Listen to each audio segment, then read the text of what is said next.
it's you! Hi!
Hello everyone, happy Friday, welcome XCOM, Multi and Parrots, and any lurkers.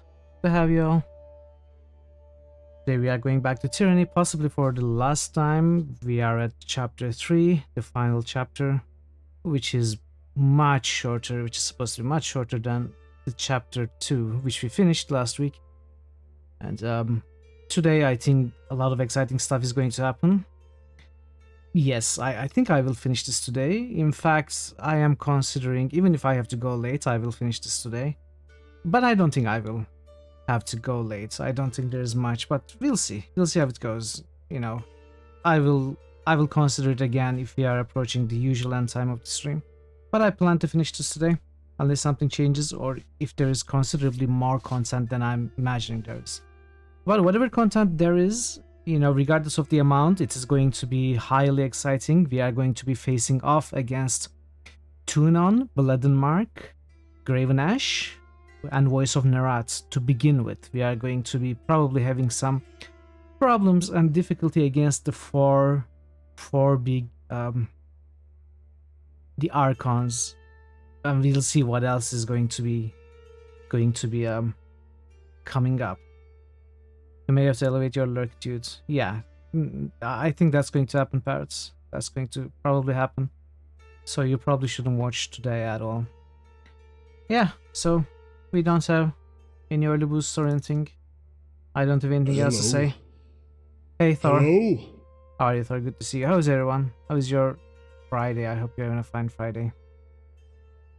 I really love spoilery games. Well, I like games with a good story. What can I say? That is kind of focus of what I play. So,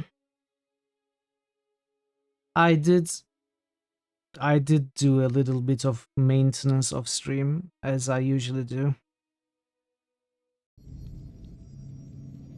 Okay, you're actually doing very, very exceptionally good. I forgot to roll as well. It's me wrong. I've new villainies to deal with. Arrogant. Okay. So what I did was, first of all, I slept to get the bonus. We had lost the bonus at the end of the chapter. And then I picked up this completed craft, the Reforged Right Hand of Cairn, which improves it to +2 quickness. Oh, I'm sorry, I get Nasher. I saw the Arrogant there. Reborn! A new god in a troubled land. Nice. Innocence to celebrate the 77 sound effects that I added yesterday. In the name of my master, Brona, I will destroy you both. Welcome, Bugu. Nice roll. How are you, Bugu? Good to see you. Excellent. Vincent Oman has just resubscribed for a total of 10 months. A whole decade already. Wait. Wow. What can I say? I refuse to be bound by rules. How are you, Vincino? Good to see you. How have you been doing? I don't see much of you anymore. You don't stream much. I guess you've been having a busier days these days. But good to see you. Welcome in. And good to see you as well, Bugu. So yeah, to continue, I did pick this up, the upgraded version of the Right of the Hand of Cairn, from +2 to +3. Real life has been tough at the best. Yeah, I'm sorry to hear that. I'm sorry. I hope it gets better, and we get to see you more often. And maybe watch some more Golden Axe. Those streams were highly enjoyable, at least for me. So other than that, I sold the stuff we have, and I got another upgrade for the gloves, I think. Did I? I don't remember. I think I did. I started a new craft, and I picked up the stuff in the spires. You know, did I've new villainies to deal with. another Nasher. Okay. We are all rolling similars. 210, 208. What did I roll? I rolled 210 as well. Yeah, interesting. And I also made some spells. I basically... for Lantry, I made a spell with every element. New critical hits most. Bogu just musted fix your rigged RNG. No, it works as intended. You should fix your wrists. It's all in the wrists when you are rolling the die. New critical hits must. Bogu just musted thanks the last time I'm asking nicely. Thank you for being nice about it. Hello, QB. How are you? Good to see you. Welcome, buddy. And yeah, I made spells for it with every element. For Lantry, I made a lightning weapon enchantment spell for Mithril. You know, I updated all of these spells to our now higher lore values, and I made some smaller spells, you know, a bit more basic spells of different varieties for these two, Barrick and Verse siblings, and I am not sure how actively I'm going to use all of this, but I figured even if I don't use them, the AI might make use of them. They have different spells, for example. Spells are fun. So fun. Hey, Owl Fashions. Welcome, and how are you? Good to see you as well. For example, Verse has a stone ally and a weapon enchantment spell, and Barrick has... Wait, Barrick has the stone. Verse has the vigor weapon enchantment spell, I think. And you know, we have different buffs, debuffs. Barrick actually has another taunt spell with emotions, and then Verse has some debuffs as well, and a damage spell. But I don't think I will use any of these actively, but I think the AI will make use of them. The bigger spells that I made that I will probably use actively is the Thunderstorm for Lantry. Hey, okay. Arisa by Bogu_Bogu. Did you know it has been 12 months? Even with the rigged RNG, the fact that you continue to support the channel means a lot. Thank you, Bogu. And good to have you again. Thank you for the resub. Did I thank you for the resub, Vincino? I'm sorry, my head is probably in the clouds today somewhat, so if I'm forgetting anything, excuse me, and I apologize. But yeah, thank you so much for the resub and the continued channel support, Bogu and Vincino. It really means the world to me. So the Thunderstorm, which is a huge area of effects, lightning spell. You could have sworn you paid for the sub a couple days ago. Yeah, you may pay for it, but you have to announce it for it to show up in the chat like that. You know, even if you pay for it, I mean, when you pay for it, you are subbed. When you announce it, doesn't matter. You pay for every sub manually. Oh, I see. So even if you pay manually and even if you don't, you know, auto renew it and you pay it manually, you still have to press on the button to announce it in chat. So maybe you paid for it, but you forgot to press. And now it shows up again. It could be the case. I'm not so sure. I am not so sure how it all works. Maybe it's completely something else. They don't seem to pick up payments at late evening hours and weekends. Oh, possible. I don't know. I am not so sure. Regardless, thank you so much.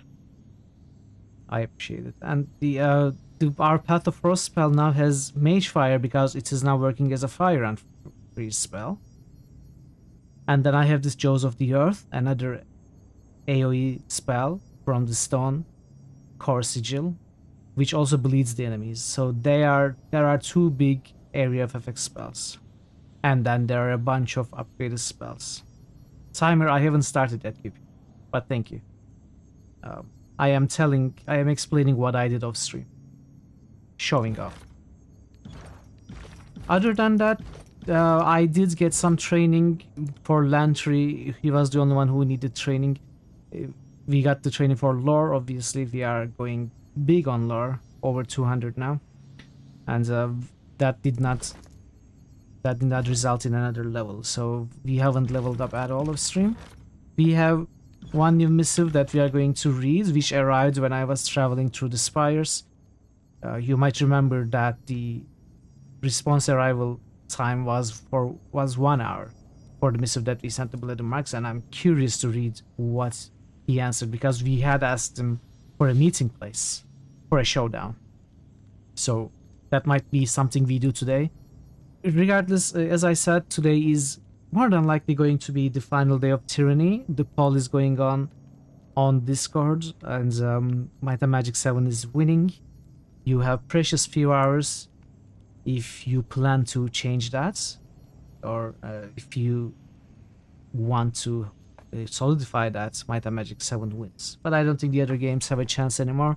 It's pretty much between KOTOR and Might and Magic 7. So at the end of today's stream, we are going to announce the winner, and tomorrow we are going to start the new game, because unless we don't finish the game today for some reason.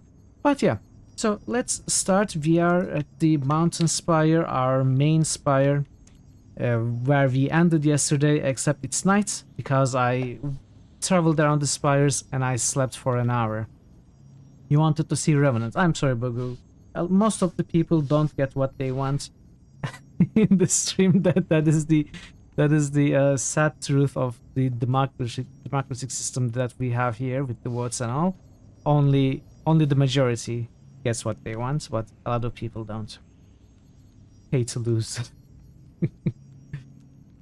So yeah, we have a missive to read and possibly respond to. We have to speak with our characters, and then we have to visit Tunon, and also face Graven Ash and Voices of Nerat in Cacophony, and the what's its name, the place where the disfavored reside. So we are going to be visiting them, and there is a good chance that we are also going to be finalizing.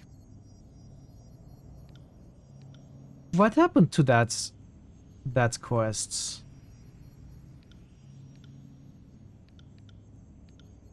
The quest that we had been collecting evidence against the Archons. Where is that? Did I collect them all for nothing? Okay. Why is it completed? Oh, Tunon has summoned you to court. The time will soon come to present your case against one of the Archons. Ah, okay. So this evidence collection is complete. It got converted into this quest. If there were only two options in the poll, most people would get what they want. Yes. Maybe that is what we should be doing, but I think that's less fun. And the fact that people might want to see more than one game, right? And yeah, so let's start with the missive. I will only ask once, kid. If I haven't said it before, I'll say it now. I'm going to enjoy killing you, and while I'd love to carve your heart out and feed it to the darkness in a remote spot in a shaded world, unlike you, I'm not dumb enough to act on a whim. I can't wait for the adjudicator's execution order. I'll be anticipating your arrival at the court. Don't snuff the lights. Okay. Bloody Mark, Archon of Shadows, and Court Blade. Alright, so we cannot really respond, and he did not give us a meeting place. We are going to meet him at the court when we go to see Tunon. So, even though Worst doesn't want to... Okay, it wasn't highlighted, but she still wanted to speak to us. I'm glad I checked. I almost didn't. Hey, Binder, let me get something off my chest. Worst nods to grab your attention. I burn inside. When I dance, it's like I'm trying to let out the fire, to quench it in blood. Instead, I just end up stoking the flames. Shit, did any of that make sense? She smooths down her feathers and sighs. I think I follow. I've always had such a strong connection to my Furies. That bond made me feel, I don't know exactly, like part of something. Now it feels like they're in me. They rise up when I dance, each time a little more restless. When we were going after Crocus and Orisa, I could almost hear them, like they were whispering to me, tugging from somewhere deep. And even I can't deny that all this sounds a lot like, you know, him. She looks off into the distance. The voices of Nerat. Who is Aldian? Say it worse. The voice of Nerat. You happy now? She scowls. The thought alone that I could be anything like the voices of Nerat makes me want to flay myself. She inhales deeply, chest rising, then lets it out through her teeth in a low, prolonged hiss. The voices of Nerat is a parasite. You're a predator. Now he's a parasite, sure, but that wasn't always true. Maybe it starts with the killing, but eventually you got others doing the killing for you. That's how Archons are made, right? And Overlords? If you don't want to turn into him, don't be like him. What exactly are you suggesting? Right corner of her lip twists. Be stronger than him. That's the dream, right? Now we just need 1,000 years, some artifacts of immense power, an expansive information network, and the largest army of the Tears has ever seen. She shrugs. One more thing before I call it a day, Fatebinder. What is it? After we spoke to Essa, I slipped a scout some rings to keep an eye on her place and send word if anything out of the ordinary happens. She cracks her knuckles beneath her callous palms. Apparently there have been some strangers lurking about. I'd like to head back to River's Break and see if we can't grab one. Maybe dig a little knowledge out of him. But not, you know, in a directly out of the head kind of way. She frowns sheepishly. We'll make it a priority. Thanks. Who knows? Maybe we'll dig up something we can use against the Archons. Let's get moving. The war's not even over yet. Okay, so we got the continuation of the companion quest. I have come to regard knowledge as a kind of curse, and I better understand the Overlord's injunctions against too much of it. In knowing why my armor clings to me, I think I began feeling it grow into me. Has it buried itself deeper within me? Or do I imagine this? Kairos has ordered that the Archons determine a ruler of the Tears from among themselves. This is the time to go to Archon Ash, submit to him, and beg clemency.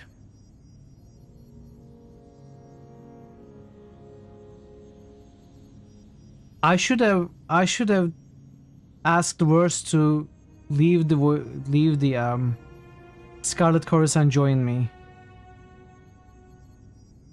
How many disfavored have we killed together? Is that not a capital offense in your legion?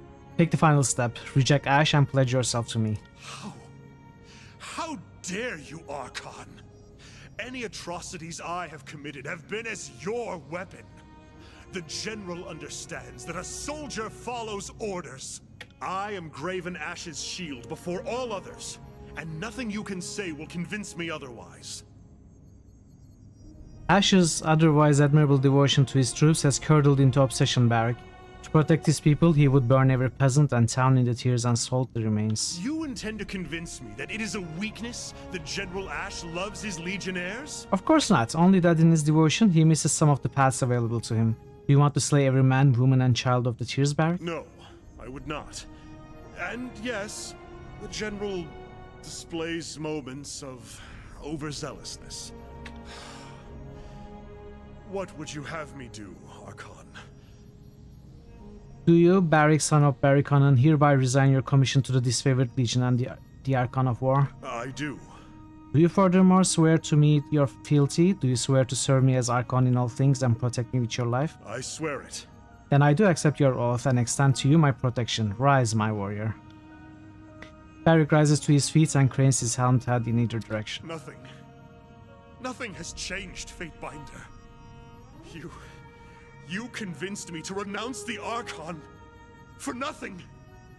I have committed treason. Then this confirms it. Only Graven Ash can rescind this protection. You believed you could stand equal to the Archon of War. And I now bear the weight of your hubris. Make peace with the General, Archon. I would not have you stand opposite him on the field of battle. Only tragedy can result. I kinda want to reload and try to ask Siren.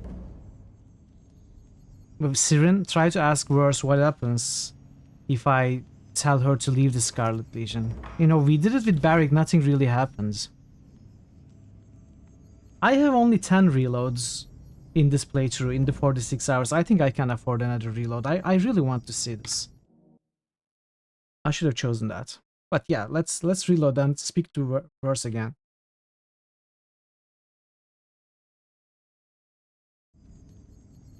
First, let's have this again. Kairos has ordered that the Archons determine a ruler. I am you and no. Nothing. You make. Okay. Now with Verse.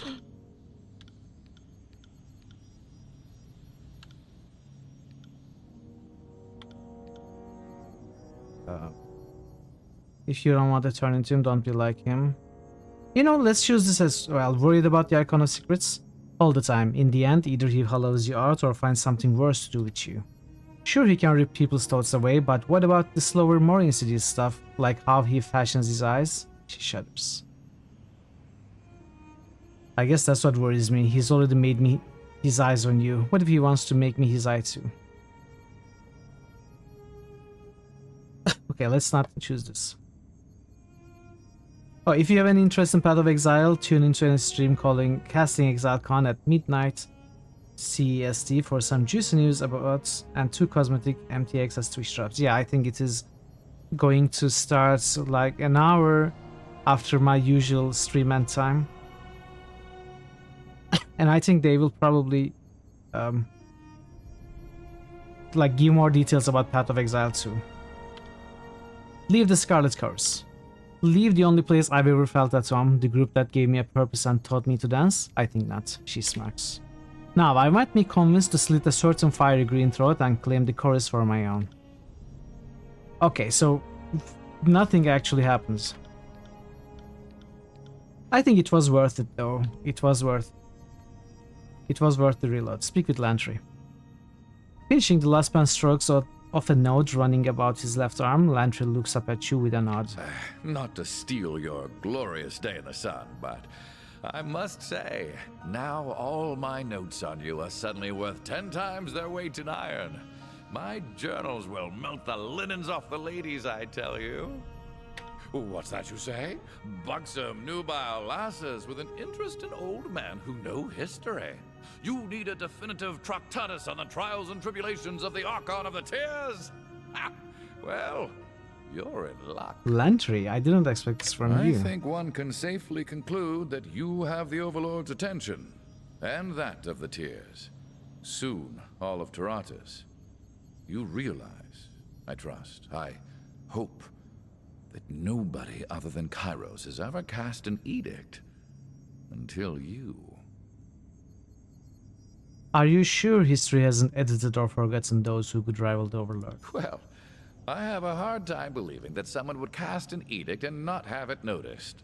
Yes, but maybe a rival casts an edict. Kairos kills the rival and takes credit for the events. Well, as of now, I've Hey, seen with Sleepframe, my own welcome. eyes that the Good to see Overlord you. is How are you not today? unique in this regard. My day is okay. And I suppose you're all the evidence I think it's need going to get throw better. Suspicion on the record. There's a precast that starts half an hour to midnight, but the Twitch drop timers only start at midnight with the keynote presentation. Okay.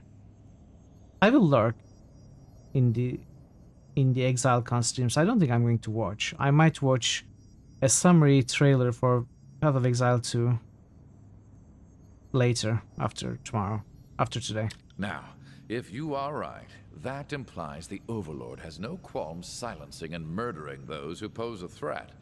In your case, at least my written record of you might survive. See? I'm being optimistic. Okay, is the mood? Am I expecting something? I'm expecting to finish this game today, so I think it's going to be nice. It's going to get exciting. The story is getting amazing. And it's all coming so close, so it's going to get better for sure.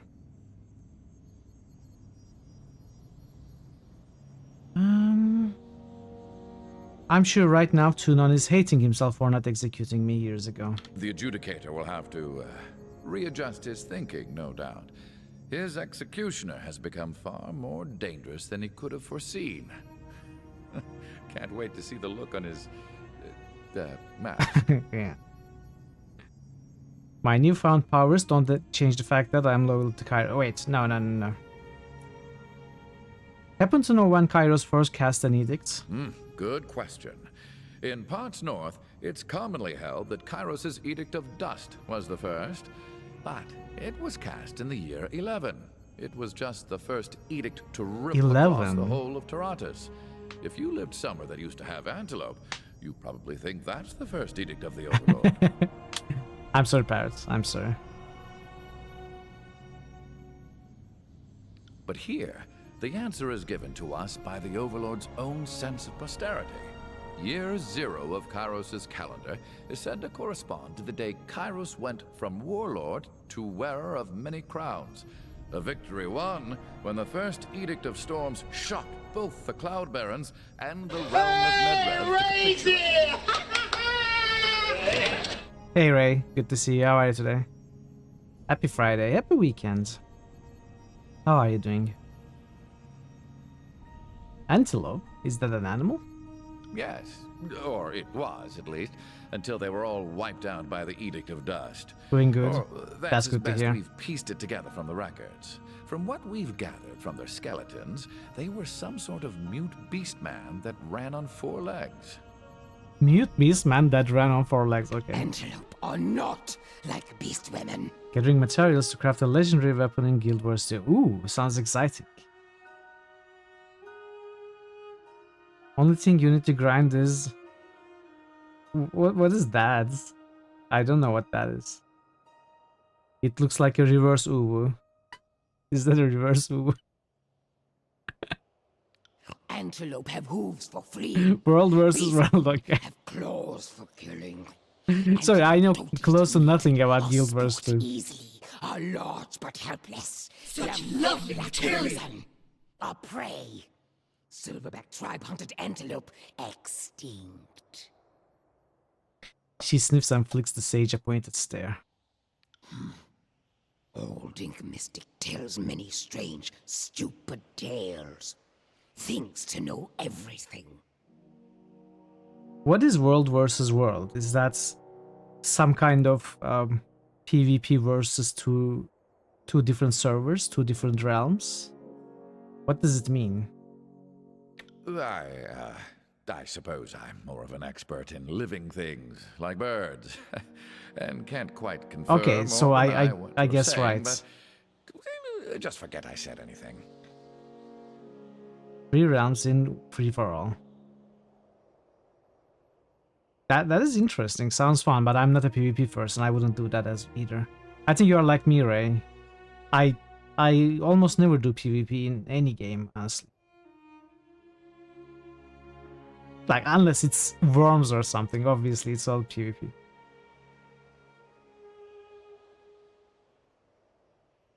Also safe to assume Kairos will try to solve me in some fashion. At the same time, if you really were a meaningful threat, you'd have already been the victim of an edict, or bled in Mark's daggers. So this has me rather curious. Just what does the Overlord wish to do with you? You'll find out soon enough. We should get going. By the way, I found something of interest in the chronicle text we recovered from Bastard's Wood. Tell me what you discovered. Despite the madness of late, I've been finding time to read further. I keep reading the improved histories, it sends me into a fit, but I can't stop. I'm obsessed with the feeling of righteous indignation and probably need help. Anyway, Lexine left a lot of notes in the margins, and they lead me to believe she stashed some tombs topside, before she arrived at Bastard's Wounds. You found a message? Explain. We could go back and ask her. No, I worry she wouldn't recall, and I no longer trust what she tells me. Anyway, Lexine left a lot of notes in the margin. Okay, you found a message? Explain. Back in the day, as it were, she and I had a shorthand for communicating in code.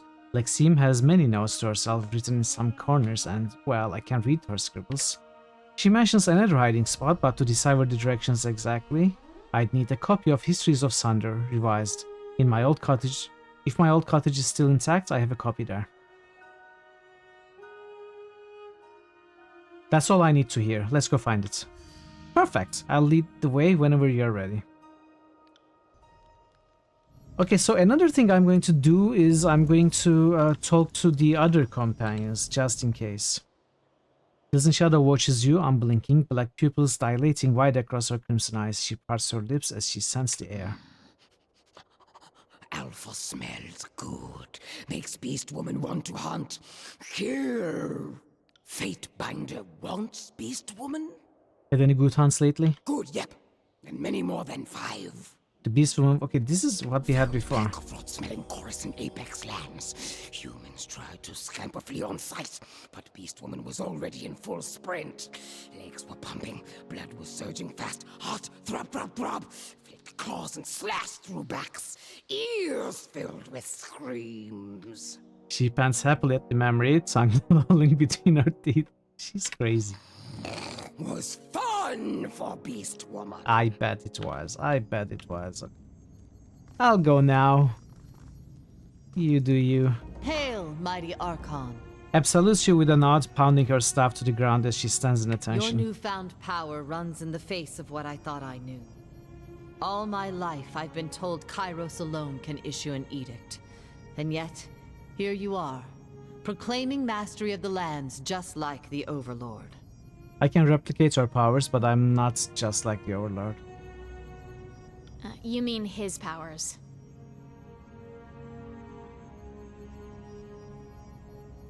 New Evil-O-Meter character suggestion by Thor Obliterator. I like it. I like it, yeah. 530, it seems fitting.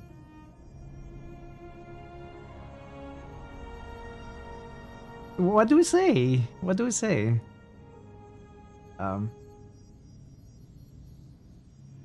I mean his.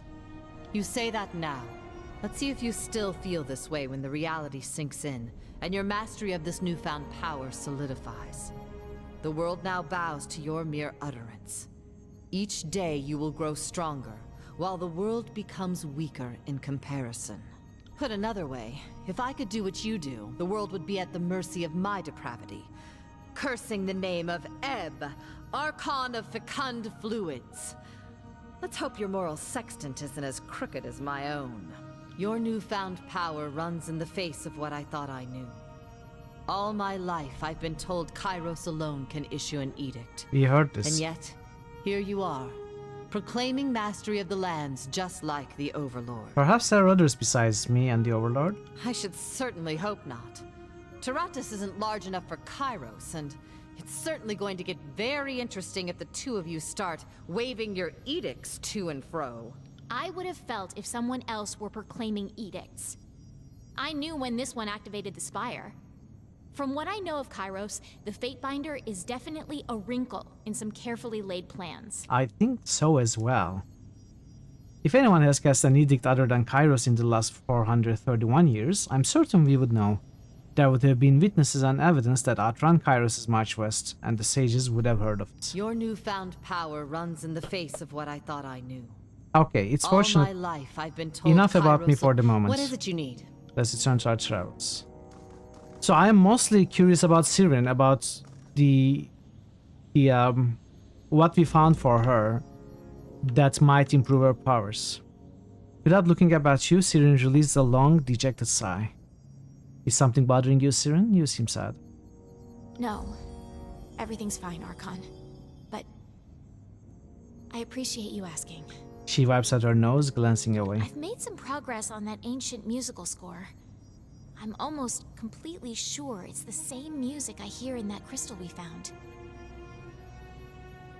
Meaning there's a definite relationship between them, but what else? This music, I think it describes something fundamental. About magic, I mean. Or at least about the magic of the old walls. That sounds like a pretty incredible thing to know about. I guess. I mean, sure, it's something nobody else knows yet.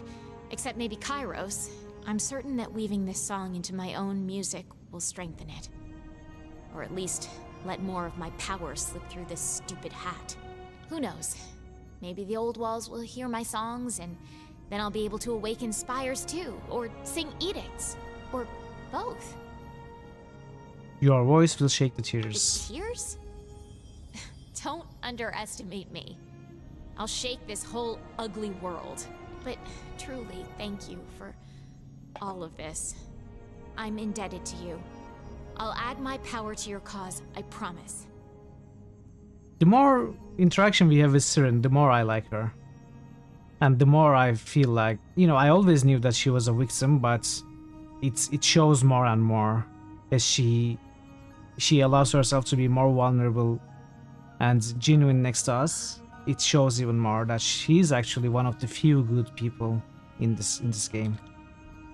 Certainly the only good companion. If I replay this game for the 5th time, I think I will take Siren to my party. Not this playthrough though, it's kind of too late now. Okay, so we have 3 companion quests that we are going to start with. Actually, can we talk to anyone in Ascension Hall? Let's take a look at that first.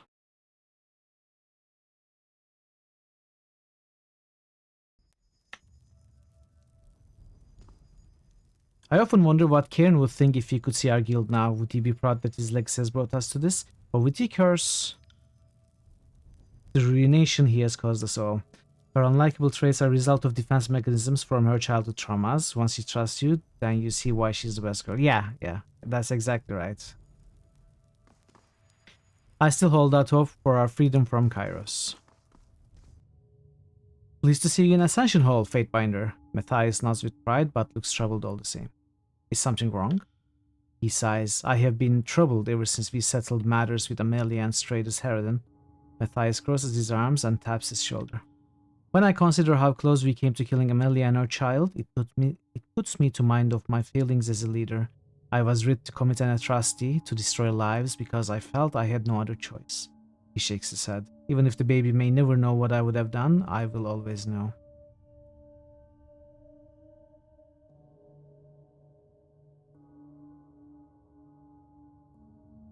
It's your job to face these truths, to lose sleep over them. You're an adult.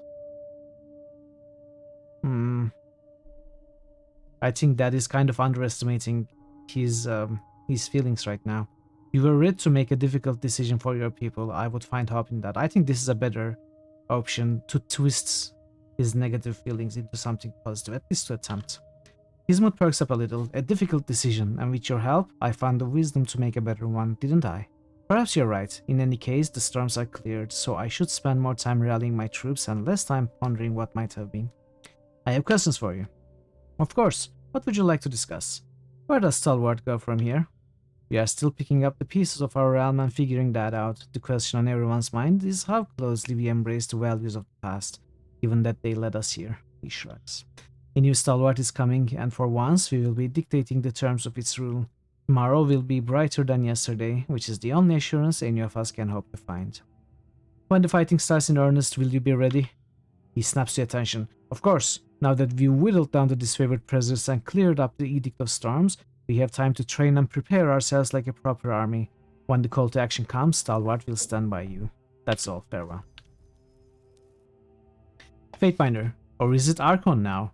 Ari frowns with a mixture of unease and fascination. We haven't taken the time to properly recognize what happened here. The only thing that went off over our heads and the retreat of the army? Well, thank you. She gestures to the assembled representatives. Our modest coalition owes you our lives, again in some cases. To have the power of the Overlord at your disposal, there are no words for my astonishment. There's so much to discuss. What this could mean for our coalition, Kairos' hierarchy, everything. I had no idea that such powers were available to claim, though I am sure Kairos will retaliate somehow. We should ready ourselves. I wonder if Care never suspected that the Overlord's power could be attained. This discovery may be the thing that defines our very uprising. If you did this in a moment of crisis, think of what you could accomplish if you put your will behind it. The thought almost makes me respect Kairos' sense of restraint. I don't think we can downplay the importance of this, but right now there's an immediate problem that demands our attention. Latin's Crossing is under attack, disfavored marching great numbers, and every report confirms the same. They will not back down until the city is theirs. No doubt Graven Ash wants to reclaim his iron deposits to keep his army outfitted. Aris squeezes her eyes shut and considers. If you want to protect everything we built, gathering our strength is no longer an option. The Legion will stop at nothing to take back its resources. They are far from the homelands and in need of every advantage. You will be hard-pressed to reclaim a single iron ingot from Latin's Crossing. Barrick, I need to inspire this coalition, not scare them to death. He shrugs. I wouldn't share your confidence if these tearsmen didn't have you at the helm. Say what you would to rally them then. Latin's Crossing will not fall while I live to defend it. I should hope not. Without the iron ore buried in the surrounding hills, we'll have no weapons to arm our forces. Production is too slow as it is. If we had the weapons on hand, we could disregard the crossing and focus on our training and strategy.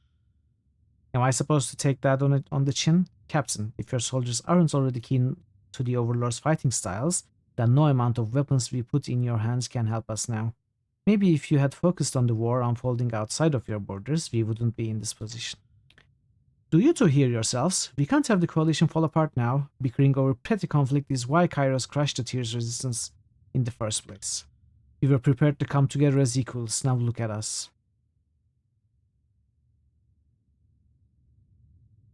Radix is right. We can't afford to repeat the mistakes of the past. If we keep that in mind, we might yet survive long enough to see the end of this war. Each of us did battle in the conquest of the Tears from one angle or another. We should be better equipped than anyone to stop it. She turns to you. We need your courage, but also your experience. Fatebinder, have you anything else to tell your coalition?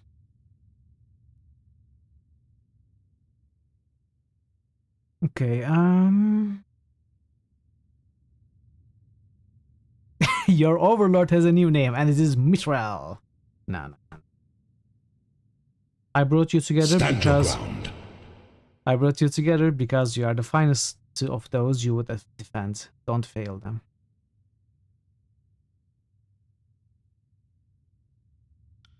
Thank you, Archon. We won't forget who we are fighting, but it falls to us to remember who we fight for.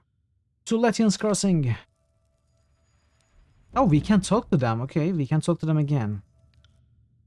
Are you trying to piss everyone off, or do you do this just for fun? I'm not judging either way, I'm just curious. Casting an edict on Vender's Well is a good way to shine a beacon on yourself or paint a target. Burst crosses her arms and smiles.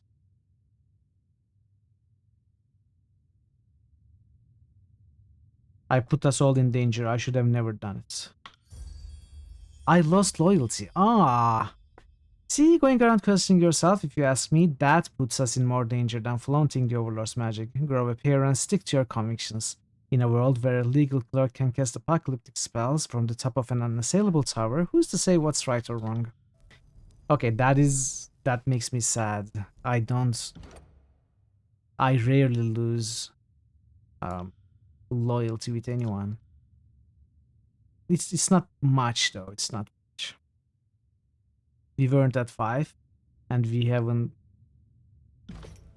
fallen behind 4.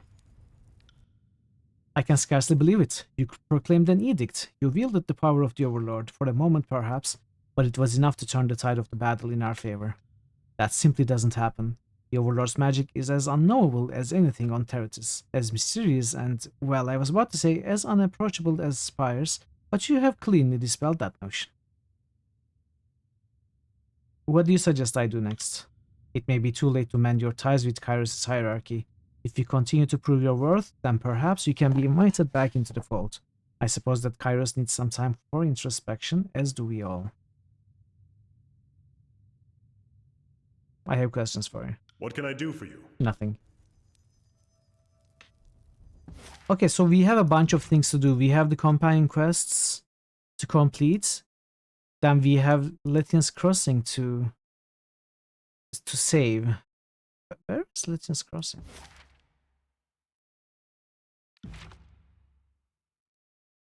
Okay, so this is Latian's Crossing, right? And then we have the companion quests. So let us start with the companion quests. It is River's Break, right? No, this is Versus quests, not Lantries. A small farmstead located near a fork in a small river, far from the trade routes through the valley. ESA tailored this holding for self-sustainability rather than any attempt to engage in agricultural trade. Encountering Vandries as well. Let's go. Okay, Parrot, you have a lot of new toys to play with. I'm so happy about that. You have chosen something for every occasion, I think. Your journey is interrupted by a messenger from the mountain spire. A short young man with a lank flop of dank hair and a surprisingly full beard. The messenger bears bloodshot eyes and a nervous disposition.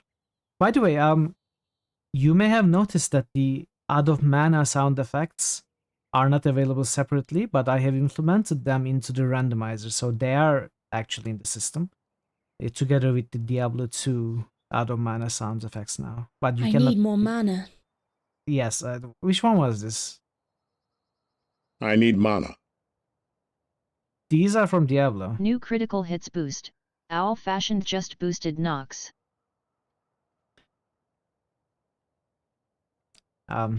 I'll give you a minute if you want to boost other games old-fashioned. Ever since your issuance of the edict against your foes at Vender's Well, the courier tells you the valley of Apex has been beset by an ever-increasing number of bane. The creatures seem I need inimical mana. to all life, and their predations have the people of Apex hiding in terror rather than tending the fields. The first one was PoE, which okay. Yeah, I think it was the barbarian. I'm not sure though. If this keeps up, the lands you've claimed will not be able to support your spire, regardless of how rapacious your tax collectors become. The messenger asks I need what mana. orders you wish to return to the spire.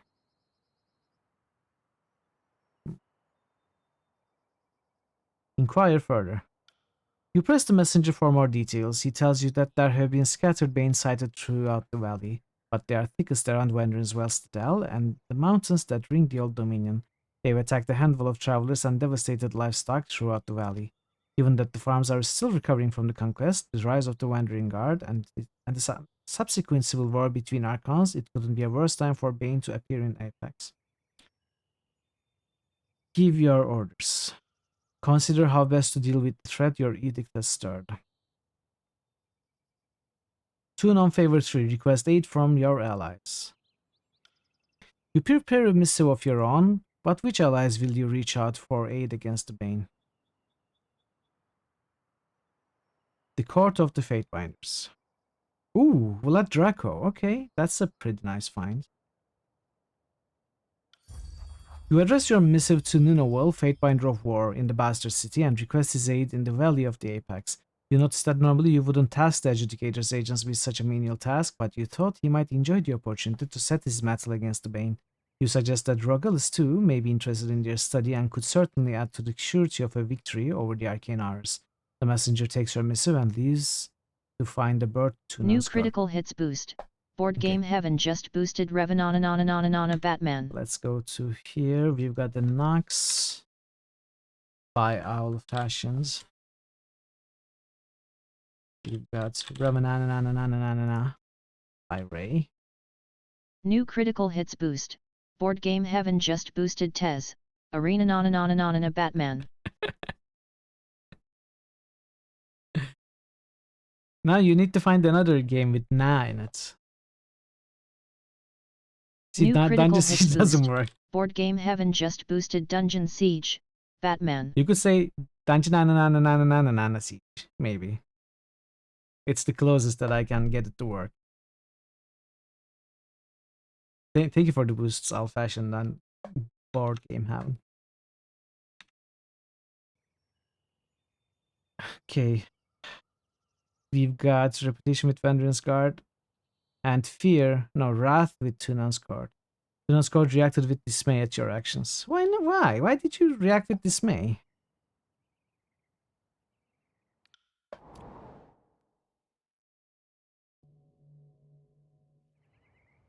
By the way, there's a missive. I will only ask once. Oh, okay. This is the one we read. I reloaded and forgot to read it again. Never mind.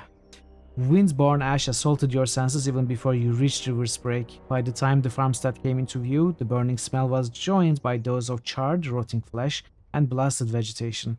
The house stands in ruins, the plaster cracked and blackened.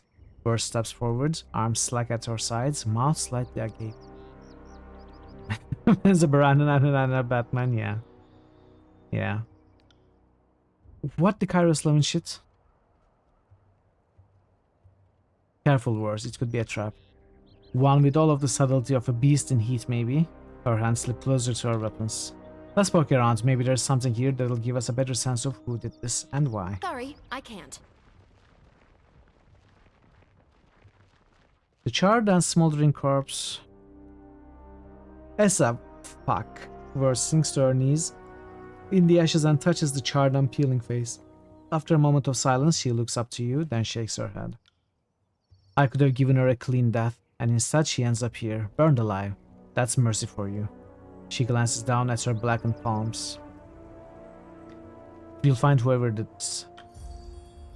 I've got some questions that need answers. Here's hoping these bastards don't want to talk. I really hope they don't want to talk. She pops her knuckles, nodding.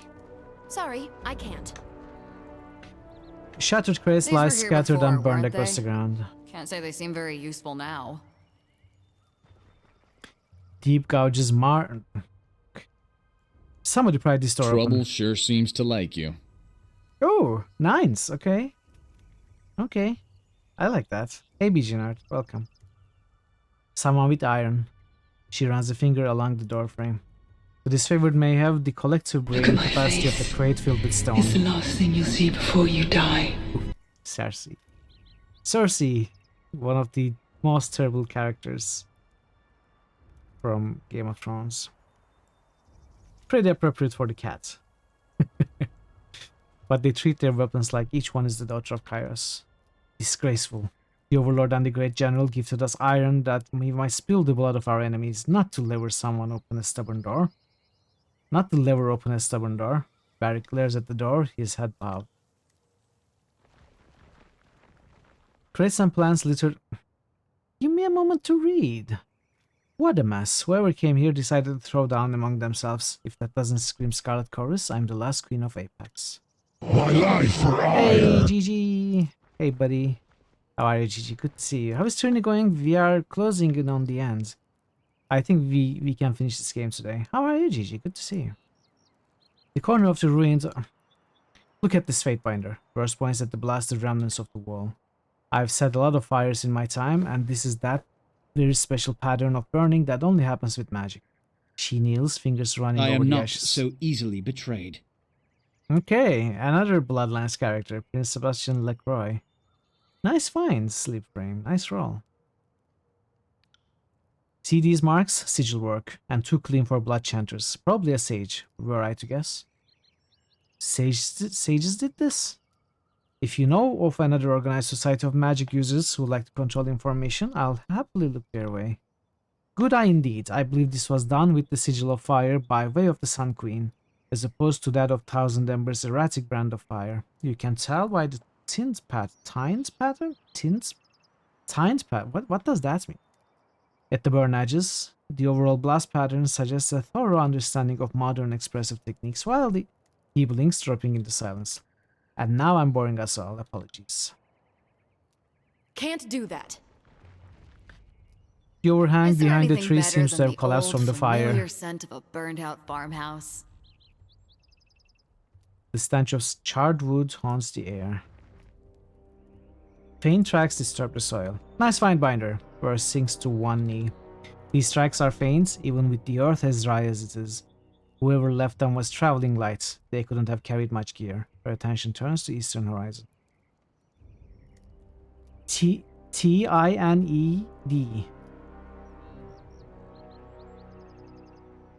We've got a burned farmstead and multiple fire wards set around it. Sparked, pronged, That okay. reeks of our missing fire mage Catorius. There's chorus and disfavored shit all over the place. Given how shoddily maintained the iron is, I'm guessing it's all chorus shit. Okay. It's the first time I see the word too. Could Catorius have been conscripted? We can always ask him when we find him, assuming I let him live long enough to form an answer. The nearest stronghold is a sad little pile of palisades on the edge of the contested lands called Fort Squander. The disfavored used to hold those walls, so that could go a ways towards explaining their arms being scattered around here. Come on, we've got a sage to track. You okay? You seem a little intense. Yeah, I'm... The fire. It reminds me of Red Geyser. She bites her lower lip. Tell me about her. She loved fire. Loved it more than any other fury. Loved it more than the blood chanters, maybe. They twist and pull it, summon it. She made a partner of it. Let it lead her dance. Once she lured these Azure scouts into a clearing. They're tracking this lone woman, then all around them torches blaze. Geyser sets these pitch-headed arrows to the flames before putting them into one of the scouts' eyes. An arrow per eye, hissing and popping. Then she charges into the scouts with this burning crescent, this axe, the head as long as your arm and pitched. They swing at her, but it's all fire and blood to her. She shoulders them aside and we take them apart. That's where she got her name. the spray from an opened neck. I wish I'd seen it. To look at her back, at her chest. I don't really. No one would fault you for mistaking her for a man of labor. 8 more than the rest of us combined. All she took to with everything in her. She was obsessed with proving herself to the voices. He'd given her this second life in the Howling Choir, and she was gonna make good and fucking sure that she earned it every day. She was one of the good ones, Binder. As good as anyone on this filthy peninsula. I'm glad I got to tell you about her. Thank you for the lurk, Ray. She And lives enjoy on your bit in dinner. that. Now, let's be off. First cracks her knuckles and nods. A small bed of rocks juts from the rough dirt. Okay. So let's go to Fort Squander.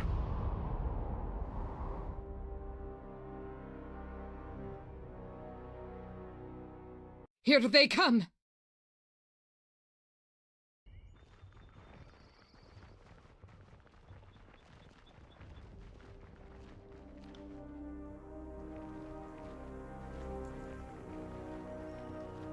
Here they come. Sorry, I can't.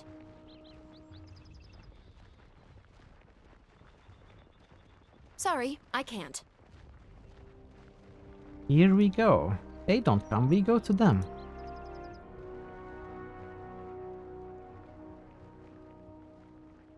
Can't do that.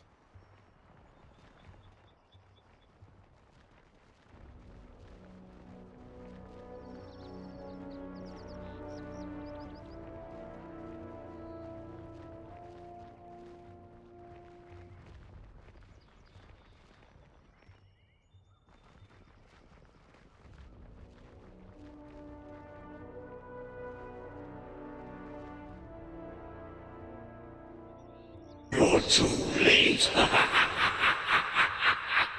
GG.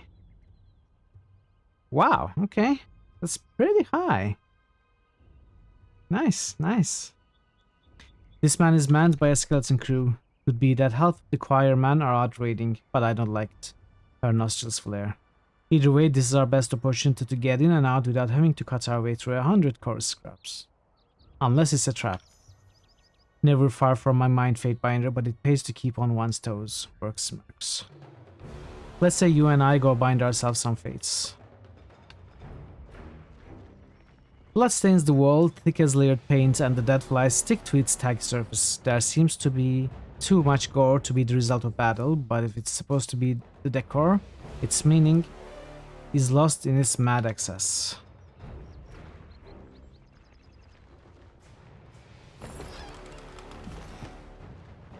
Okay. Conflict! Conflict? Why? What's happening? We just cut through 2 of them.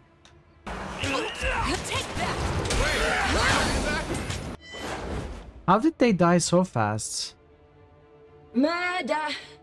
Murder! Gotta love Maven. Maven is amazing.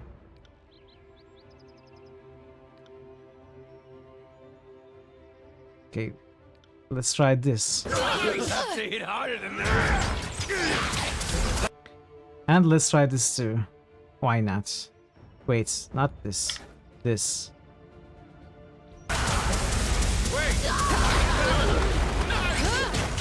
On your knees, worm! Hit harder than that!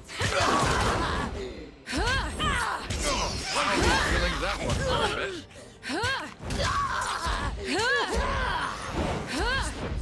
Still got it! I wonder if they cast their weapon enchantment spells and everything else. On your knees, worm! There's no way I'm going to try and micromanage all 4 characters with trying to cast all their spells and, you know, try to get as close uptime to 100%. It's not going to happen. I'm probably going to ignore most of the spells. You know, cast them whenever it feels kind of necessary. I was hoping the game, the AI would take care of it for me mostly. What's the origin of the murderous effects? This game? No, yes, it's his Path of Exile, the Maven. as Parrot said.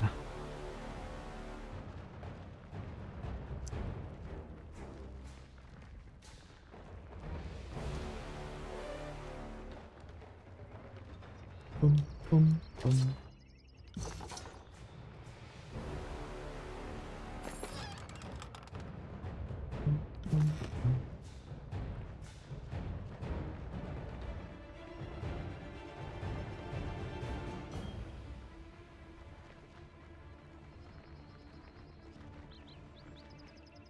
A half dozen corpses, most bearing disfavored brands on their skin, hang in various states of bloody abuse in this converted animal pen. It's unclear whether these tortures served as interrogation or entertainment.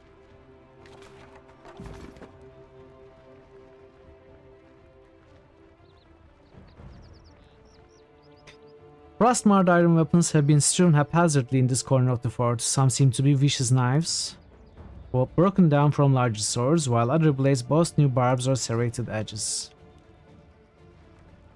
Catorius. Okay, I will hide You my got it. characters in case we get ambushed from behind. I will do something on like it. this. I got it. Let's be off. A man spins to meet you as you enter the core of the stronghold, his carbon black skin gleaming with the sheen of sooty sweat.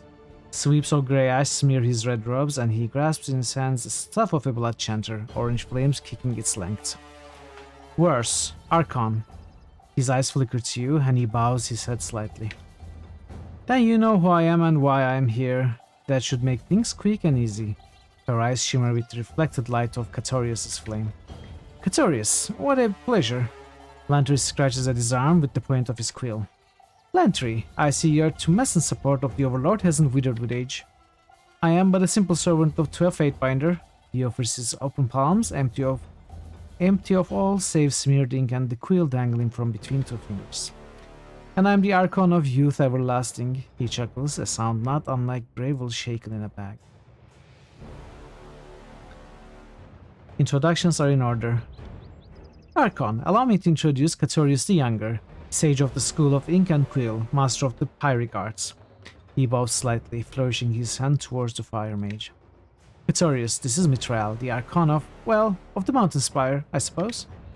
A pleasure, Archon. He bows slightly, but doesn't take his eyes off of you or worse. You seem pretty damned matter of fact about it for someone whose remaining life is measured in hours. So long? You think I'm going to make it quick, kindling cock? No, I'm going to savor this. Nice and slow. She barks out a laugh. Catorius rings his staff with both hands and regards you with narrowed eyes. How did I come to earn your unbridled enmity? You let Crocus live, and he was easily the worst of us. That wasn't my fucking call. This is pretty long, by the way. I considered cutting it, but it's so good, I didn't know where to cut it from. Versus weapon appears in her hands. Hold, Fury, aren't you the slightest bit curious about why the man who killed your Fury friends holds a tent in the middle of a Kairos Forsaken Scarlet Course encampment? He holds out a flat, filthy palm. That stops Verse short. Her eyes, when she looks to you, have widened with doubt.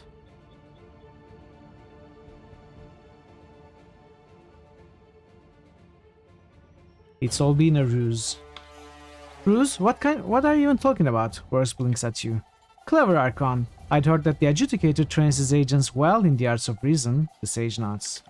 Simply put, I am a creature of the voices of Nerat. Have you no honor, sage? Barrick steps to the Verse's side. The voices? What are you trying to say? The chorus took me and everyone in my village almost 4 years ago, my wife included. I think you'd like Marion, were she not wrapped up in all of this. She's broad of shoulders, muscled like a beast woman, her spirit full of oil and fire. She taps his staff thoughtfully. Marion sounds like the name of no choir man I ever met. That's her true name, not her conscript name. I won't call her by that. Let me guess, the voices used her to control you. Muscle matters in the chorus, but a vicious killer is just a pawn of the Archon of Secrets. Only knowledge truly matters. That made me valuable to them. Marion, less so. He stares into the magical flame coiling at the head of his staff. Then it is subterfuge. So you cut a deal. Are you going to find places to play all 77 sounds today? It's going to be fun. So you get the deal?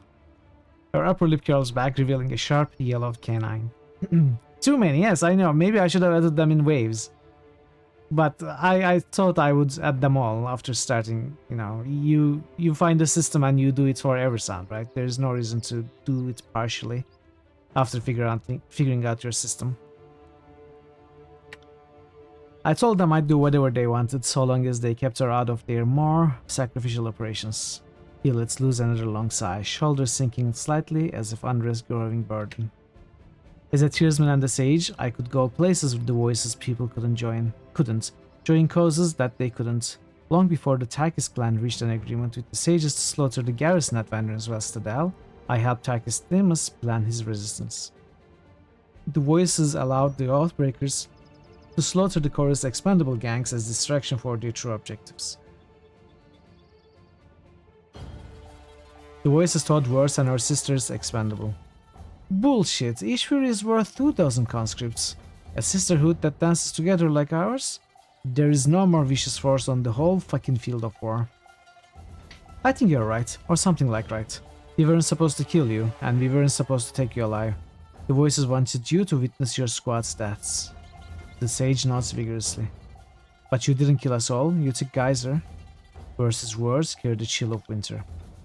We captured one of you, yes. Irisa wanted to finish her off as a warning. Crocus thought we could sell her. I sided with him and suggested a ransom to the Archon of Secrets. That's what we did. I got your friend home to the voices. His gaze rises to worse. You expect us to believe Nerat cared enough about one of his own to purchase her back?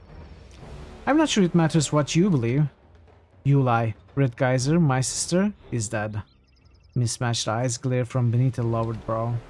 If so, she was killed after we left her with the Archon. Which I suppose brings us to the present. The voices left me with standing orders. If you ever figured out the truth of it, I was to bring you to them. That's what happens next. He rubs the bridge of his nose. Which is why I kept you talking until the reinforcements returned from patrol. In the brief silence that follows, you discern quiet chatter and the sound of boots on dry earth from elsewhere in the forest. Help us and we'll help you. If I don't bring you back, it doesn't matter whether or not I died in the trying. The voice of Nerat will murder Marion. He lifts his staff and the flames along its length brighten, illuminating runes burned into the wood. The only other way to save her would be to kill the Archon of Secrets.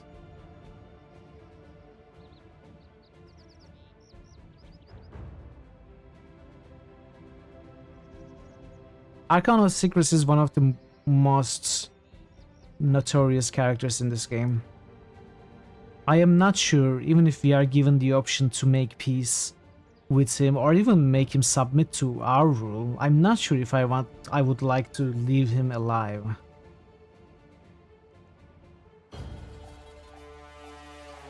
I think it's better if we put an end to him. Submit, heretic!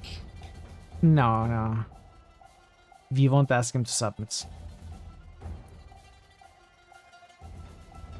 But I'm not sure if Katorius deserves to live. Die. And I don't want to promise to kill the Archon of Secrets for him either. Then we kill the Archon of Secrets. Let's see what happens if we say that. There are more soldiers coming into the fortress now that you fell on your way to me. Yet, if anyone can kill the Archon of Secrets, it would be you. His chapped lips purse.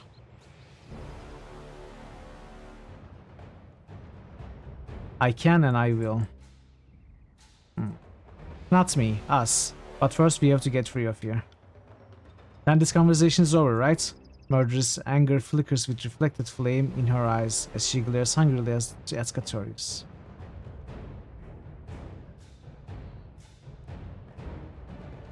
What do you want, Verse? I trust you to make the right. I don't want to leave him alive because that will annoy Verse a lot. I want to keep Verse happy.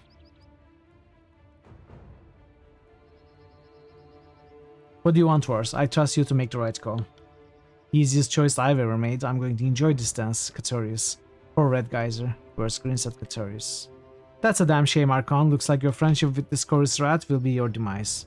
He readies his staff as the sounds of the approaching Chorus gangs grow louder. I'm not here to make friends. What? What did he cast? He cast the taunt.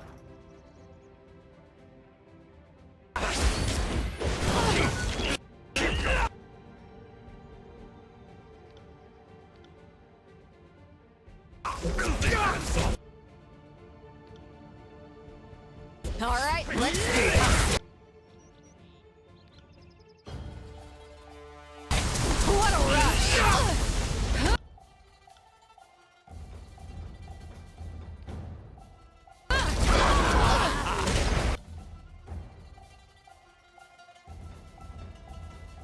Need to actually taunt.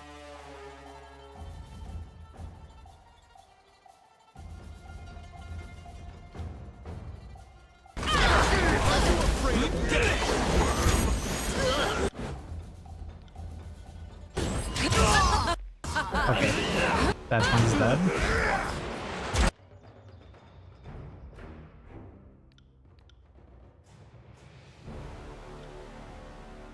Harsh words would cause more harm than this useless weapon. Spellcasting blocked. Oh, are we silenced? Get that from the record.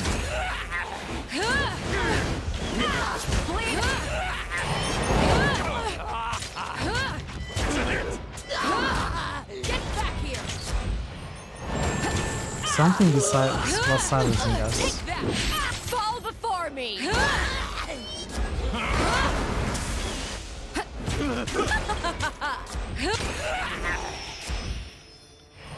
Be Yes. silent.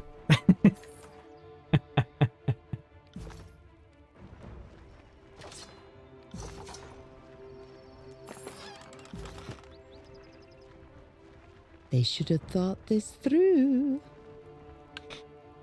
Isla is amazing. Trouble is take that! Bleed out, you little shit! The damage that we are dealing.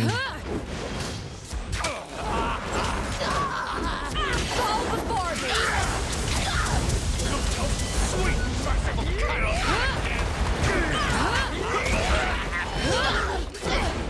This is useless. I should try something else. You'll have to hit harder than that. Will do.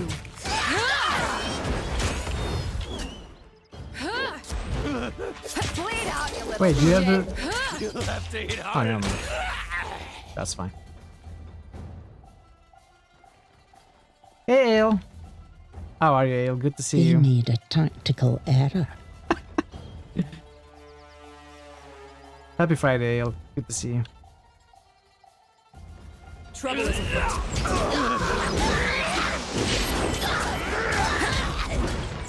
I'm not sure what's happening, but the first two characters that we focus on, they die instantly.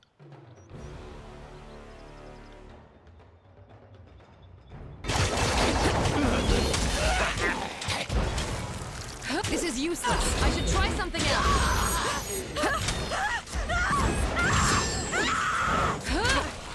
You'll have This is useless. I should try something else.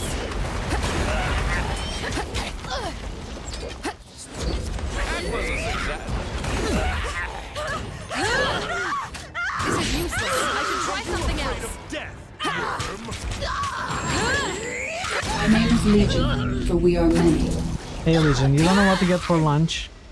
What are your... Give me a few options, I'll choose one for you. Welcome, Legion, how are you today? Oh, you're Their welcome, Ale. strategy was incorrect. You're welcome, Ale.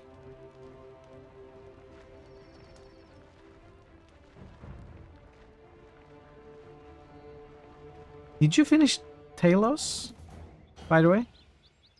Shove that in your ballast holes, you bird-born scrotum shits. Worse, makes a series of creative hand gestures. Her voice shatters the thick silence that had fallen over to the palisades. Ain't nothing but fast food around here. Well, then it's an easy choice. Get some cheeseburgers. Get some chimkin wings.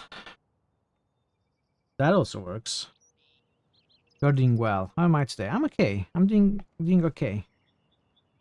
Excited for the rest of the stream. I think we are going to finish this game today.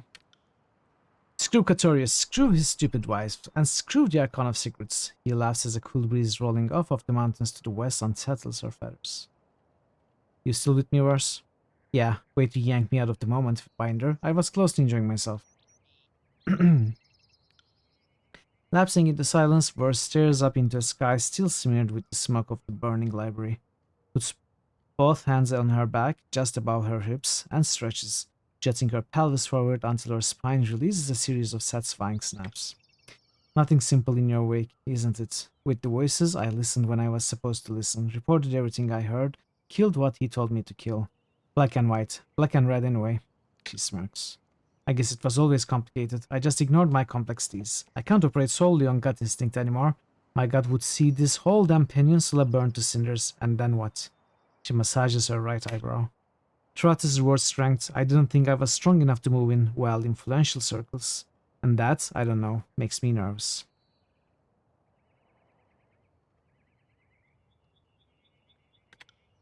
Ah, listen to me. Next thing I'll be wearing robes and making you call me Archon.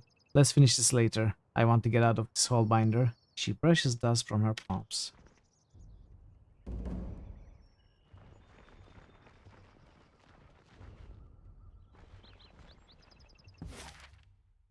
So we are done with the quests. We need to talk to us at the Mountain Spire. Okay, we can do that, but let's do Lantry's quest first.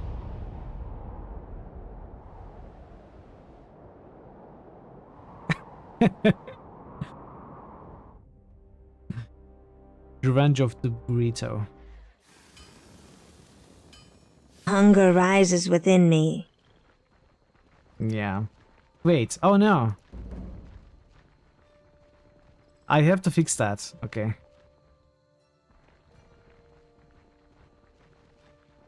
Let me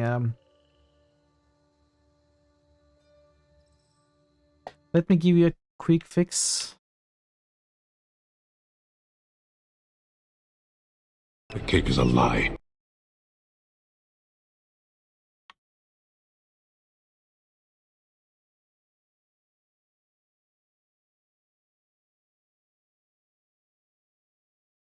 Okay, try Hunger 2 now.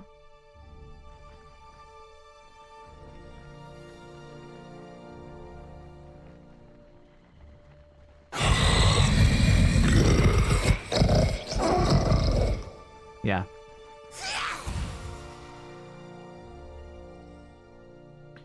Tormented Savant. About time. Do you realize how difficult it is to get your gang to justice and ambush, sit in ambush and wait? Without a daily rot or tussle, this motley is a stubborn bunch. Alright, princess, you owe me a debt of blood. You come here in scarlet writings about past debts. I owe you nothing. And now you're trespassing in the only corner of Tyranny I call my own. Kindly shuttle off, lest things get ugly. An old chorus associate of yours? You could say that. Hadros Genovili here was quite the braggadocio of the School of Wild Wrath back in the day before she... That name is meaningless. I am now Tormented Savant, disciple of the glorious voices of Nerat. Tormented Savant? How did you offend the voices so dearly as to earn such a dreadful a name? The voices of Nerat believes you outlived your usefulness. I will take great joy in snapping your old bones. With a shrill whistle, the blood chanter signals an attack. I'll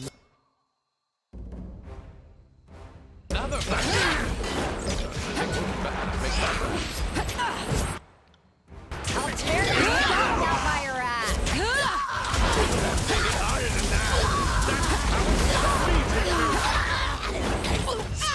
You'll have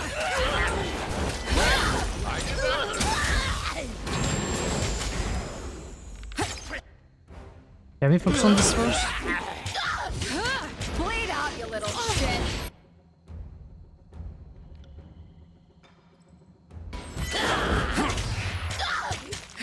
Wait, I did that?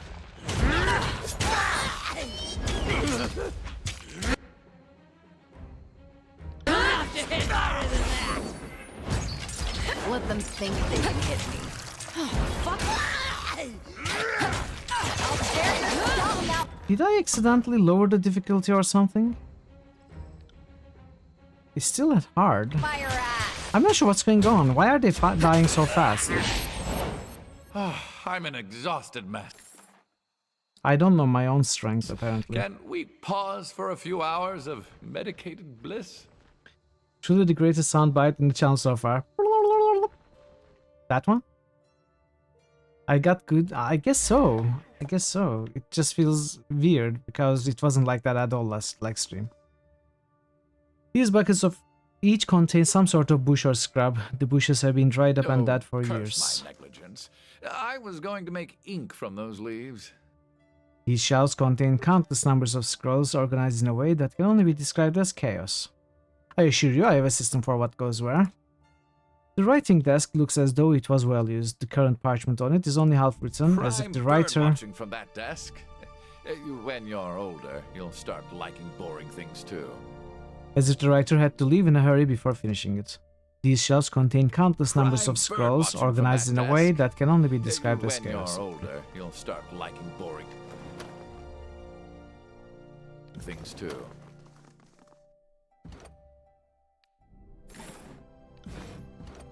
Examine the bookshelf. Those circled numbers at the top left corners are party portraits. Are those their levels? Yes. They are levels. After a few minutes of searching, Lantry grabs hold of a dusty tome with a triumphant smile. Why is Lantry 3 levels ahead of Mitchell? Okay, so how leveling works in this game is whenever you gain a skill point, you also gain experience. And Lantry uses a ton of different magic skills. So Lantry is the one that uses the most variety of different skills, so he improves a ton of skills, more so than any other character, which makes him gain more levels than others. It is a weird system, but it works. Thank Kairos, it's still here. I'll only be a moment.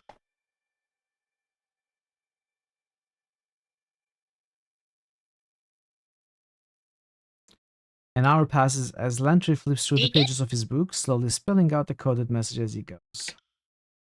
Lantry the real hero. Lantry is Deacon, yes. Is that right? Oh, I did that wrong. Let's try that again with less stupid.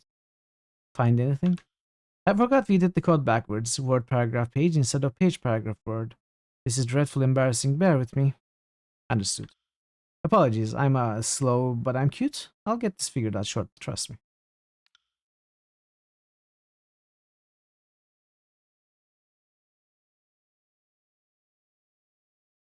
Two hours pass and still Lantry has yet to finish his work. Find anything? Well, I've discovered this is a dreadfully slow way to communicate long sentences. It won't be much longer. Hours I promise. pass.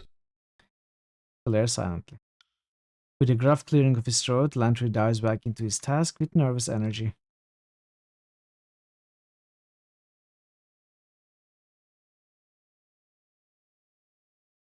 I'm sure you were wondering which would happen first. Can we hurry this up? Oh no! What is wrong with wonderful? Okay. Let me fix that.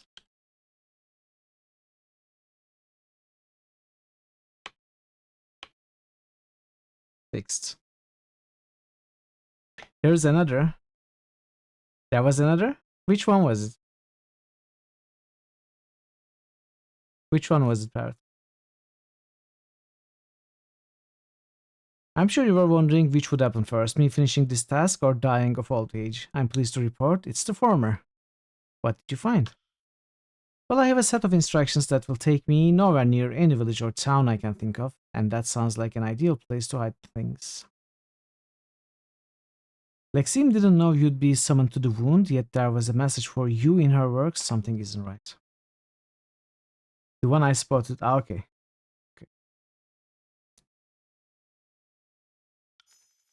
Yes, well, she and I have been writing these texts for years. Lantry's face turns deep red as he talks.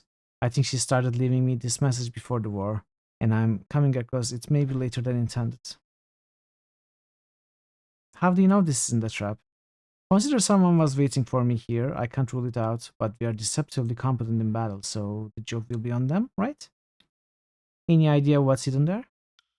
Not exactly. The obvious answer is something salvaged from the citadel, but I can't say for certain. This is telling me where, not what or why.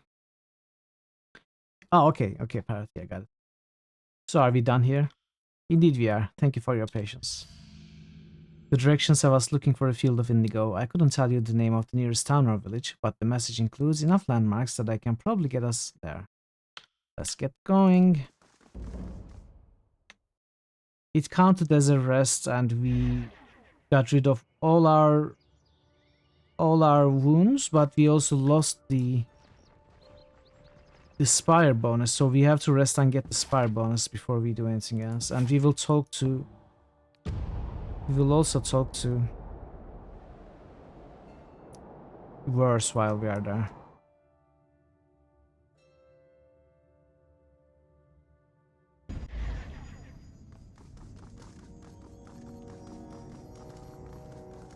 New critical hits boost. Thor Obliterator just boosted Torment, Tides. New critical hits boost. Thor Obliterator just boosted Shadowrun, Returns. New critical hits boost. Thor Obliterator just boosted Shadowrun, Dragonfall. Shadowrun passes Grimrock. Dragonfall. Thank you for the boosts, Thor. I appreciate it. As still as an owl on its perch, Verse stares in the direction of the cacophony, a warm breeze from the east playing at the feathers festooning her head. Fatebinder. Almost no movement accompanies her subdued greeting. Verse? I feel my sisters twisting around inside me, Binder. I can't tell whether they're dancing or trying to cut their way out. Or both. It sounds like you are trying to justify your own tumultuous feelings. I don't think she will like this, but maybe she will. Your sisters live on within you. That's only comforting like a flagon of unwatered wine. Feels nice now, sure, but I'm gonna regret it tomorrow. She splits her fingers before her, apparently taking a vested interest in the grime beneath her nails. It feels like all that's in front of me is a gorge so wide and so deep that there's nothing to see but wide open air. She looks at you. Say we come out of this with minds and bodies intact. You've got the tears and the Overlord has everything else. Then what? Then I take the fight to Kairos. Shit. I thought you might say something like that. Seems a damned foolish route to take, but it's yours to fork. She renews her interest in her fingers. The voices... I can't imagine him bending the knee to you. Whatever you've got planned, if you're walking into the heart of his power, you'd better be kitted for war. I'll find a way to deal with the voice of Narat. Are you just now looking for one? The Voices probably has 16 or 17 plots and counterplots already in motion. The Voices has more years behind him than a person can rightly imagine. If anyone's ever dug up a way to cheat the Void, it would be him. What if that way You is are mad, me? Exile. We know Mad! he was preparing me for something. What if he made some trap door into me? What if he's hiding inside me right now? You have to keep control of yourself. You know, I'd never considered trying that. Got any suggestions on that front? Figure out who worse is and stay worse. Now you're going to have me asking how I'm not myself? And don't try and turn me into a sage. We've got shit to do, right? Don't let me hold you up. And thanks, Fatebinder. Arcbinder. Worse grins. I like that. She's still got some sense of humor left. Alright, let's continue with the Indigo Fields. Land Trees quests. You know, I'm not sure if we can finish this game today. There seems to be a ton of... There seems to be a ton of content still. And scene. Gianna. One of my favorite characters. You wake from a dream of clean clothes and a courtier's meal with a rough hand clasped tightly over your mouth. Verse kneels beside your bedroll, a single finger to her lips, urging silence. She makes a hand gesture to interrupt as a person walking, then points away from the camp. Nod and follow silently. You stand silently and follow after her from the camp. She leads you down a steep decline, forcing you to pick your way carefully along the rocks by grave light. Distant mountains ring the horizon, and faint hearth light halos the apex of the mountain spire. First leads you into a small petrified wood before turning and leaning against a cracked stone tree. I wanted to put some distance between us and the camp. With the silence, you had me worried. Sorry about that, boss, but who's going to screw with the two of us? Alright, everyone. This looks kind of weird. First examines you, a couple of fingers drumming lightly on her lips. This is how you looked at your sisters too? Yes. Screw it. Let's say you and I make some time in the shadows tonight. If you think you're up for it. Wait, what? Her heterochromatic eyes look upon your expression. I'm up for it. She sidles closer, the sharp angles of her knees and elbows vanishing into a sinewy serpentine grace. Her fingers slide among yours, her palms as dry and rough as a stone sea boulder. Fragrant undercurrents of cinnamon and camphor grace her breath, doing nothing to mask the strong sense of stale wine and charred goat meat. Oh, she's drunk. Her low voice and warm lips mingle against your ear. Let's see what we can make of this privacy I scrunched up. Raptor Swift, her fingers wrap around your wrist as she wrestles you roughly to the ground. You tear at the threads of one another's armor, losing yourselves to darkness and heat, to smoke and fire. Her uneven nails score long lines down your back, and her hungry maw brands bite marks at junctures of your shoulders, neck, and chest. Beneath your hands, her scarred skin feels rough as rawhide. Nothing intrudes save the sound of sweat, slick skin slapping skin, and for a few hours at least, you leave your war behind. Afterwards, as you arrange your garb, you find her staring at you. She smirks. Just not what I was expected somehow. Not what I expected somehow. She blinks rapidly. Not that I'm complaining, just, Her mouth cracks into a wide grin. Maybe if shit ever settles out, we can see how else these old sacks of skin and bones fit together. I'd like that. She stretches with feline solemnity, brushes her fingertips across her toes, then smoothly straightens. Well done, let's say we go settle this shit out. The pair of you pick your way towards the camp as the sky lightens. So I guess this is the thing that we get as close to a romance plot as we can in this game. There was one odd scene before, considering the possibility of a romance with New critical hits boost. Legion Grey just boosted the oldest brand new early legendary remastered game that inspired Homer to write the Iliad and most of the Odyssey. What? The game that has characters that make Helen of Troy jealous with their pixelated beauty. The game that showed Captain Kirk that it was possible to defeat the Kabikshimaru and inspired Sun Tzu to write The Art of War. Mass Effect. Wow, those are some facts that I wouldn't imagine were true. Thank you for sharing them with us, Legion. And thank you for the boost. These berry brushes are chocked full of clusters of ripe berries. Kairos be praised, we found it! Rubbing his hands together, grinning ear to ear, Lantry eyes the berry bush with anticipation. I thought we were looking for another Chronicle stash. We bloody did it, mate! We bloody did it! But I see why you may have thought that. Only need a moment. This won't be like last time, where a moment means half a day. If my understanding is correct, these berries only need a little alcohol to make them absorb into the skin and cause you to bleed. Cause what? A bullet-stained hand reaches out and touches you by the wrist. A searing burn upon the surface of your skin quickly turns into spreading, blissful warmth. Though his mouth moves to form words, nothing reaches your ears. The world begins to tremble as your breath expands to fill the whole of your body with vigor. Yo, what's happening?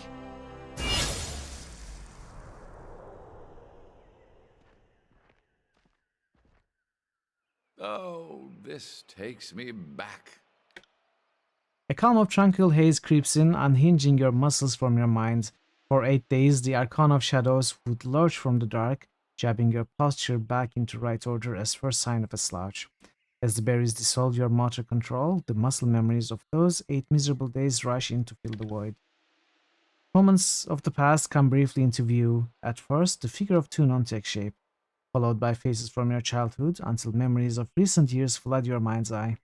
While the faces come and go, one figure emerges from the noise, unwilling to dissipate into the fog of the past. Remain calm. Then we have a deal. You'll receive further instructions by way of missive. We will use a plethora of names when writing to you, but you will know us by our seal. The form of the voice of Nerat, the Archon of Secrets, congeals from the visions, flipping his scepter as he paces triumphantly. You hear the voices in your head. Of all the people in Taratus, you dream of us? Oh, Archon, you flatter us so. It's almost a shame the Overlord insists we play this game of murder and dominance amongst us Archons, but such things were inevitable since long before this war. His attention seems directed at Lantry, who appears far younger than you ever remember seeing him, though his white features and wrinkles momentarily flash in and out of view. 5 parts water, 2 parts red grape juice, 1 part ash. I'm still not convinced I can play the part. Considering how insular the school is, I don't see how any will trust me. You don't like Gianna's voice acting much. It's not that it's bad. Some of the PoE heist rogues are so good that others feel a bit meh in comparison. I think you are right about that latter statement. However, I don't think Gianna's pales in comparison to others. In fact, Gianna's voice acting is my favorite. I don't know. I quite like how the voice actor was able to bring that character to life. Like it's perfect to me.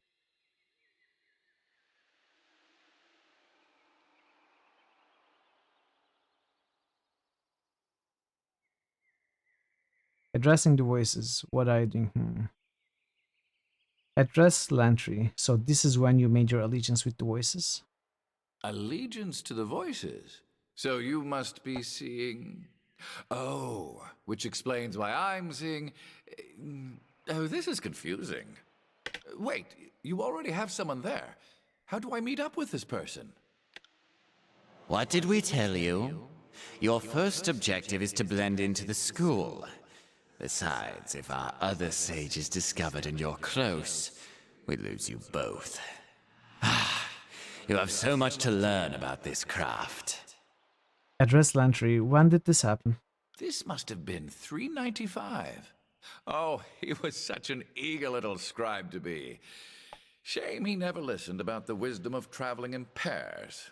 I might have known what became of him. He's not seeing what we're seeing. He's lost in some drivel about old peers, lost friends. Boring, really. And to answer your question, yes, all will be forgiven.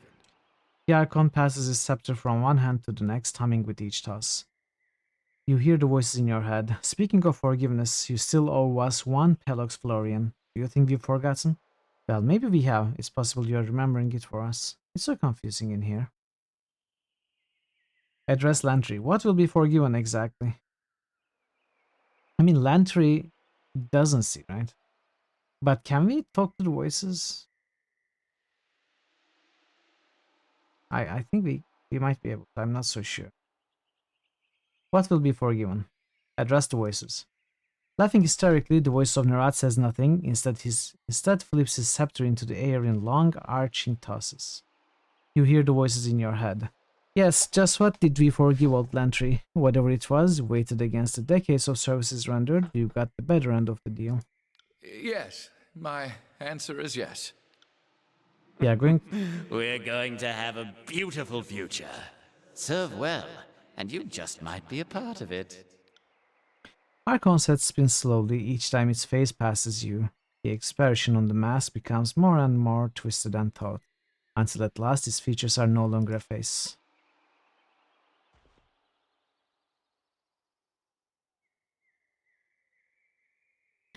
By now, I ought to have learned to grab a bucket before doing things like this.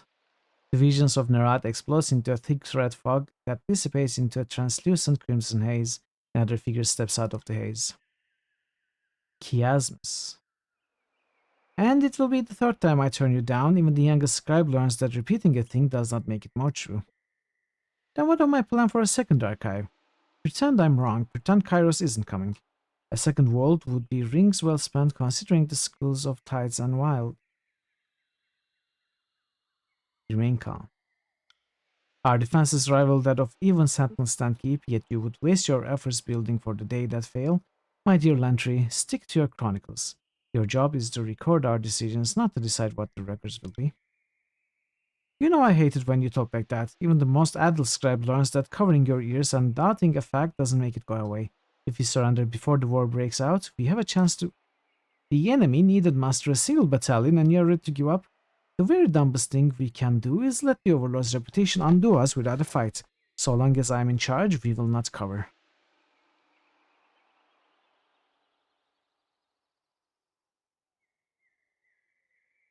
Your orders went from simple spying to swaying opinions?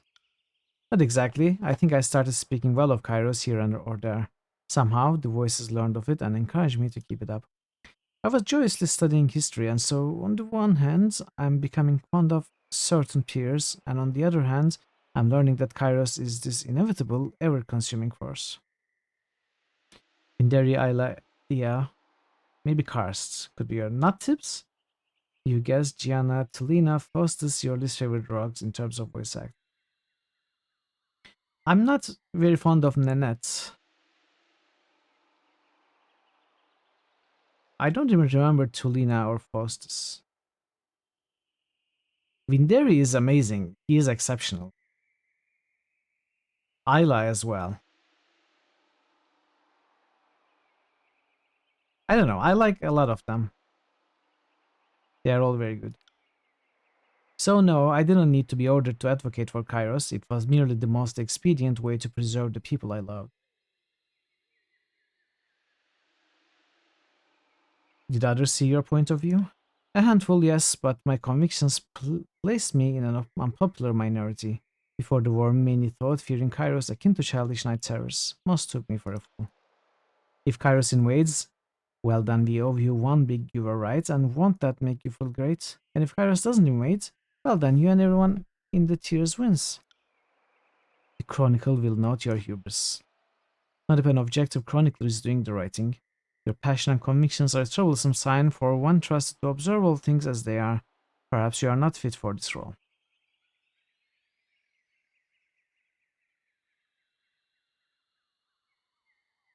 So how did you describe the school's passing in your chronicle? I think I may have touched upon a certain provost being exceptionally daft, but for the sake of history, I did emphasize that all of the sages were responsible for the school's collapse. I apologize for even mentioning this matter. I will take my leave. Always a pleasure, Brother Lantry.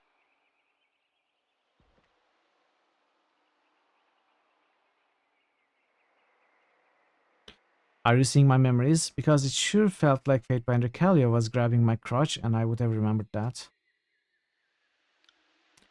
The form of Sage Chiasmus loses color, dissolving into a grey-blue heap that expands into a translucent fog that stretches into inevitable nothing. A second Sage stands before you, this one a familiar face, Lexime. Though dressed in the tattered attire you saw her wearing, her features look decades younger, and her face alights with a joy and energy you did not see in the sleepless Lexime of your own memories.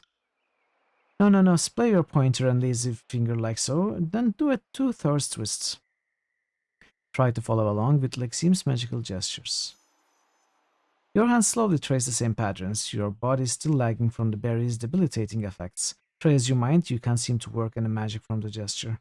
Though you conclude that, in theory at least, she would be casting a simple illumination spell. The last step of her hand gesture is unknown to you, and you are unable to mimic it with certainty. I know you are immune to flattery, but I assure you, you have some sort of natural accent, and I can't replicate it for the life of me. Yes, I'm sure you say that to all the lasses your quill wants to dip, and I'm not some phantom, hush. Aren't you the one who says Kairos has some shadowy hunter that kills would-be archons? If I'm as special as you insist, you best keep your lecture spout shut. Is this memory going where I fear it's going? Depends on how long this memory goes.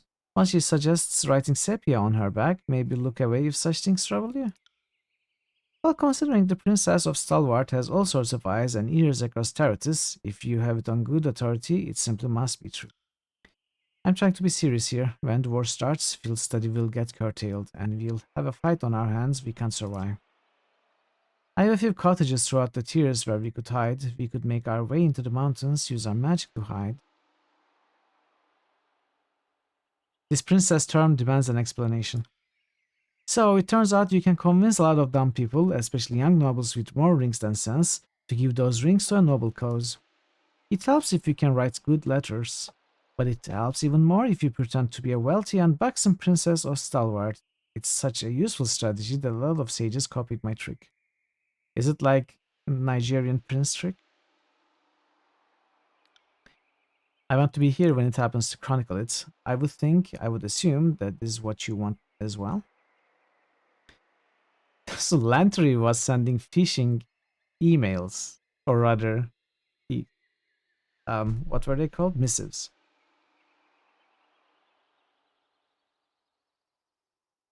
Is this the last time you saw her before the Edict of Fire?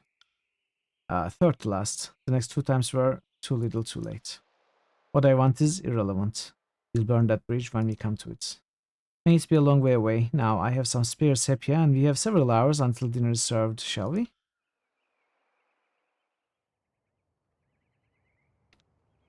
After all that, I think I need a stiff drink to calm the noises. How are you feeling? Was it what you were hoping to experience? Well, I don't know what I was expecting, honestly. I think I just wanted to talk to the Lexime I remember. Reported Lantry, yes. The Lexime she has become is not the person I thought I loved. But what we want isn't always what actually happens. She'd have known that if she lived by the truth of the Chronicle. Has correcting the record afforded you some peace? Considering these Chronicle fragments would have remained corrupted without me, yes, I feel I've done history a service. The Chronicle certainly seems safer in your hands. You honor me, Archon, but I'm merely doing my duty as a scholar. I never thought I'd be undoing the deceit of another chronicler, but I suppose if you live long enough, you see it all. And you are certain your understanding is more accurate? Is this an argument for epistemological skepticism? Well, I can say with certainty that I have never willingly obfuscated the record. I doubt she'll be pleased by you undoing her work. So be it. When she sullied the Chronicle, she lost the right to speak on behalf of history. And I would prefer not to cross paths with Lexime again. How you saw her in our visions is how I want to remember her. Ready to keep moving? Thank you.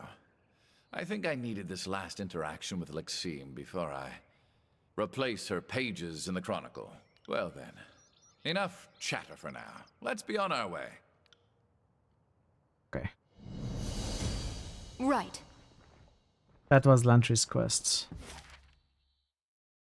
Which means this is the end of companion quests for now. I think the next thing we need to do is... What's that Sunset Spire? Oh, wait. Triumphant at last. Of course, it's Sunset Spire, not Wendrin's Well. Let's go to Lethian's Crossing, liberate Lethian's Crossing from the disfavored, then we will visit Tunon. Wait, what? How did that happen? Oh no. Oh no. Which one triumphed? So many mistakes. That's what happens when you add 77 sound effects in one day. Hey Vero, how are you? Very good to see you. Within the hour, your life will be... Rhodes. That is not a clear sound effect at all. How are you? Very good to see you. How's your Friday? I'm glad you are here, Fatebinder. We are having trouble holding the disfavored back. On top of that, I've got some word that Bane have escaped from the old walls. It was interesting to see Lantry quest in the end. You remember that in your rug, it was bugged. You believe you could not find the last key in Bastard's Wounds. Oh, I'm sorry to hear that. But I'm glad at least you got to see it now. How are you, Adam? Welcome back. Good to see you as well. Yeah, the Buster's Wounds DLC is riddled with bugs, unfortunately. It's okay. Yeah, I know the feeling. How did the Bane escape? Aldin was afraid the disfavored would steal the helm just like Raytomon did, so he locked it away in his house for safekeeping. Glad you made it back. Unfortunately, it doesn't look like helm works when it's that far from the old walls. In any case, we are in bad shape here. We've taken a lot of casualties and many of the settlers were caught in the fighting. We were able to secure the Sunrise District, but the disfavored have a hold on the Moonrise District. On top of it all, Aldin was taken by the disfavored soldiers. Matani took some soldiers and went to help him, but was ambushed before she could reach him. The disfavored are threatening to execute Aldin if we don't surrender, and Matani won't last long if she doesn't get help. There's no time to help both of them, Fatebinder. You'll have to choose Matani or Aldin. The lives of individuals should not be a deciding factor. Make the decision that best serves your tactics, Fatebinder. Let me think about this. Don't tarry too long, Fatebinder. I will wait for you at the Merchant's Bridge. I don't even remember who Matani or Aldin were. They were important figures. Aldin was the Forgebound, I think. Matani was the descendant of Vandrian or Lethian.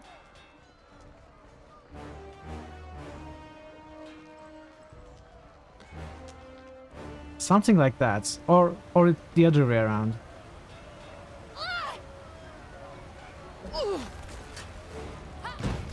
Sorry, I can't.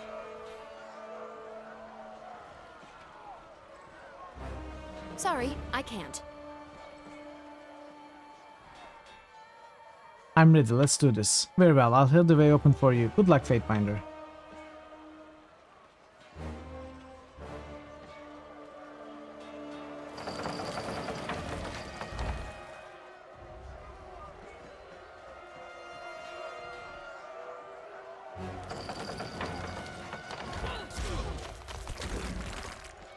Matani, Aldin. So Matani is one of my commanders. Aldin is this place's one of the important people of this place. Martini was the descendants of Mandarin or Lithium. Okay. That is very correct, CC. Very correct.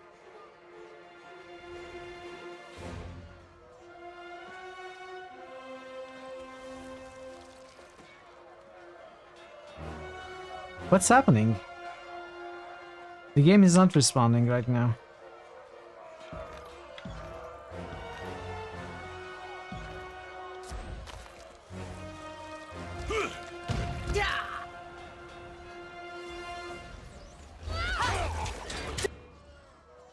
I mean, Matani is one of my commanders, right?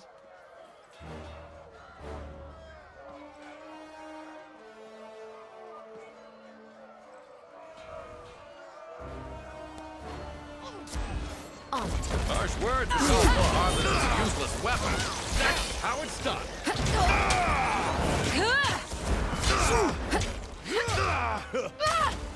I see as the crow flies. Words would cause more harm than this useless weapon.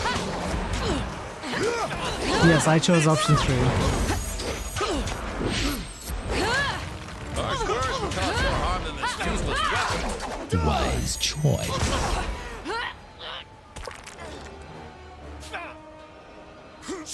I mean, I have no idea what the repercussions of choosing either might be.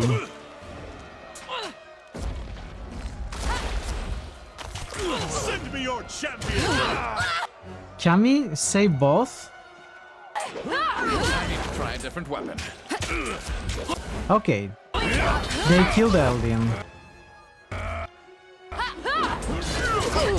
Well, I made a mistake.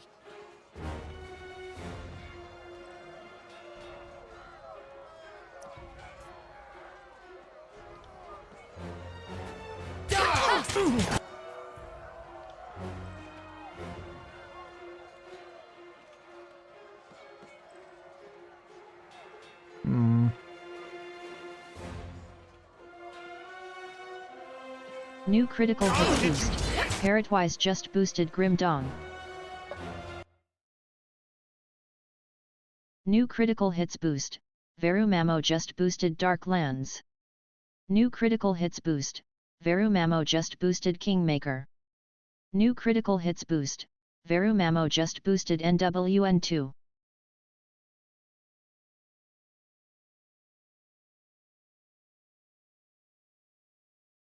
New critical hits boost. Parrotwise just boosted Betrayal in Antera. I think I might reload and try that. I think Matani might be able to hold them New off. critical hits must. Parrotwise just musted Silver. Thank you for the boost, Variant Parrots. I'm going to reload. I'm going to try something. They basically said I can only choose one. I know. I know that's what they said. But I want to test something out. I want to see if something works. I know they said that. But Matani is fighting and taking some damage. Wait, this is not the save I wanted. Okay, that's fine.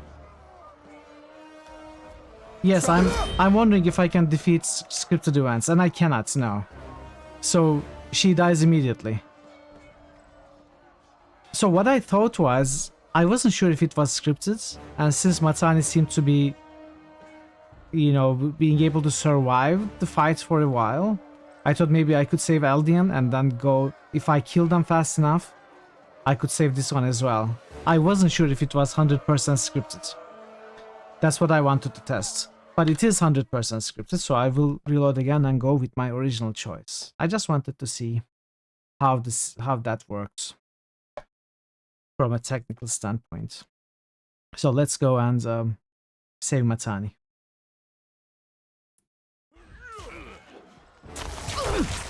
Your days end here!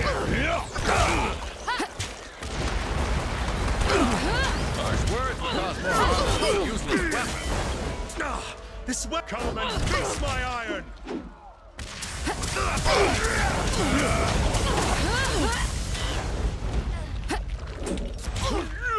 Damn thing couldn't pierce claw.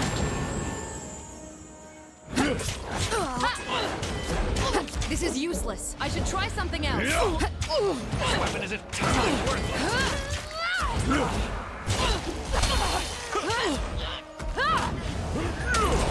If you could time it so that you start the fight with both enemies at the exact same time, you won't get the quick break. Oh, that is interesting. That is something to test. Not going to do it now, but it is certainly something to test. For the queen! Will do. Thank you for your help, Fatebinder. Matani inhales sharply and bends over. My injuries are a little more severe than I thought. I think I'll stay here for the time being. She stops and takes a few short breaths. I sent some soldiers up to the first tier to deal with the disfavored, but I was waylaid on my way to help Eldian. There are also some settlers trapped by the fire up there as well. The settlers won't last long if they are left on their own, but the soldiers won't last forever trying to keep the disfavored that way. She sighs, her face wincing with pain. I don't think there's enough time to deal with both problems. It's a terrible thing to ask of you, but you will need to decide who needs your help more.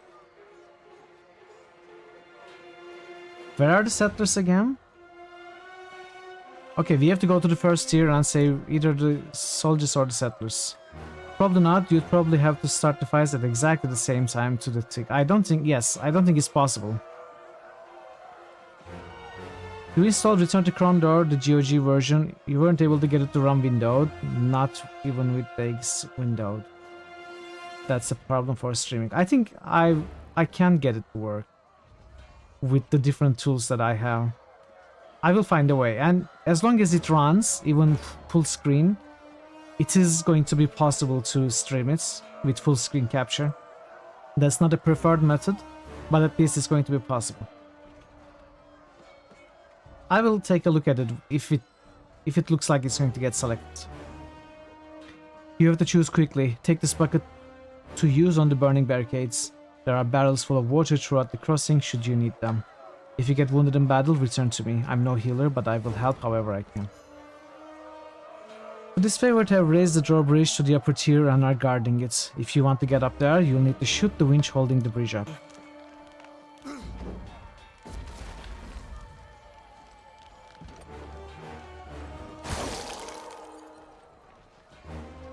I'm not here to make friends. What the fuck is wrong with my weapon? Right. This is useless. I should try something else.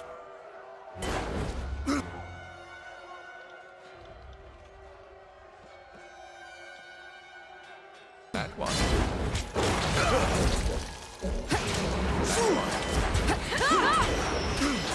This weapon is entirely worthless. Have I hit anything? The new alpha, yes, 21, right? I did. I really love it. I really love the changes to the crafting system. This weapon is entirely worthless. How you discovered the recipes. I really enjoyed it. Harsh words would cause more. Petey, you won't enjoy this as much as I do.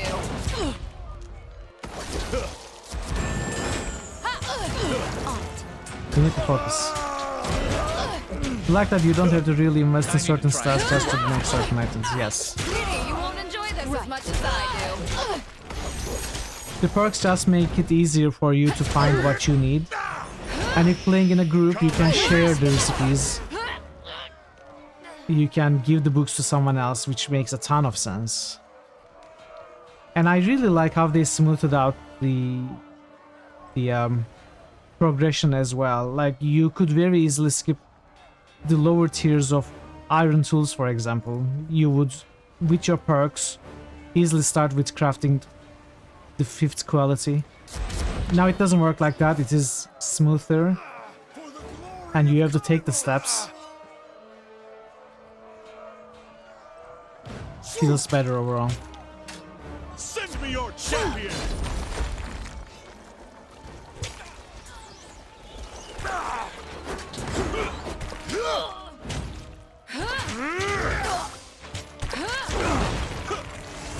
Will do.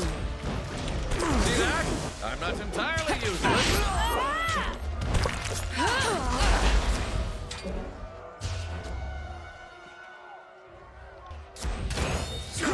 This weapon is useless.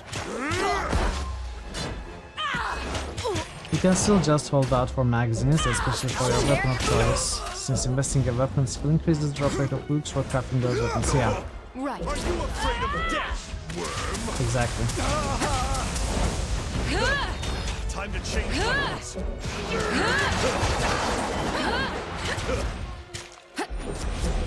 On my command!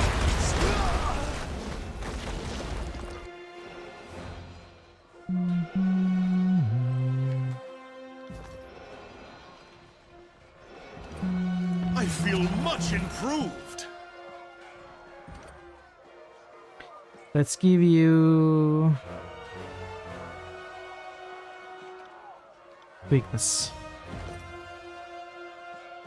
And let's give you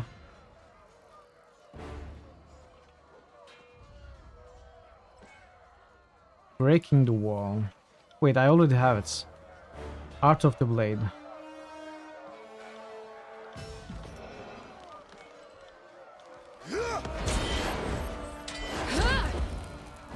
This is useless. I should try something else.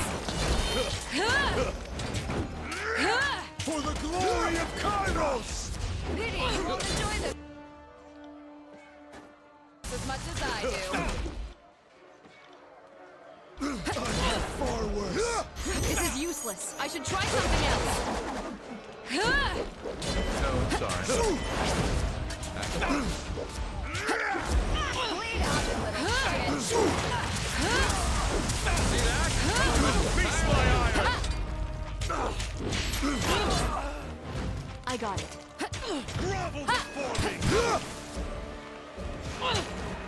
I'm not... Lahora, Master of Tempering. I'm not sure what is what here. I got it. Oh, so I made a choice. What choice did I make? I wanted to save the civilians. Okay, we saved the civilians. You saved us, Fatebinder. Thank you so much. With the fire gun, it's safer for us to wait here until the fighting outside has stopped. So Lahora is dead. And we saved a bunch of merchants.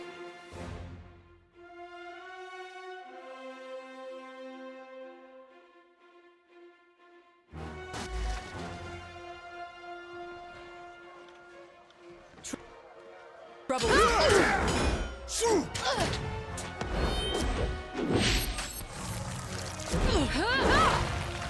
I don't really like the way that this game is... The way that this game is making me choose things. I'm okay with choices. I think their way of implementing the duality, like forcing me to make a choose one or the other, I think it's very shallow in almost every case where I have to make a choice. That is really my only complaint about story writing of this game. I've had far worse.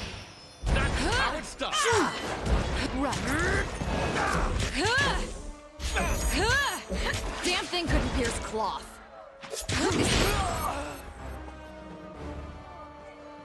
I don't know how they could have made it better, but this doesn't feel nice. Not well implemented. For me. This is useless. I should try something else.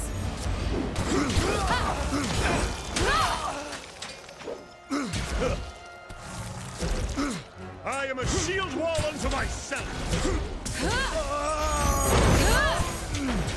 This is useless. I should try something else. Each individual choice is fairly shallow, but if you try to map all the choices into a network, it can go pretty deep. No, I like the choices. This is useless. I have no trouble with the choices themselves. I don't like their implementation.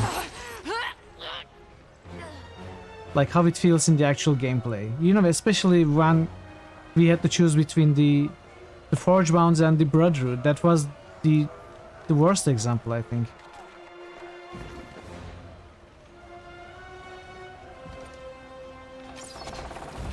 It feels kind of similar right here as well. What didn't I like about it? I mean, I'm not sure how to put it into words that I would be able to relay how I feel about it.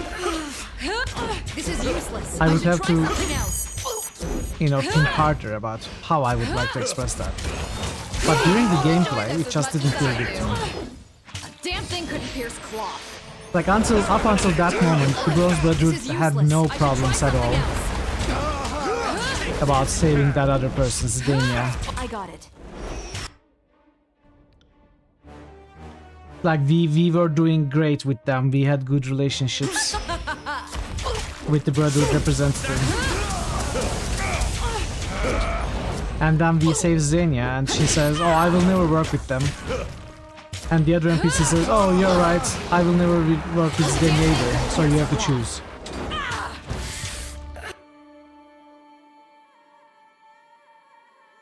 Eternal Flame. Not a problem, boss. Take that!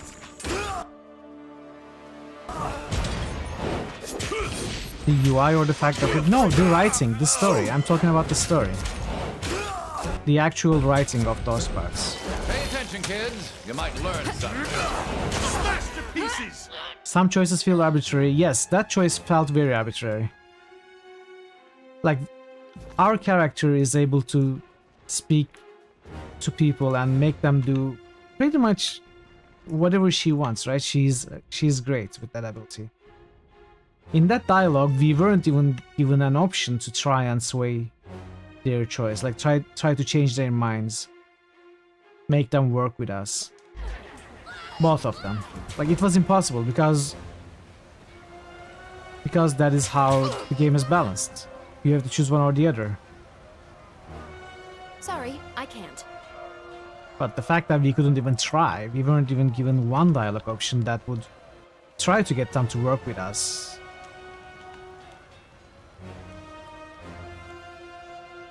It was also so sudden. I don't know. A combination of a few other things that made me not feel good about it all.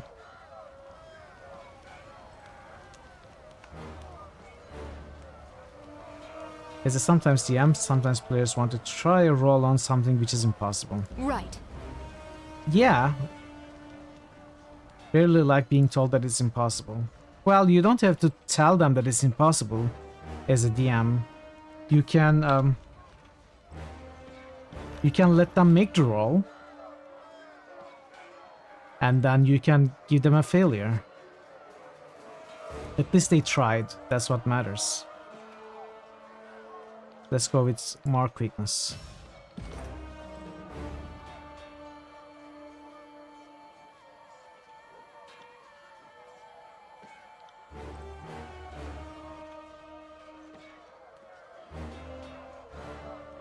Do I want to charge with Mithril? Probably not. Okay, we can replace Flurry.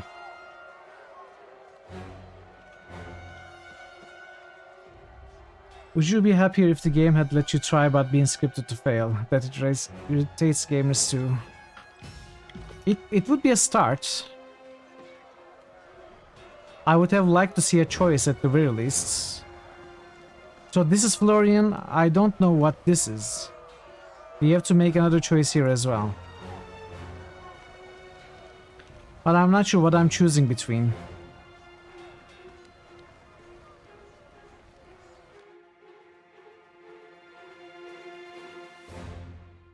I mean, there are ways, I think. We have company. That's fine. That's fine. Don't need that risk. Something can be found, depending on the occasion.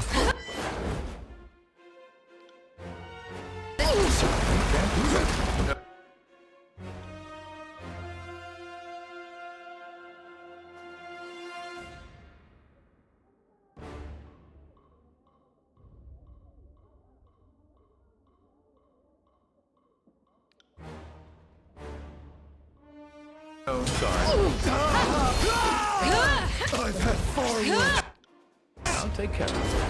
It's impossible to roll situations you try to give the players something for a really good roll, even if their full objective is impossible. Yeah, exactly. That's something like that I was thinking of as well.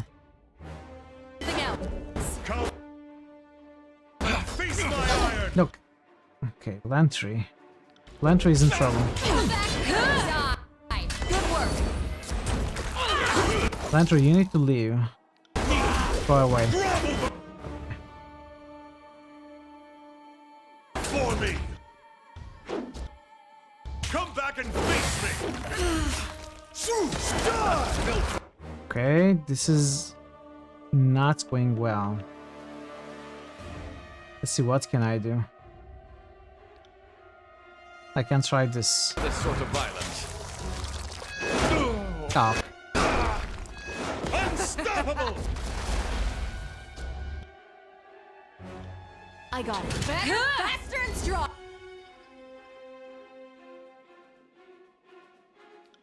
Consider it done.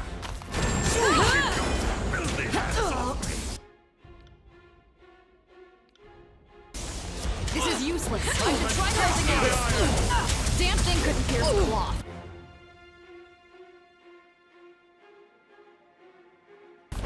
Fall before me. No, come on again. Ah. We cannot get him up now. If a player rolls a natural one on an check, they must still be inclined to try. Wake me up when it's over. Okay, we completely lost control of this fight.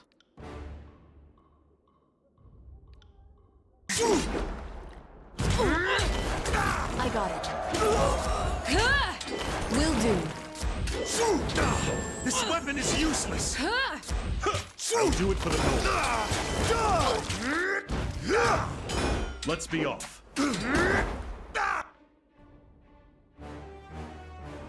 They are not taking damage at all.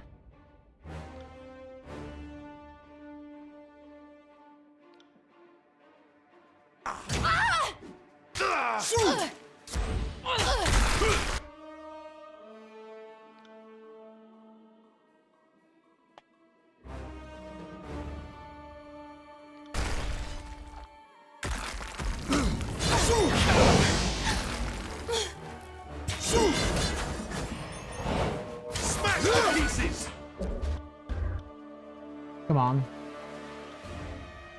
I guess we are using everything we have.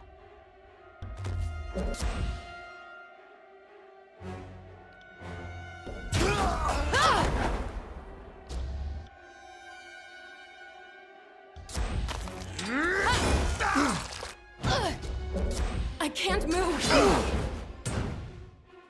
On your knees, worm. Leave the strongest to me. Come on. I will aid you. What are you doing there, Barry? Why are you behind me, Trell? No reason.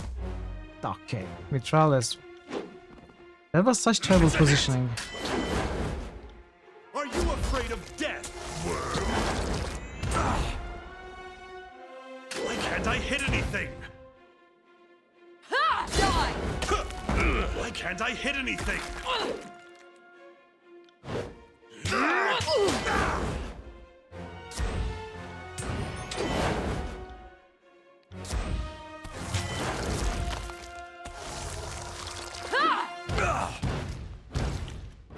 I think we are going to lose. I will aid you. I will aid you.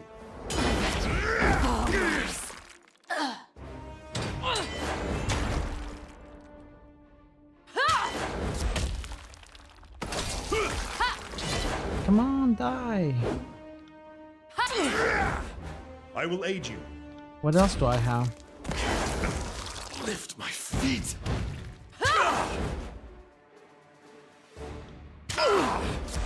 Well struck.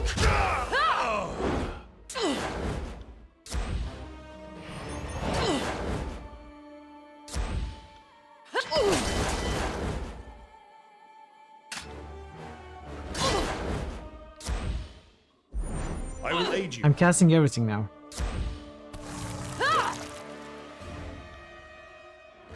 It's a hit.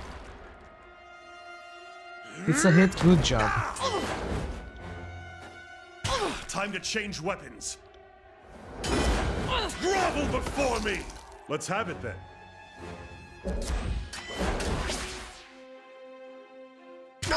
This weapon is useless.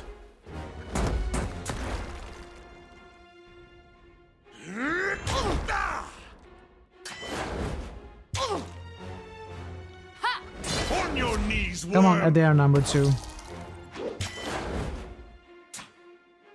Soloing encounters. On your knees, worm. Thank you, Fatebinder. We'll tend to our wounds and meet you back on the battlefield as soon as we are able. You actually like writing in which choice is taken out of player's hands sometimes. It feels incredibly unrealistic for the player to always have good options. That's right, or to always be able to exert control. Much of reality is about experiencing powerlessness and navigating those experiences, so they make the stories more relatable for you personally. No, I have no problems with all of that, Vera. I just thought the implementation of it, the writing was lacking. It could be done much better.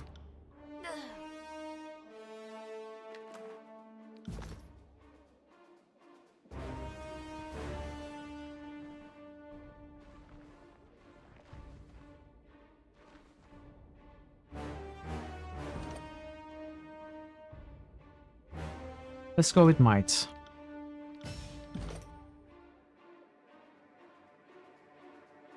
And what did I want for worse? Increase accuracy and removes the recovery penalty incurred after changing weapons. I don't care about that.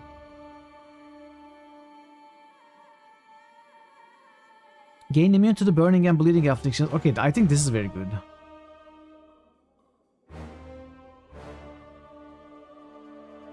Let's go with this. Hey Proc, welcome. In such situations, you think it's up to the writers to convince the player that the situation is impossible to resolve. A reverse persuasion check. Yeah, I wasn't really persuaded, I think. That might be the problem. But take away that this Mitral feels they rolled a natural 1 in this regards.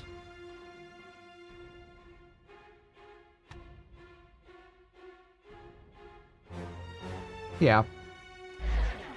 I think it's a good way to put it.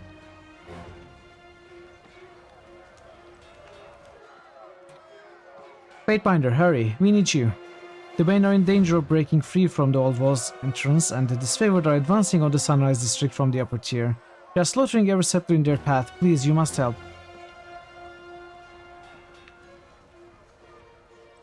Spill the Fatebinder's guts.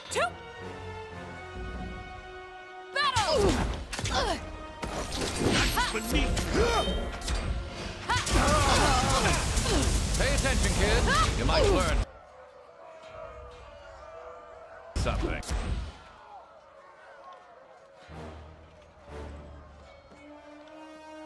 I will aid you. This is embarrassing. What are you doing? I got it.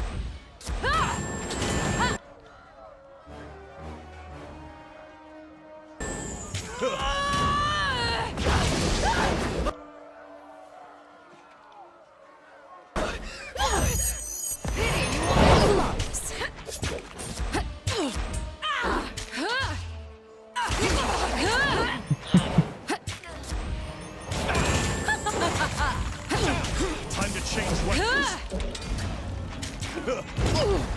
This is useless. I should try something else. Harsh words. Let's try this. Harm than this useless weapon. Smash to pieces.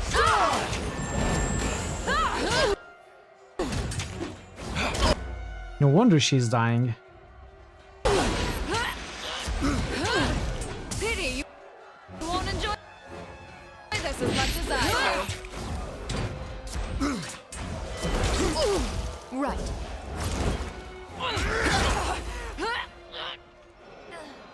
On it. I have to follow this guy. What just happened? Right. What's up here though?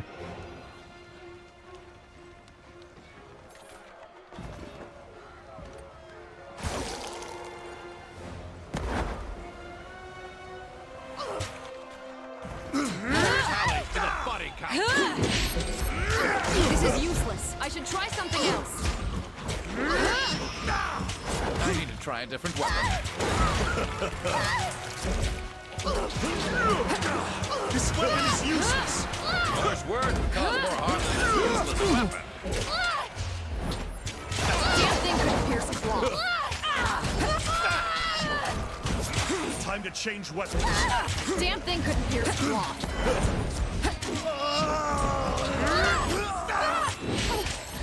I'm not dead yet.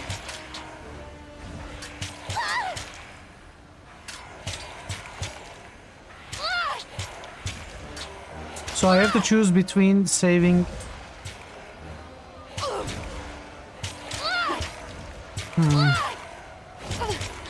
I'm not dead yet. So if we go here, we will save people from Disfavored. If we go here, we will fight against the Bane. For the queen!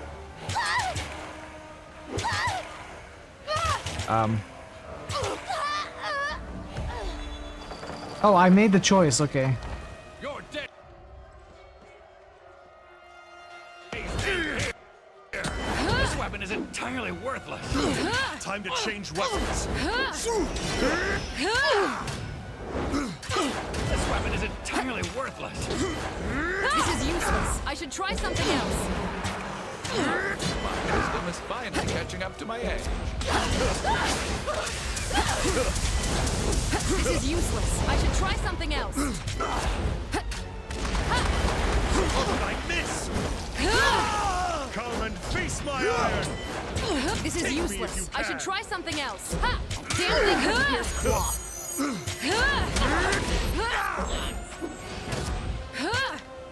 Pity you won't enjoy this as much as I do. On your knees, worm! I got it. This is useless. I should try something else.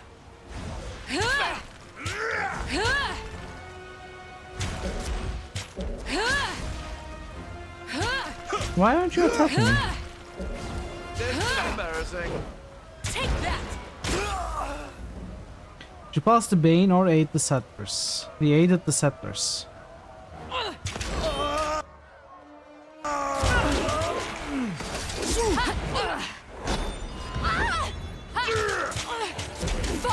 let's say my reasoning was, if I don't do anything against the Bane, maybe they will also attack the disfavored. But if I stop the Bane, the disfavored will certainly kill the Sattras, right? This is useless. I should try something else. Although that's not what I thought at all. I took a step and apparently it was a choice. This is useless. I should try something. I got it. Those words would cause more harm than this useless weapon.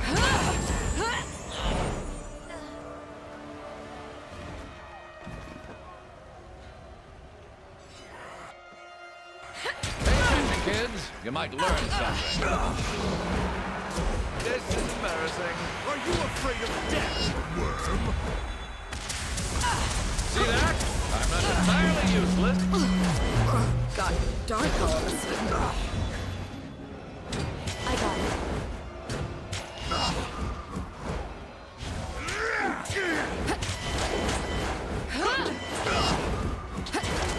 This should do the trick.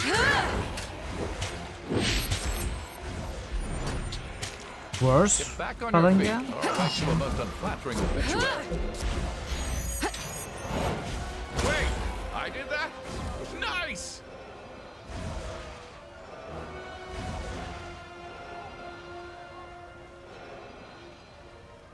Yes.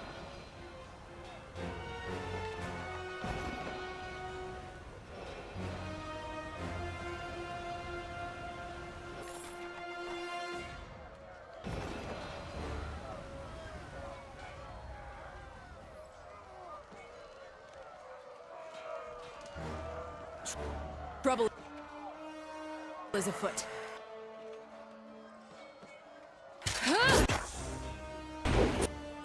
Is something wrong with my formation? Could I miss?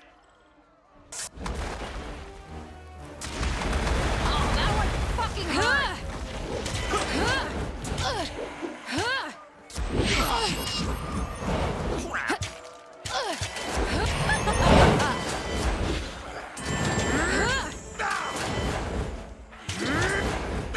It shouldn't be wrong.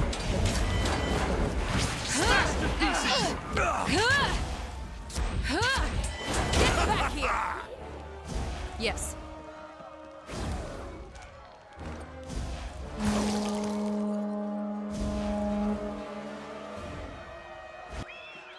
From across the settlement, you hear a series of sharp, shrill whistles coming from where the wounded in Latin's Crossing are being protected.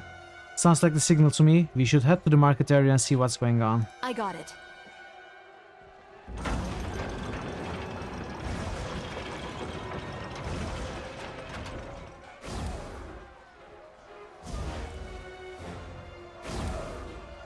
Can't do that.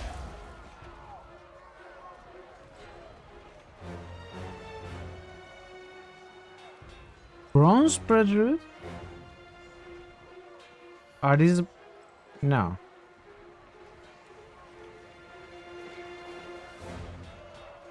Wait, what's happening? Oh, I have to go around? Okay.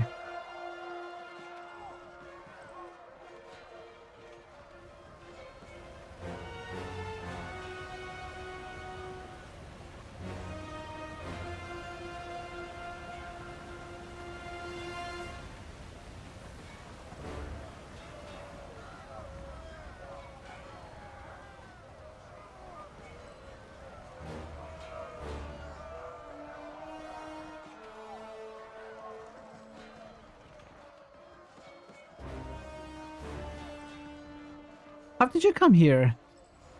We're just here. What's going on?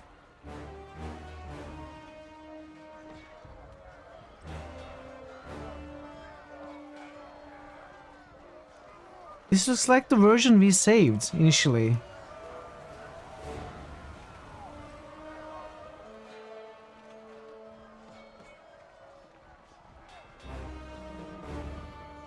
Fatebinder, you are wounded. Would you like me to tend to your injuries?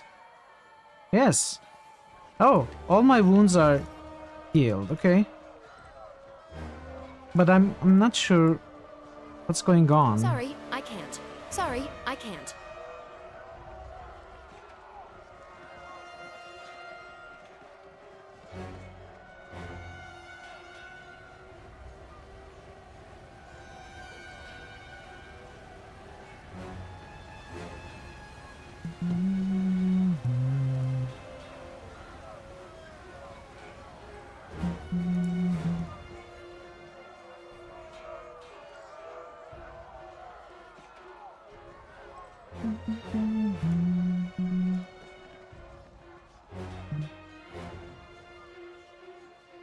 Sorry, I can't. Sorry, I can't. What's this? Is this bugged? Is this normal? Am I missing some? Oh.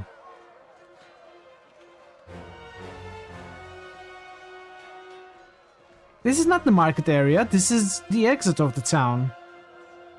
Platinum's Crossing rightfully belongs to Graven Ash under this favored Fatebinder.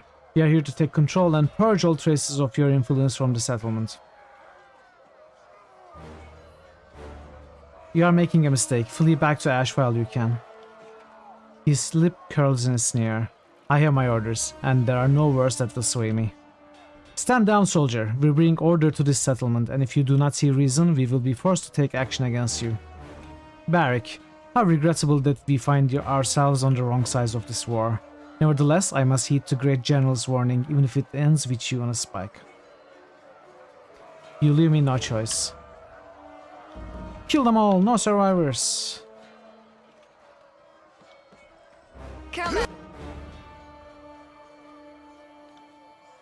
Okay, this is a fight to be taken more seriously, I'm guessing, so let's start with our big boss.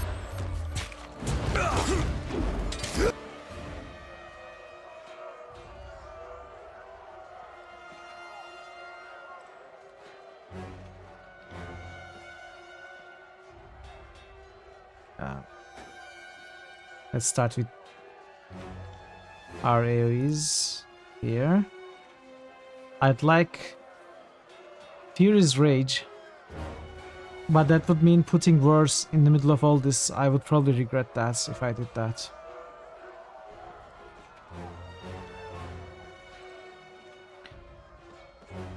I have to kill this Earthshaker if I can.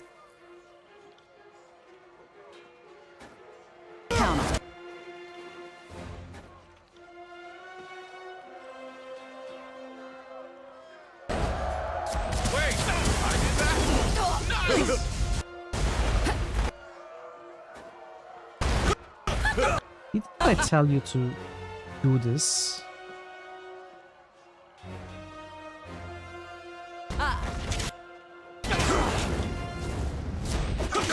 Try it again. Ready? Can't wait to try that again.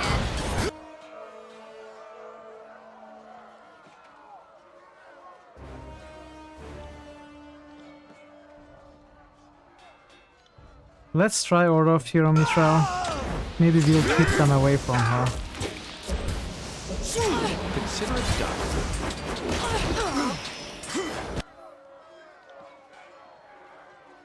And now you do I need sweeping to try that. a different weapon.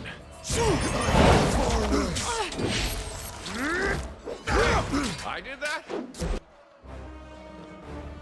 Well, that aura didn't help much.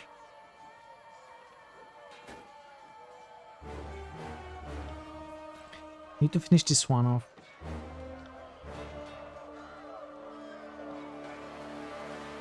We should try that again. Let's heal Mitron. Damn thing couldn't pierce. We have our artifact weapons that we can use. Aspect of Nightmares, sure.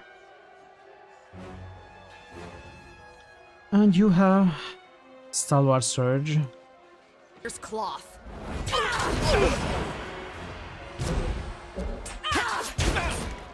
Time to change.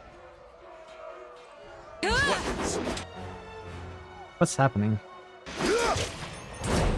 I've had far worse.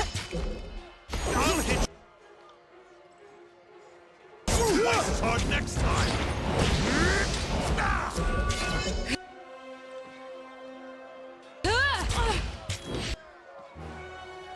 As you come out. For the glory of Kairos! This is useless. I should try something else. If you can finish this one off at least. Actually, 3 of them are almost dead. We could use worse to finish them off. This is useless.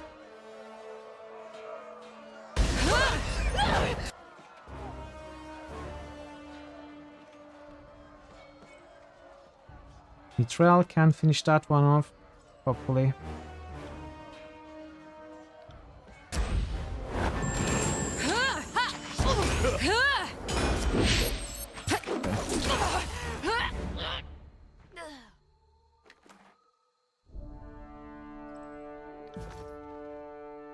On it. The disfavored are really annoying to fight against with their very big armor values and regeneration. They just refuse to die. Thank you for your help today, Mithril. Because of you, we were able to protect Lethian's Crossing from the disfavored. But today's battle makes me worry for the rest of the tiers. If Ash was brazen enough to attack Lethian's Crossing, then the Voice of Nerat certainly won't think twice about attempting the same thing elsewhere.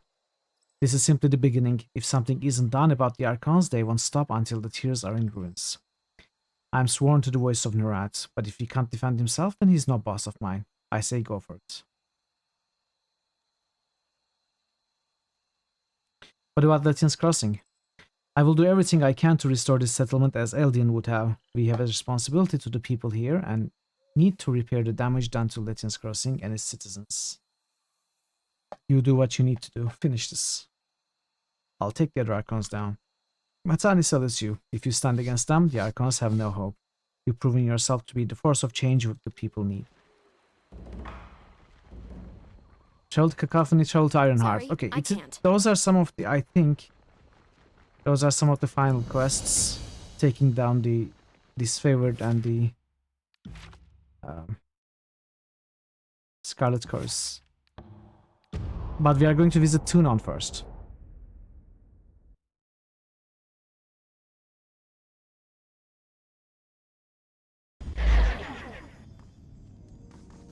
But even before that, we are going to rest.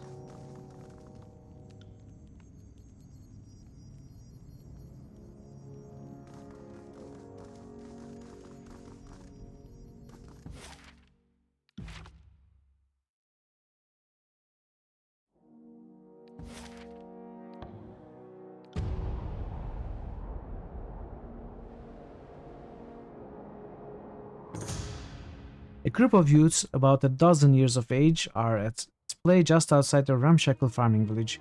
3 of the youths wield crude knives and axes carved from solid planks of wood. They face off against a team of younger children with scraps of brightly dyed cloth tied to their wrists, ankles, and necks. They eagerly volunteer that they are playing Bane and Raiders. It's a local variation of game played by children all across Terraces, in which the armed children attempt to sneak some small treasure, in this case a shard of well-polished clay, out of an area designated the Old Walls, without being caught by the opposing team whose members portray the Bane.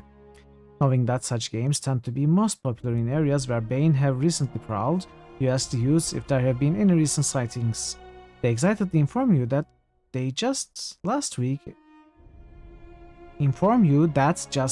a farmer heard their howling and saw their glove from the direction of the nearby Old Walls. Pursue the Bane. Leaving the main road behind, you press through the wilds towards the Old Walls. As you approach the massive stone structure, you make out the chaotically swirling blood-red luminescence of the Bane, their low halls growing in intensity as you approach.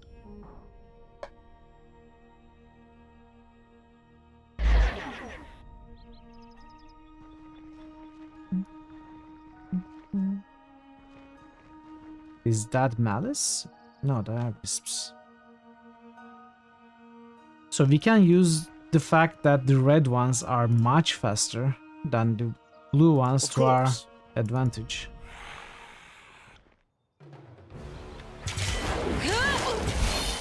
At least give ourselves some time before the wisps catch up.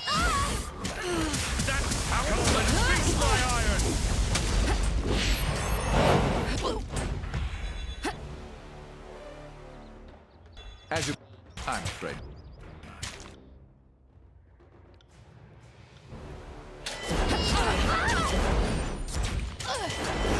That's how it's done! Pity you won't enjoy this as much as I do. I'll tear your Gotta focus. out by your ass. That's how it's done! I know my own strength. Right. Okay. That was a fight. I don't think anything special is going to happen. Welcome back. Oh, you are lurking, Parrots? I didn't even see your message. Welcome back. Good to see you. No, not here. Wait, where am I going? No, wait. Where was I going?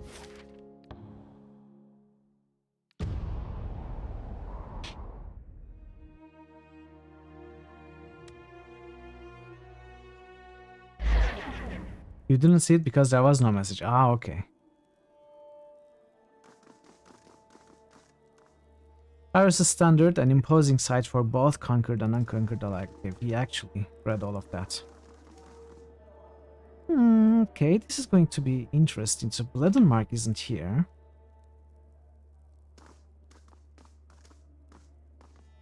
You have an idea?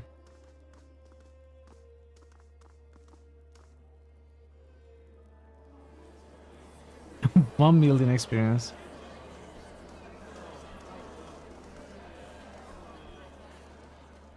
What's the idea?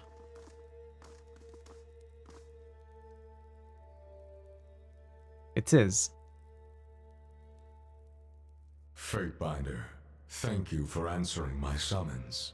This could very well be the defining hour of the conquest.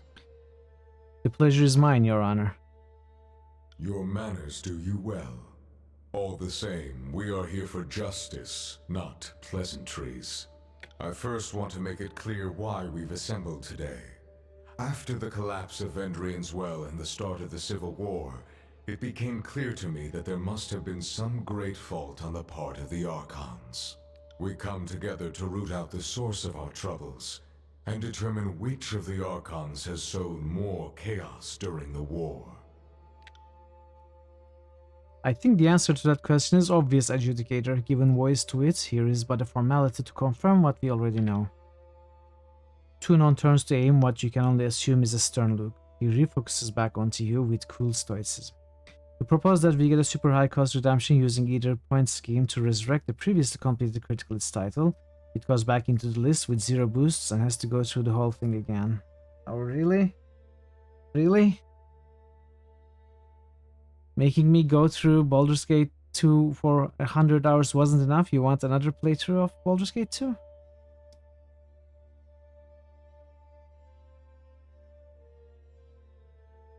I don't know. I don't know. I have serious doubts about replaying a game rather than playing a different game.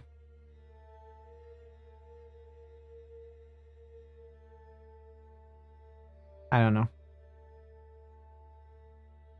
I don't feel great about that idea. But something to consider. Much has happened since I dispatched you on that mission. With Kairos' mandate that only one Archon may rule the Tiers, the verdict is now more important than ever. We cannot allow this conquest to descend into total anarchy. You chose not to support the Overlord's Archons, a decision that challenged the very fabric of the conquest.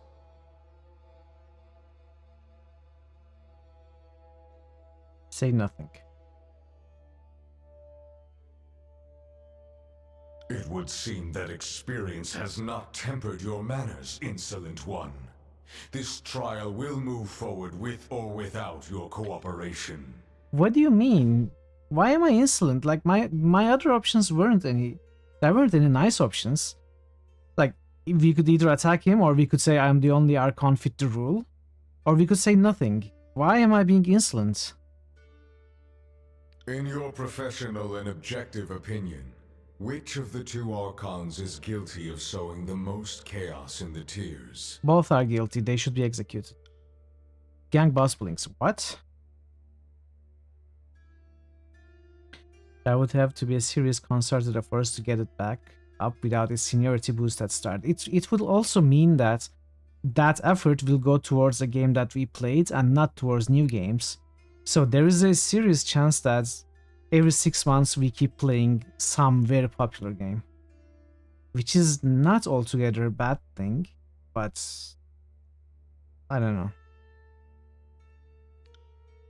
I'm afraid I have to echo that sentiment. That is not an option. You were tasked with determining the guilt of one Archon and one Archon alone. Choose. The voice of Nerat, Archon of Secrets. And so the charges are declared. I'm confident you've come with prepared arguments. Like, and what research, is the high as is cost? expected of your station. It is either not too high for people who have been lurking in the channel for a few months, or it is too high for everyone else.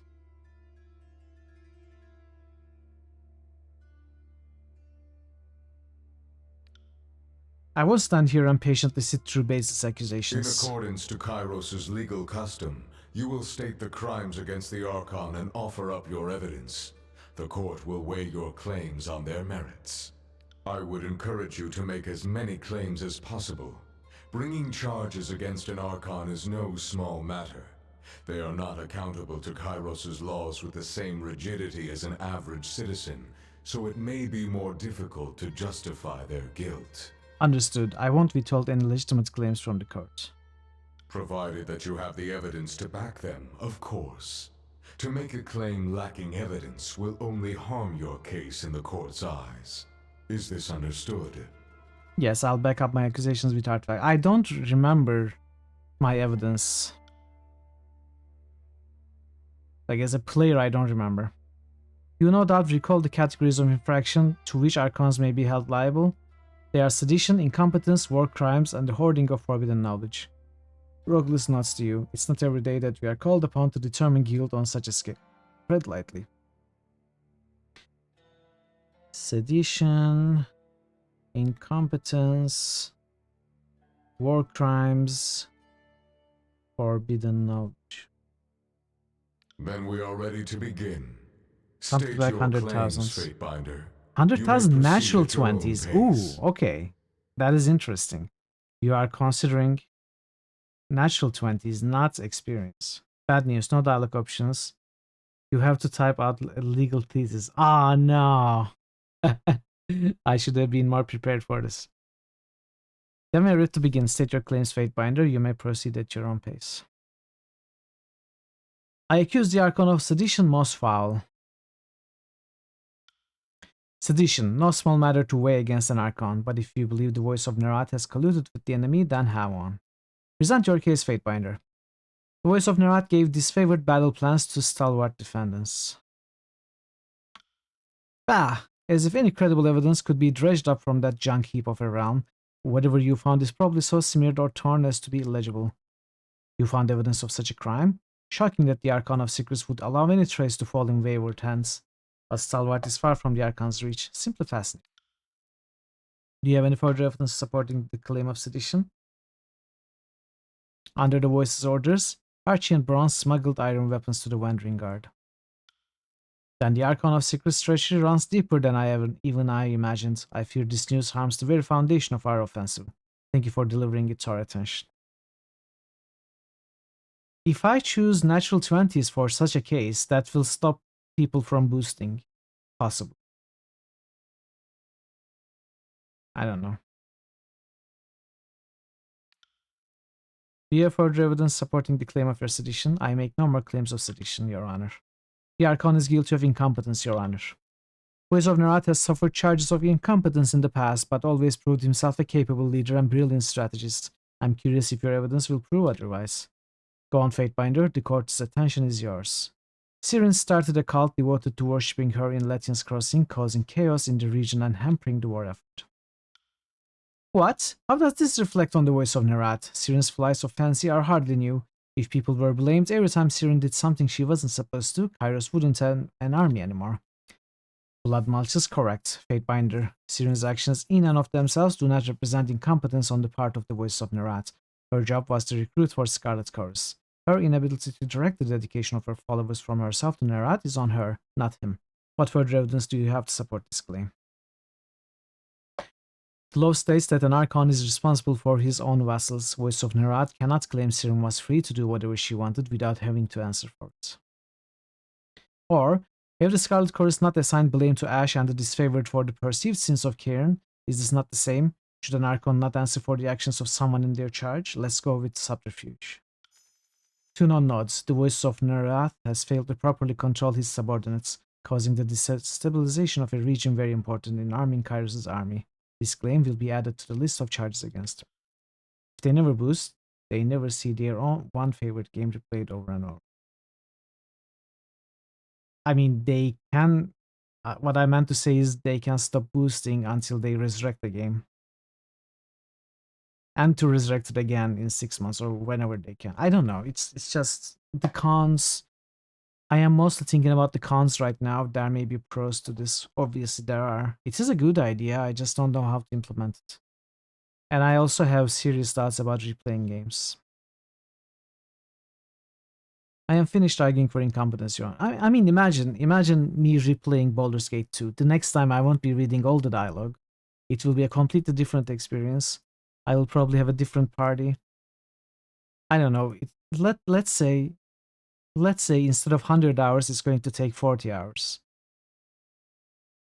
All that point spent for 40 hours of a replay of Baldur's Gate, which probably won't even be that much fun.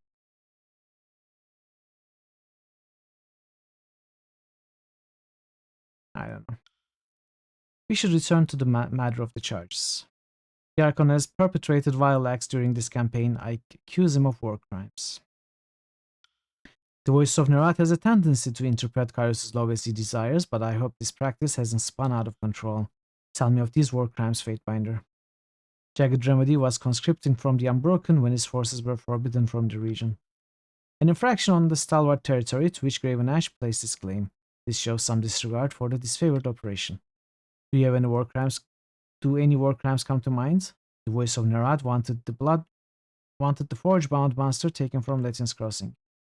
The Forge-bound are under my care, and no other Archon has any right to dictate their assignments, their keeping, or their welfare. This is a slight upon the very campaign. It undermines our ability to arm our forces. I'm sure that the voices only wanted to look after Master Zdania's safety. Blood Mulch trails off as Tunon pins up the spot with a gaze.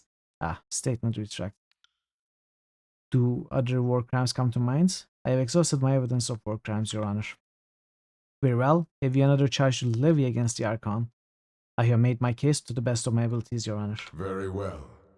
I have weighed your evidence against the charges. What about a big point drop to get me to play a non-RPG with a finite amount of course? But I already play non-RPGs as part of the other series. Why do it a part of Critical Hits? I mean, we can use the channel points to make me play a game, possibly, as not as part of Critical Hits, but as part of other series. Yeah. You don't get to choose those games. You can make suggestions. If you want to choose, then you can spend points. It wouldn't be part of Critical Hits. But I don't know. Like, it depends on the game. I'm also worried about people making me play what I won't enjoy. And if I don't enjoy it, then streams won't be enjoyable to watch. And it will be a negative experience overall. The Court of Tunon the Adjudicator, Archon of Justice, and Counsel to Kairos the Overlord finds the voices of Nerat guilty of sowing chaos, flaunting his authority, and using a time of war to advance his own twisted ambition. The sentence is death. I did it. Yeah, was it a difficult thing, Thor? Sentencing one of them to death? Like, did you have to discover many evidences, or, does it usually happen in a playthrough? I don't know, and I don't remember. I wasn't able to find any hoarding of forbidden knowledge evidence, for example. I wonder if there was any. There's bound to be a high enough cost where people won't resort to Chain Resurrection at the cost of ignoring all other games, and a good enough cooldown period where you won't mind replaying that one game. If you're worried about run times, cost cooldowns could also be easily made to scale up with them since they're recording. Yeah, I don't know. What you say does make a ton of sense. It's easier to lose if you don't favor one side, like a rebel playthrough. It's easier to lose if you don't favor one side. I barely squeezed it in. Okay. I see what you mean. So if we were, for example, working with Graven Ash, we would probably have found more evidence of Voice of Nerat's guilds. That's what you mean, right? Now, I'm working against both Archons, and I was still able to convict one of them, and that is difficult. This is also an excellent idea. Let's get both implemented. Big point drop to get me to play non-RPG. I mean, if you get me to play something like Crusader Kings, it will be a very stupid stream, and I will spend most of my time trying to understand the rules and, making sense of what's going on. Well, probably the first 3 hours will be trying to understand the UI. It will be completely out of my comfort zone, like, completely. If it's an FPS, I will probably enjoy it. If it's a real-time strategy, I can at least play it, but probably not very well. Like, it depends on the game. A non-RPG covers a ton of things. What if you ask me to play FIFA? Or Football Manager? Like, what is non-RPG? I'm never going to play a racing game, no matter how many points you drop. Other things that you could spend points on could include making an in-game choice, influencing character creation, or level ups. Who said anything about Crusader Kings will make you play Barbie's Horsey Adventures? No, I would play that. I would play that. Yeah. Yeah, you're right, Vera. You're right.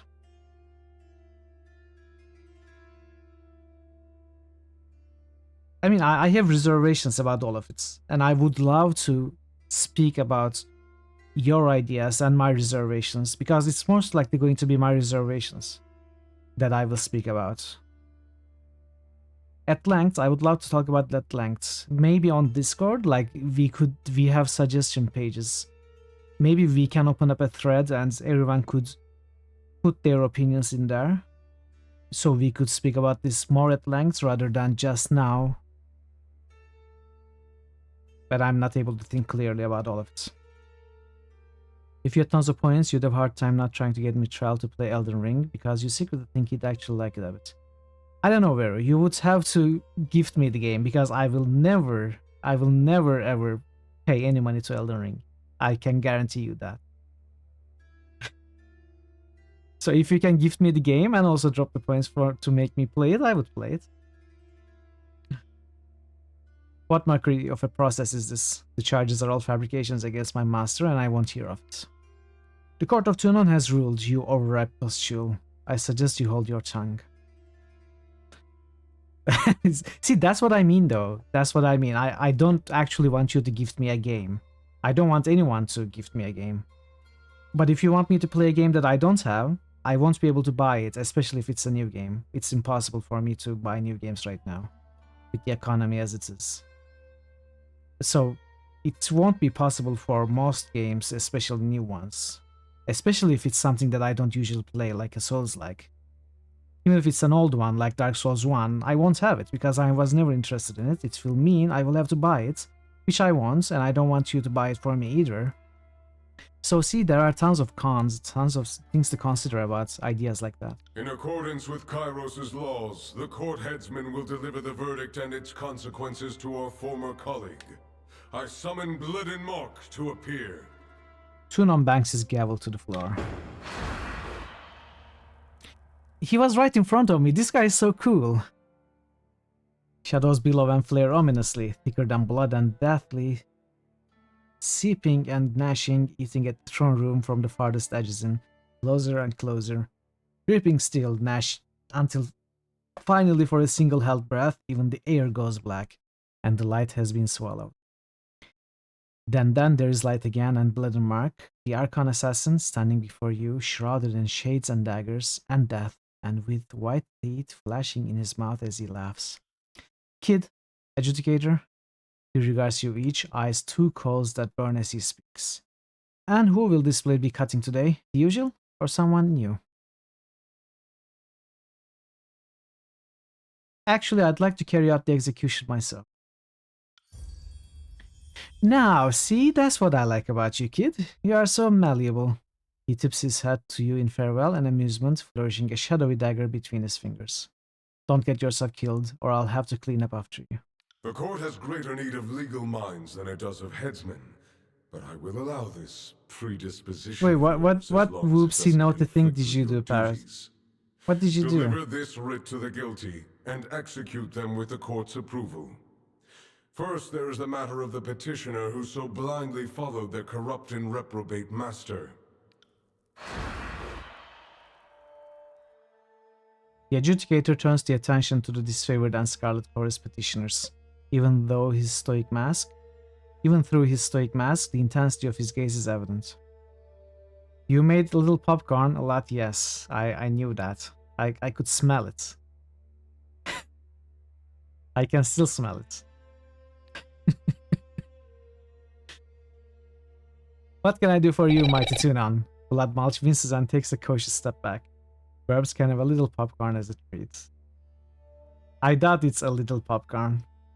Given the court's findings, I judge you guilty by association with the voices of Nerat. As he perpetrated his crimes, you had the audacity to represent the Scarlet Chorus in this hall of law. What of his fate, student? You proved the voice's guilt. His servant is yours to dispense with as you see fit.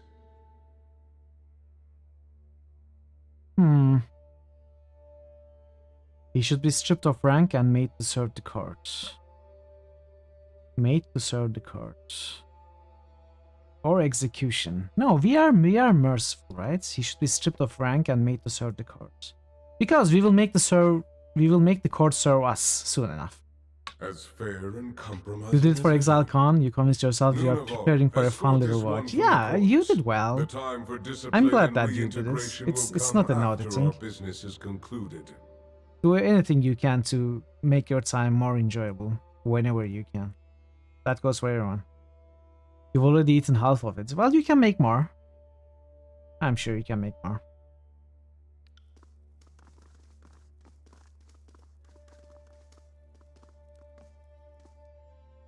What did he say, by the way? Oh, he lost it. Return once your duties are completed and the Archon is dead. There is more still to resolve before this conflict reaches a satisfactory end. Tunon regards you with an intense, emotionless stare. Do not dally.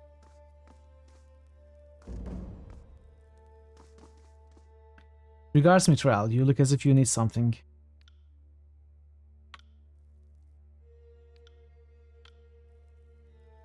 On it. So we cannot talk to Tunon right now? Time is of the essence, and you have a task at hand, Fatebinder. So we need to put an end to Scarlet Chorus. I think we should do that before going to Ironhearth.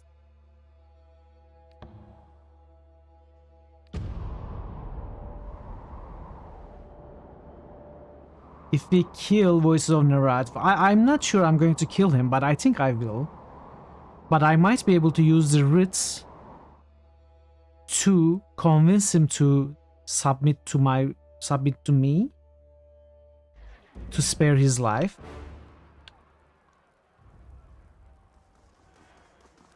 You didn't get Tunon on your side during your rebel run. This is interesting. I don't know what's going to happen with Tunon. I am hoping I can get him to join me rather than killing Tunon. I don't want to fight Tunon.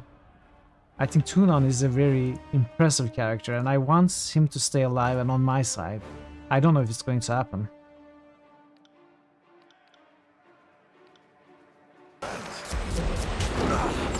That sounds like something the same person might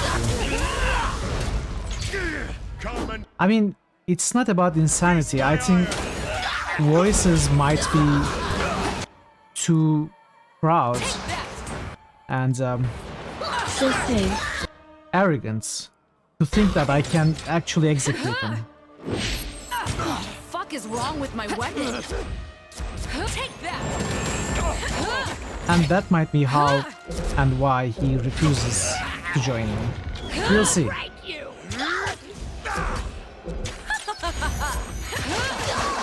have to hit harder than that.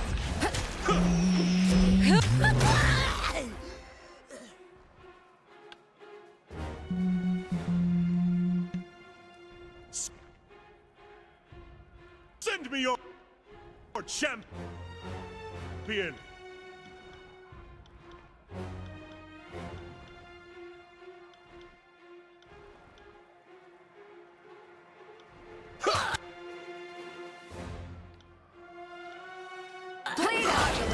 Overestimate one's ability to the extent that it results in death is a form of insanity murder, creative delusions and all that. I suppose so.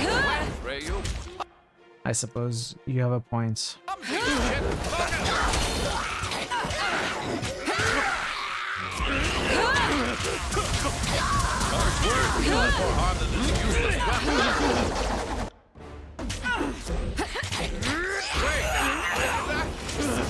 Bastard. Level 22. What do I even want? We have max quickness, we have maxed wits. Vitality?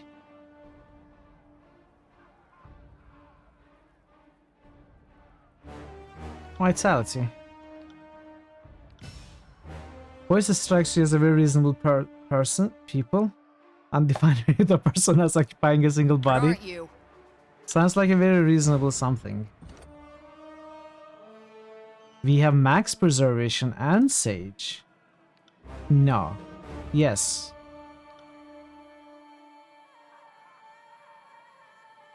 It's crazy how leveled up Lantry is.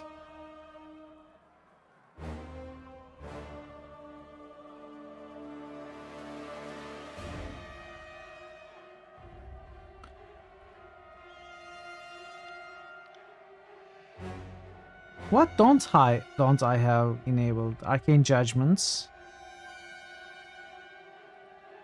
Stance frozen. I don't want this.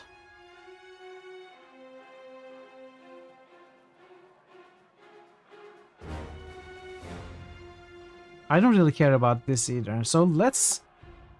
I guess we improve these now. Even though I wasn't interested in these initially.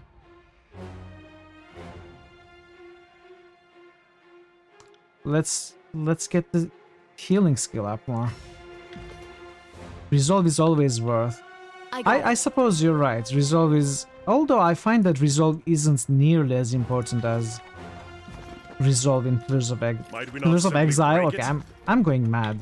I don't know what I'm saying now. Pillars of Eternity.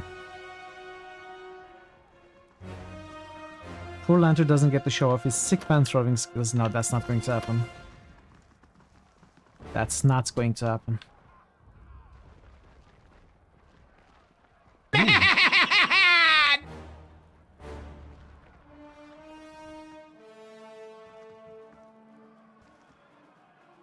Come on, buddy. Come on. I am a shield wall to myself.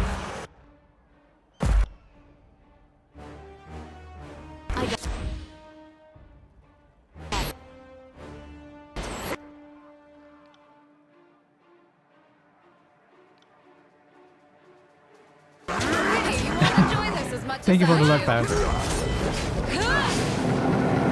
is useless. I should try something else.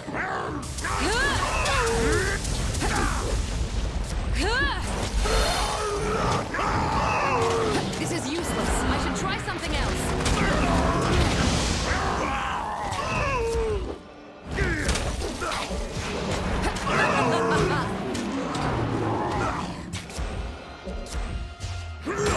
I don't think they're casting their weapon enchanting spells.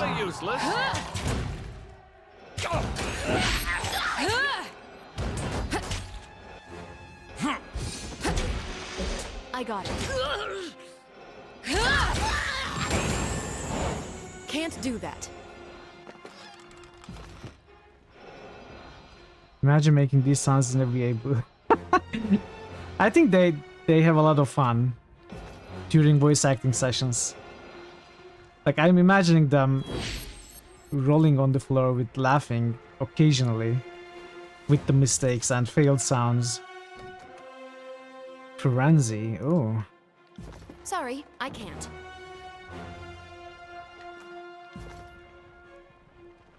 Can't do that. Forward march! Hey, Nebuka! Hello! Hello, Nebuka. Hello, Raiders. Great to have all of you here. How did Control go? Let's give you a shout out with my mods away.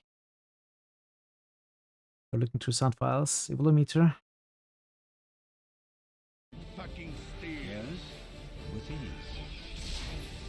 Ooh, lightning bolt. A fucking lightning bolt. Love it. Love it.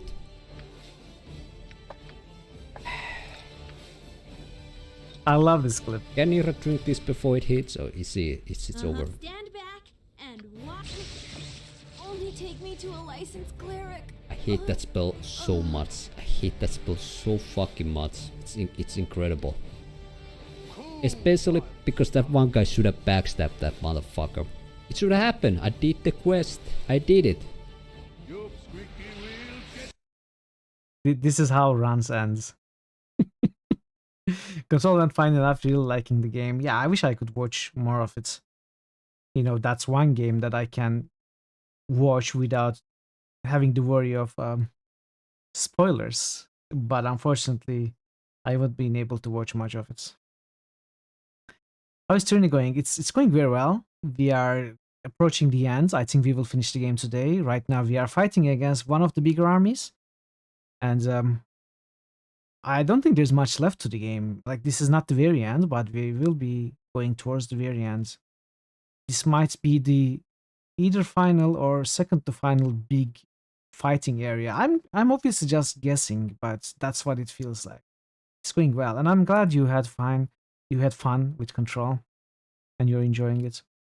Guys, if you haven't paid a visit to Nebuka still, definitely do it. He's great, very enjoyable to watch, very funny, and plays great games as well. Recently playing a lot of Morrowinds, and a lot of, well, not a lot of Control, but a lot of Morrowind as well as some Control, which are, I mean, we all know that Morrowind is a great game, and Control seems to be a fun game as well. Not really mine style, but it's definitely good. So go pay me a follow, pay me a visit if you haven't already. And yeah, thank you so much, Nebu, for the raid, and welcome, raiders. It's great to have all of you. As was mentioned, we are playing Tyranny. This is the end of the game. If you want to avoid spoilers, you should. This is all terribly spoilery territory. So yeah, I hope you enjoy your time here. With the series of straining, jumping, taking down sounds for 15 minutes in recording studio once, it was a surreal experience. Yeah. Okay, let's continue. Can't do that.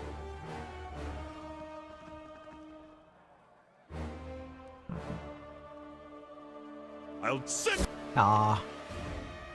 for your champion. Did I miss? This is useless. Hey, I can try Zerafuse, something welcome. else. Welcome, Zerafuse. How are you doing today?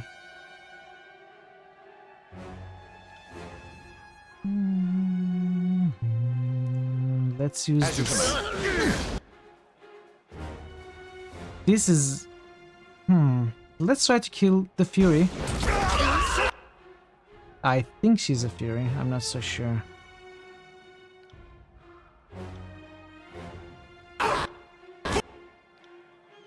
This is useless. I should try something else. Ooh. What is this?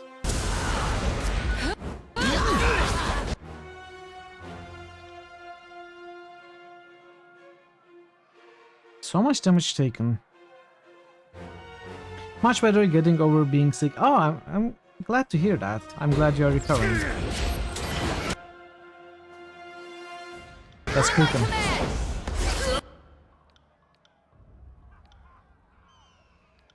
What's happening? Like this never used to happen. Is this some sort of weird UI bug?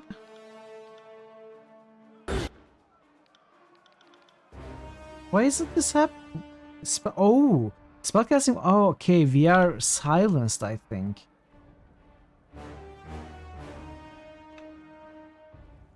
I'm not sure, but I think we are silenced. This is useless. I should try something else.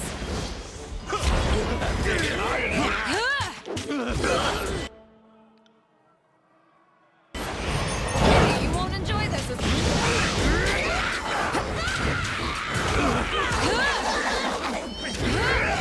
Come on.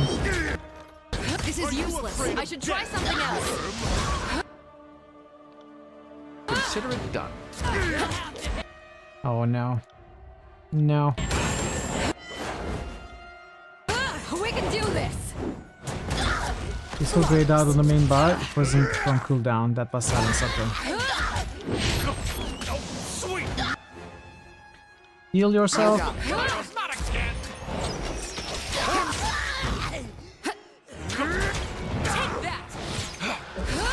Silenced. Okay.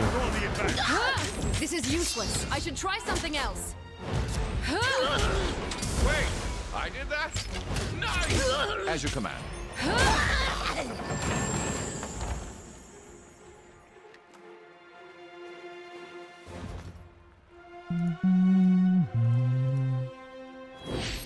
Oh, we can rest. How nice. Right. We can take...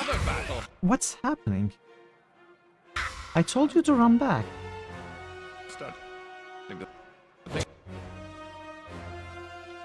I'm losing control of my characters. At least it's an easy fight. This is useless. I should try something else. Oh, shit.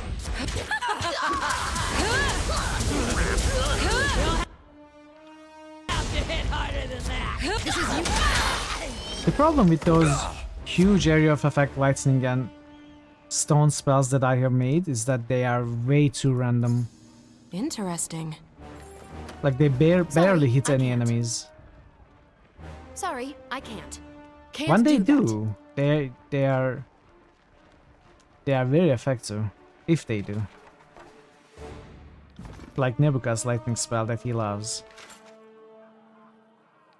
At this it's party friendly.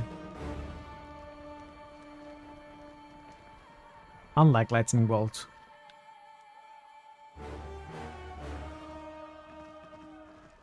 Okay. Hello. Let's see. Where to put our party members? Just point me in the right direction. Graven Ash protects. Consider it done.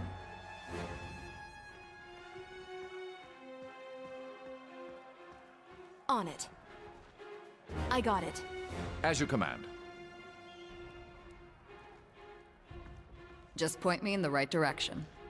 You got it. Can I help you find anything? Permission to backseat? Permission to back seats? What about Thor?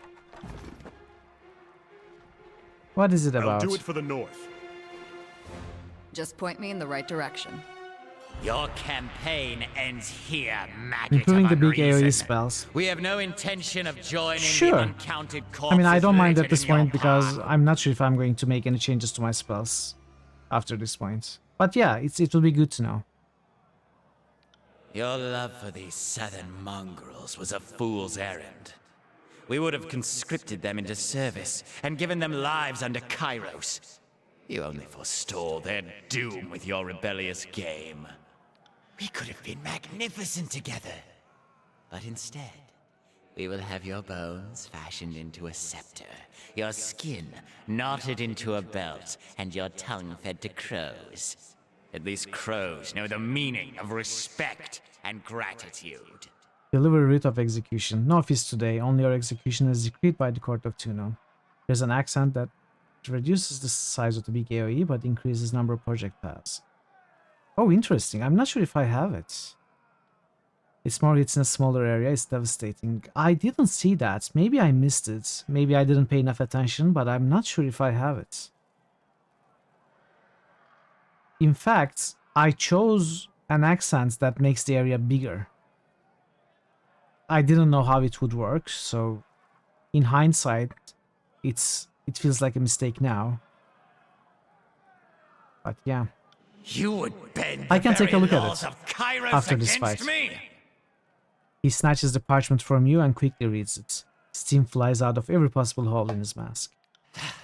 It would appear even we have not seen all the ways this might unfold. Well played, Archon. It is a rare treat when we are actually taken by surprise. Your mind will go nicely with our collection. Dozens of voices laugh in unison as the Archon brandishes his blade. What an annoyance you turned out to be. Tunon's court has a long history of regurgitating only the most insufferable, conceited agents. You are no exception. And you won't be the first we've dispatched. Attend to us, darlings! There is more than one way to skin a Fatebinder, and we will show you as many as possible. The voice of Narad readies to attack. Come! What's Gather around happening? and watch us destroy the Fatebinder. I took my sweet time putting you in a great position and now you're... Come on. Why? Another battle. Is it 1v4?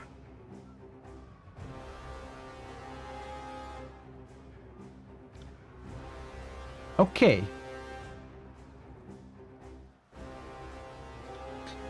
Let's start with our buffs.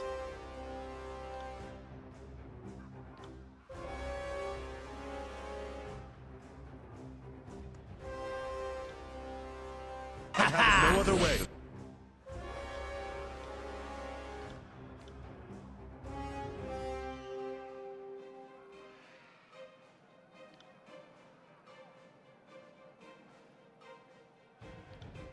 Let's slow you down as I continue to... Where's the weapon buff here?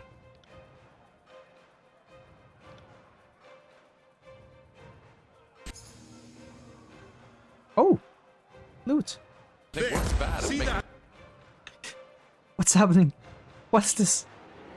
Why are you running here, Lantry? We are just getting started. You're crazy.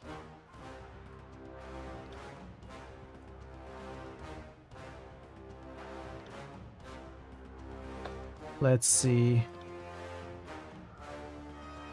I definitely need...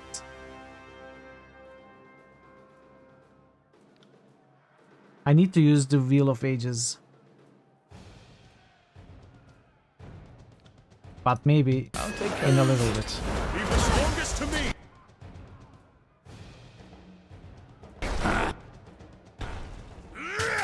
Okay.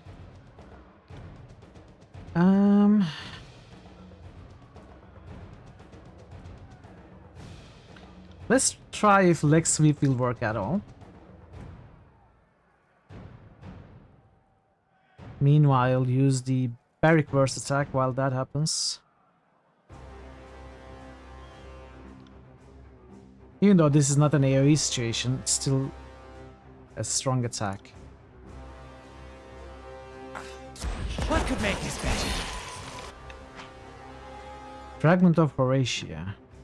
Oh, right. No, I was too late.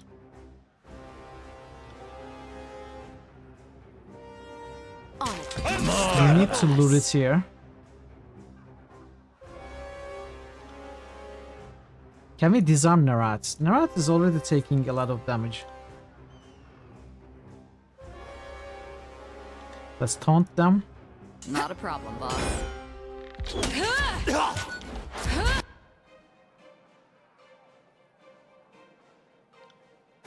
That was just... Do this. And then time for the Iron Storm. On my command!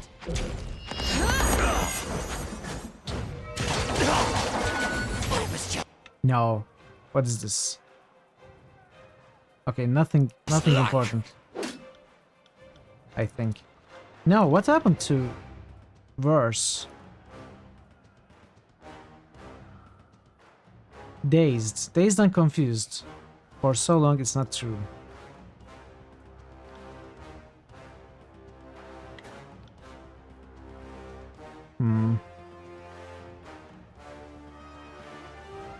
So is Barrick. That is a problem. How to cure daze? Oh, Lantry is dazed as well.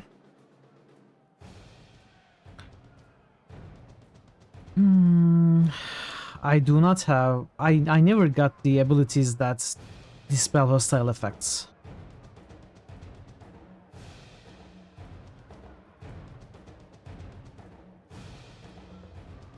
What I can do is I can conceal myself to keep myself safe.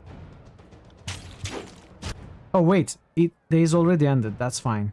We are fine. What is Barrick doing though?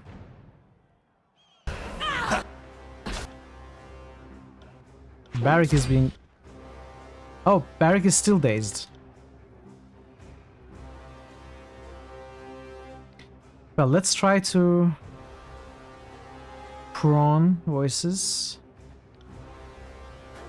On. Mitral is prone. Lantry. We have control of Lantry. What spells do we have? Let's get an Aura of Decay around Barrick. Let's get the auras around Barrick. I can't move!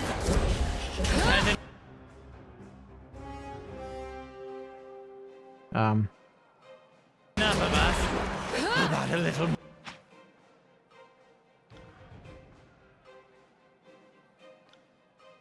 Taunt you all. Cannot taunt you all yet. Now I can.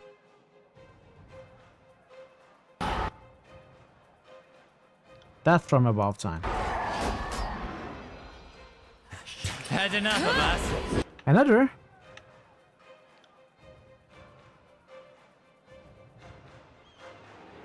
Okay, it's probably time for Wheel of Ages.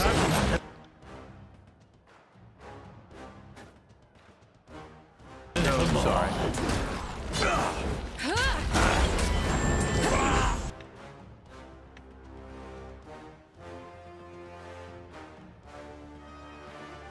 Now that it's cast... It's not cast. Let's try this again. You got it. Nicely done. Use Rage. I'll tear your skeleton out by your ass! I think I can ignore this one. I'm not sure if I should. We need heals. And I want you two to focus on this fragment. What is Mitral doing? On it. Where is Mitral? If I had killed...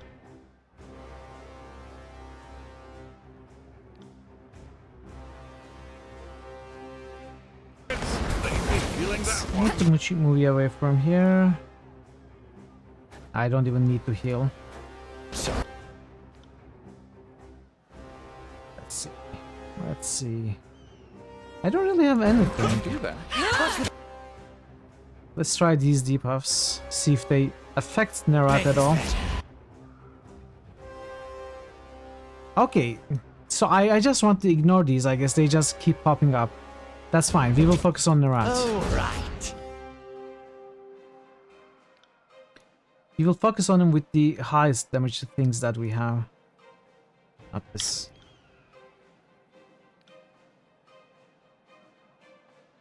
And slow you down. More of it. Oh, don't surrender just yet. We've more to show you. Does it look like I'm surrendering? You are delusional. No reason to tell. Let's charge.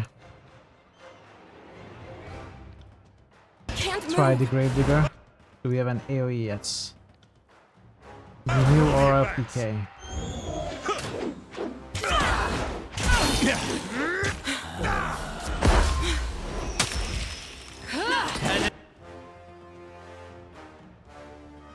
We need heals. Enough of us. How about a little more?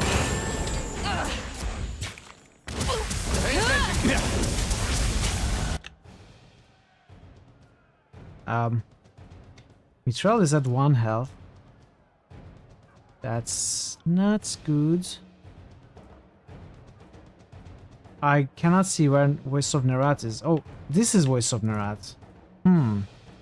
Okay, interesting. Ready? Almost dead. Mithril is in trouble. You got it. Okay, that Quicken saved him. Saved her.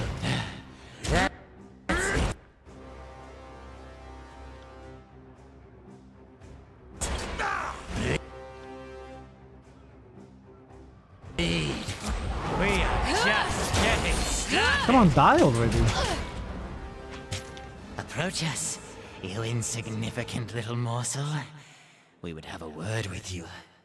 The Archon clutches at his robes, the tears of which shine with dim green flame.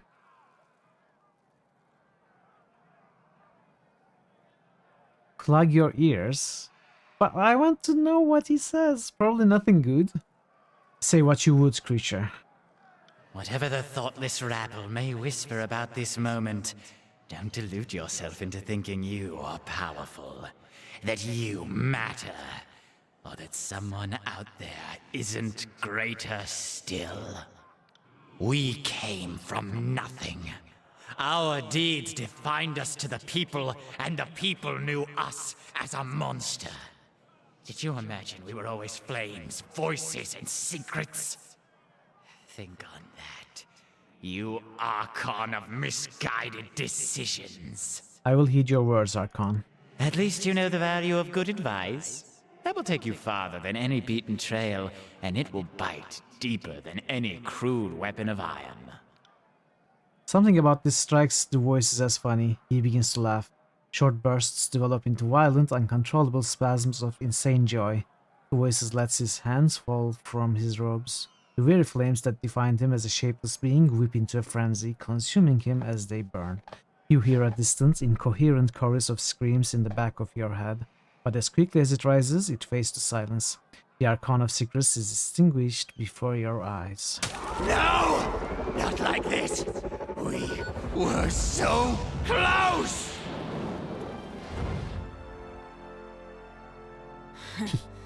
Good riddance, asshole. Shouldn't have screwed with me and my sisters. She kicks the smoldering pile of ashen racks. Hey, dude, that's my loot. Stop kicking the loot. Was in that hive of a creature. If Nerat weren't such a wanton monster, I'd almost shed a tear for his passing. Just think of how many tomes his minds could have filled. Though I suppose most of it would have been sketches of torture and fornication. Is that thing finally dead? I'm actually asking because it was difficult enough to tell that he was alive. New Evil-O-Meter character suggestion by Thor Obliterator. Nice. Nice. 550? Voice of Nerat is just 550?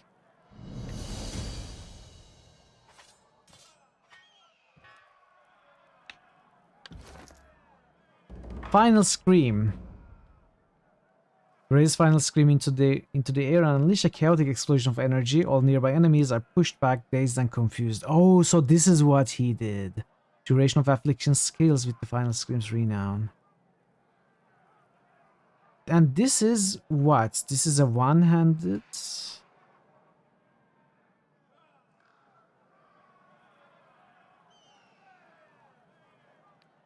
What? The damage is huge. Is this a melee weapon? The extreme high end of the evil Amitu usually requires a lot of power. Nerat's terrible, but he's not that impressive power-wise. I think that's right. I can be persuaded with that argument. Let's switch out Broken Maw. I'll just hold on to this. I will never be like you, but I'm going to use your scepter. Gentle Touch. It's another one-handed weapon. Annihilation Jagged Sharp.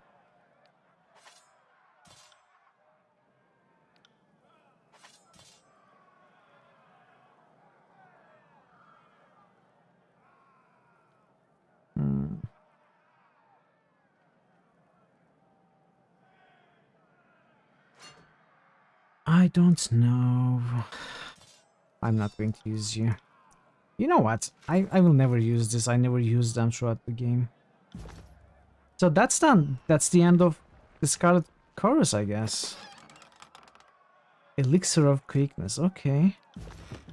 Actually, do I have other elixirs that I failed to see? I do. I have an Elixir of Might here.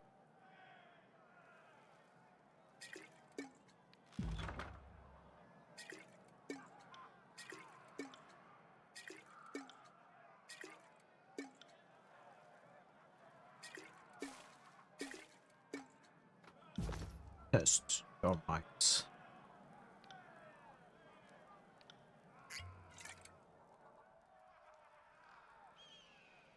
Why are we waiting so long?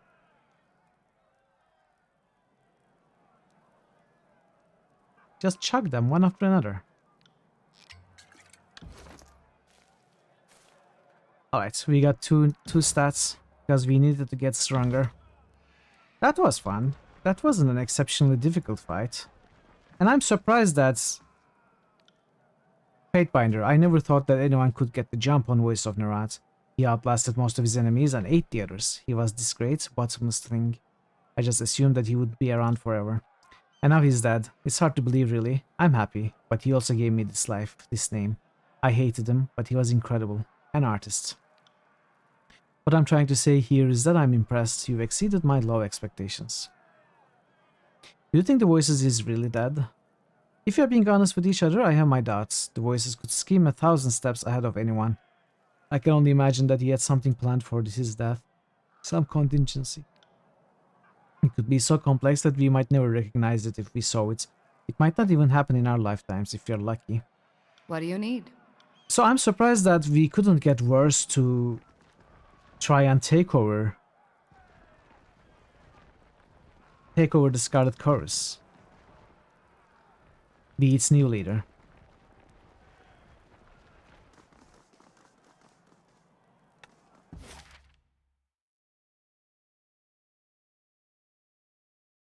So I need to go to the Iron Hearth. I'm going to rest first. I also need to go speak to Tunon about all this. Versus 2 hands-on for managerial position. But she did say she would do it. It was mentioned. That is why I'm surprised a little.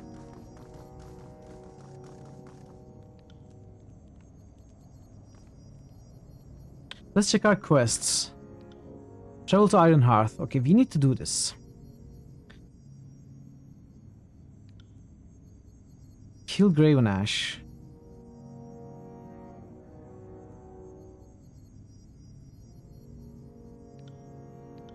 I don't want to kill Graven Ash. If I can do it, I want Graven Ash to join me. Graven Ash is not about bowing to superiors. Like, he did it for Kairos, and he did it only out of fear. Now, I think, having saved his daughter, I think we can come to an arrangement, come to an agreement to be allies, if not my Another battle. Subject. You think we're bad at making Pity you won't enjoy this as much as I do. Take me if you can. I'm surprised we are immediately fighting. I'm on it. you humpty shit. Smash to pieces.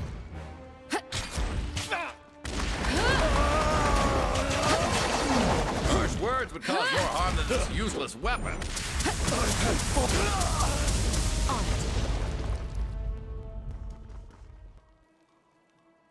Can't do that.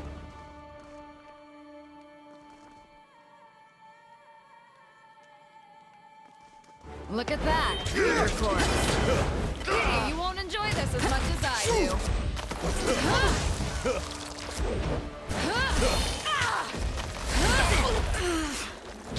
As you command.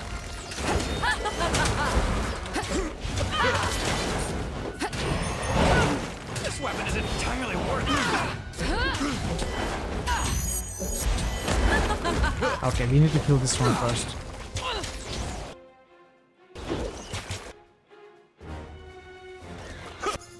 Slow down. Let's take a close. Are you afraid of death?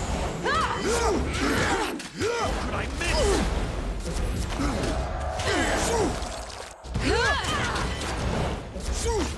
I can't move!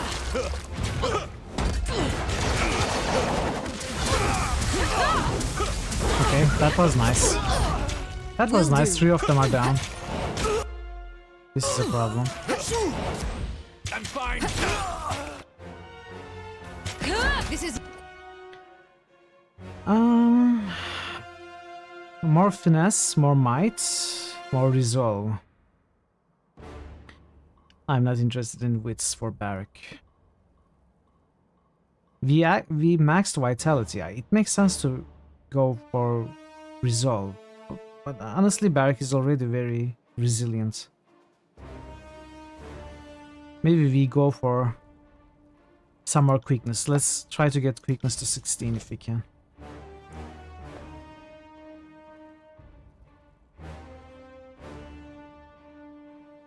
Glory to the bold. I like that. We will go with that. useless. I got it.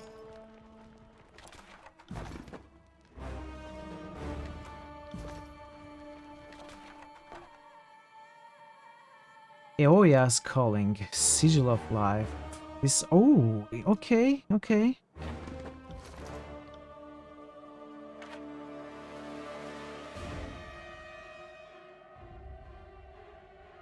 This is a staff, right? Looks like a staff. I don't know where it's explicitly indicated. It's not. But that's fine. Okay, look at this, chat. Plus 10 control life. Wait, what? What did I do? What am I doing?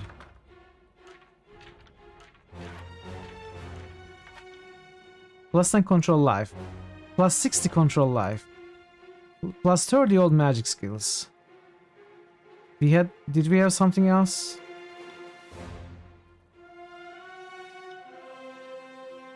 It's a two-handed. Yes, it's a two-handed. I guess that's all the distinction this game does. Like, we don't have... Although there is a distinction between two-handed weapons. Two-handed staffs attack ranged.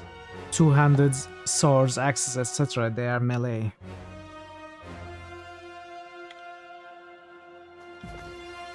Anyway, we have a crazy amount of control life now. That wasn't so hard.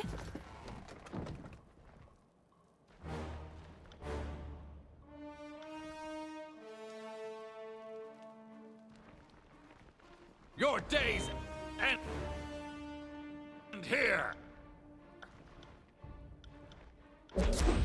Time to change weapons. Mitral, what the heck? Why did you have to go?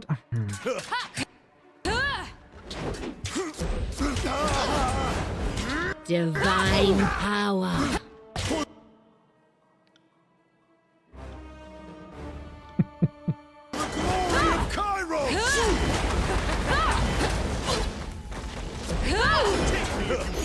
This is useless. I should try something else. Fuck is wrong with my weapon? Fall before me! This weapon is useless. It's not useless. This is useless. You got an artifact in your hands. Fall before me! Wait, I did that? Nice! This weapon is useless. You are useless, okay?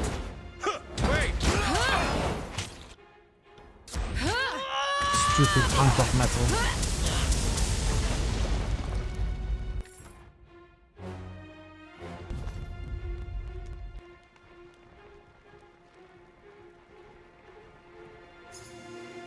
Found something.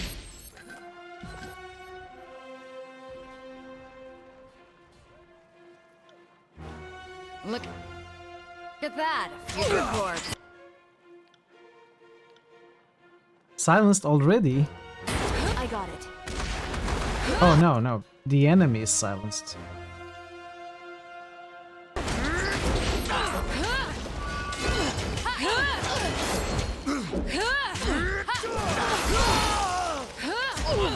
What is this? When did I pick this up? Oh, the bard skill, okay.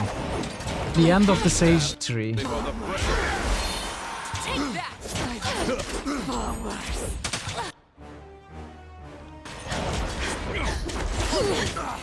I got it.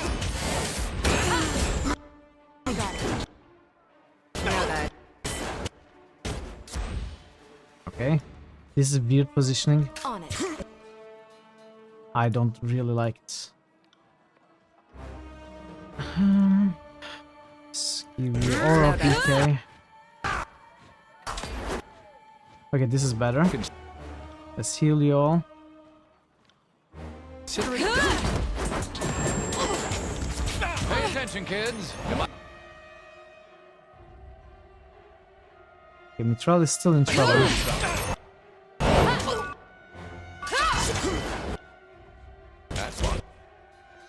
This Oathbound is giving me a lot of trouble. Need to finish it off. I mean leg sweep. Fall before me.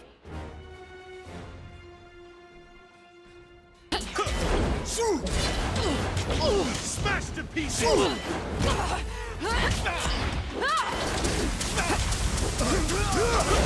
Fall before me.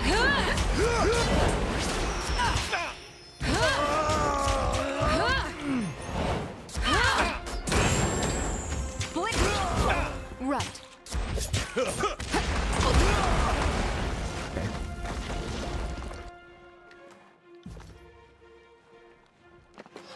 Gotta love it when the AI uses the biggest AoE spell at the end of the fight with the final enemy at 5% Sorry, I health. can't.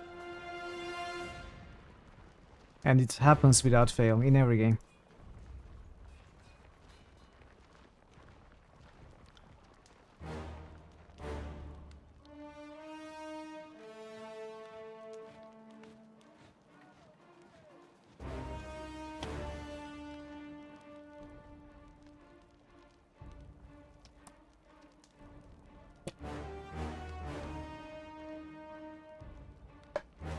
On it. Two guys are wounded. I think it'll be fine. I'm hoping not to fight Graven Ash anyway. I'm not sure if it will work or not.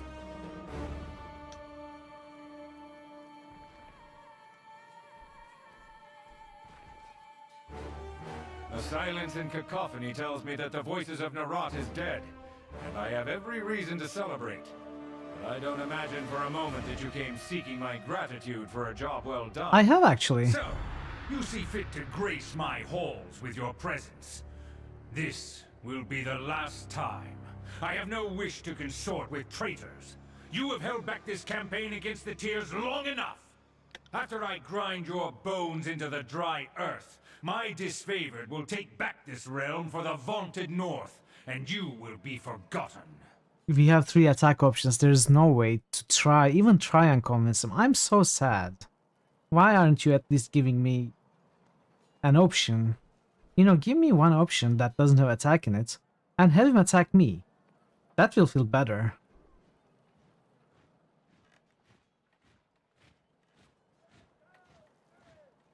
The homeland is behind you, Ash. Only death lies ahead. If you are set on a course of your own destruction, spare the North your polluted speech. Before either of you can make the first strike, Barrick steps forward and bellows in protest. Fatebinder, this doesn't need to happen. I know, that's what I'm Please. saying. It is short-sighted for Archon to stand against Archon. The two of you would be more powerful as equals and collaborators. I beg that you consider another option. I was hoping to. Thank you, Barrick. Thank you. The Archon of War would not have this any other way. Would you, Ash? Do not force me into mediating your squabble. The protests of your companions are nothing to me. As far as I'm concerned, they are all as corrupted as you. Archon, no. I am still your good northern soldier through and through.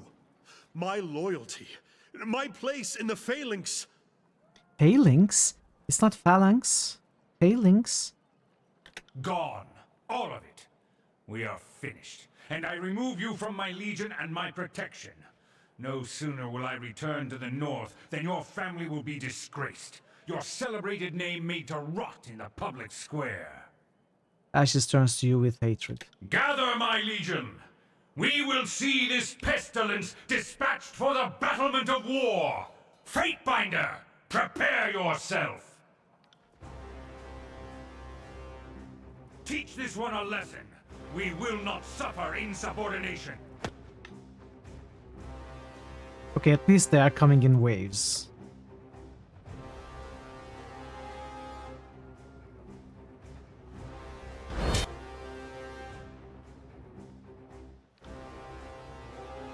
Raven Ash. Oh, you didn't actually choose. What is wrong with my weapon? Oh, this is a new evil-o-meter problem. character suggestion by Thor Obliterator.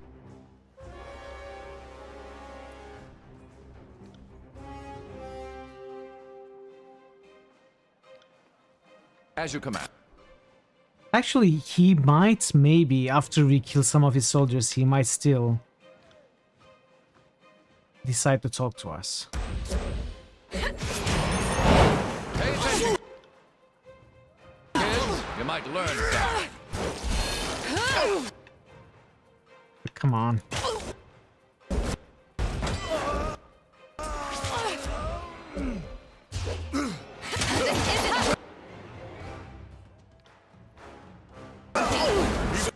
Okay.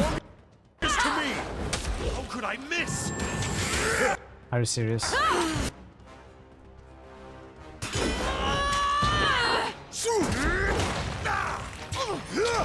Cue Benny Hill music.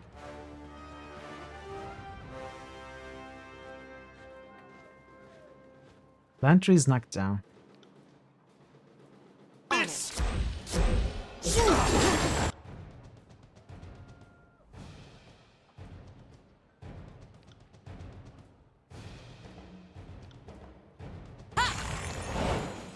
Fall before me!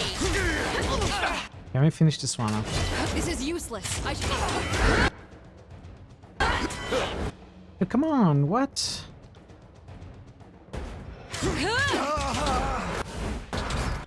Can I maybe move them out now?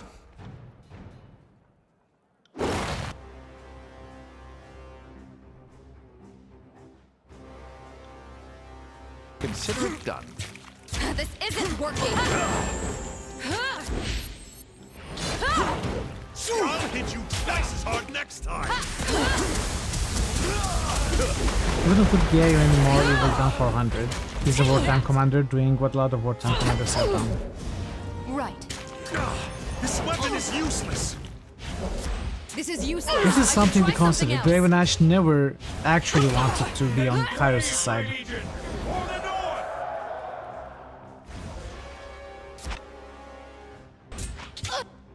He did it, he joined Kairos to save his soldiers. He's not a good person, by any means. I need to try He probably was already evil before Kairos.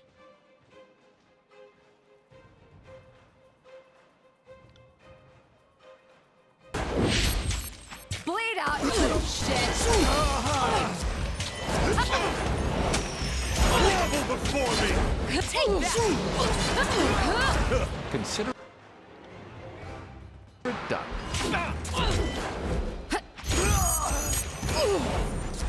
Pity you won't enjoy this as much.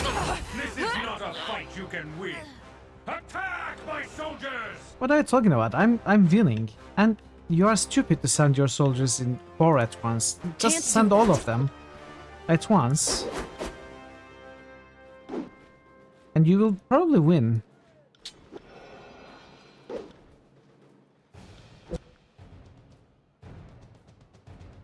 You can't wait for me to meet Regil Wrath of the Rich King and see where I'd place him.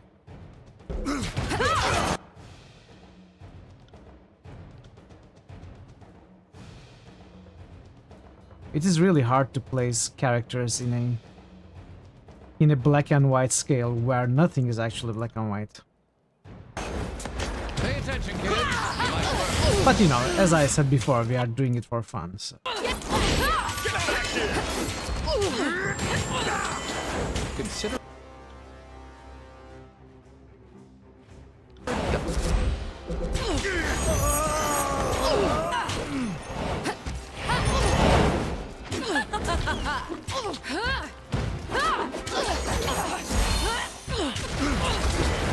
See that?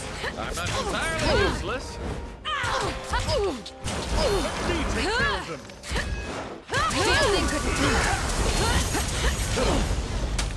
Who died? Oh, Lantry is down. Okay, that could be a problem if the fight ends now. Right. You learn something every day. I don't know if the encounter ends and a new one begins in between waves, so I'm not going to use my per encounter right now. I think we could go with one more might. Might is pretty low compared to every other thing. You could easily see him 400 instead of 450. If you actually pay attention to what doing the disfavored wants, a lot of it is pretty brutally ruthless. At one time you'd say he should be neutral, but I think he has been corrupted by his time serving Kairos. Yeah. I mean, just what we saw today, his army attacking Lithian's Crossing and killing civilian stuff, that's completely unnecessary.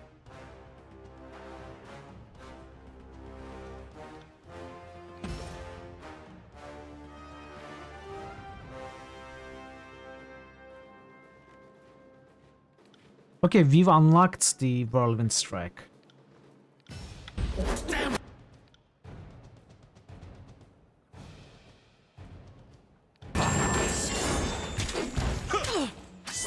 Pieces. Right.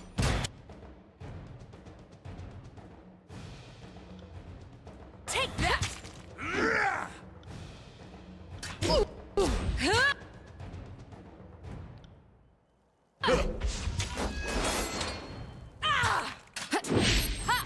This isn't working.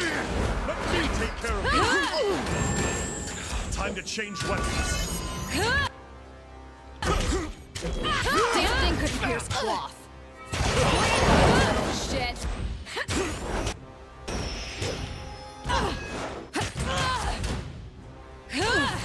I'll tear your skeleton out by your. Can we talk now? Are you serious? I will handle this upstart myself. We are not going to speak, are we?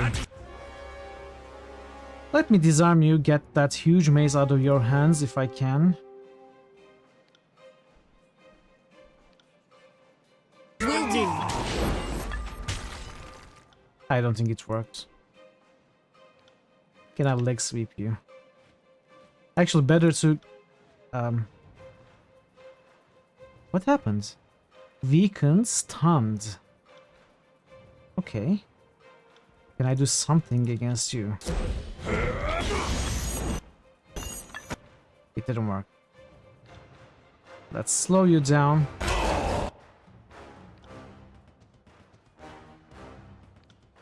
What's happening? We need to heal Barrack. Wait. Okay.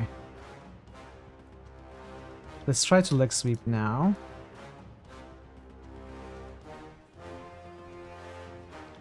Skewer, get you in melee, but behind. And you do your big attack.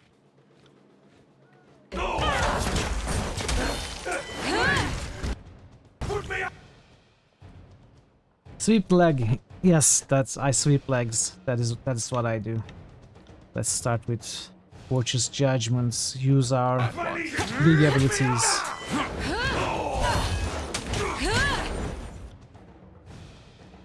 And Wheel of Ages on Barrack. That should help a lot. Let's use this. And I guess we used that instead. And light him up. It sounded like he liked being lit on fire.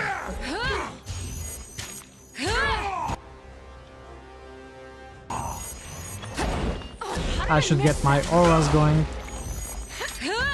I'll tear your skeleton out of my ass. See that? Another passage of ours. He's already dying, that's fine. I'll hit you twice as hard next time. Fall before me.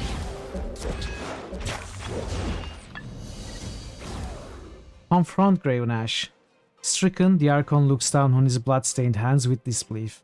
Beads of sweat roll from his brow and glisten at the corners of his eyes. Gravenash turns his attention up to you. The lust of the fight has left him, and nothing remains but the final vestiges of a defeated man. A word, please. Humor an old man and his regrets. Ash glances about at his favorite corpses littering the courtyard. His shoulders quake as his strength departs him. Ash, you can't leave us.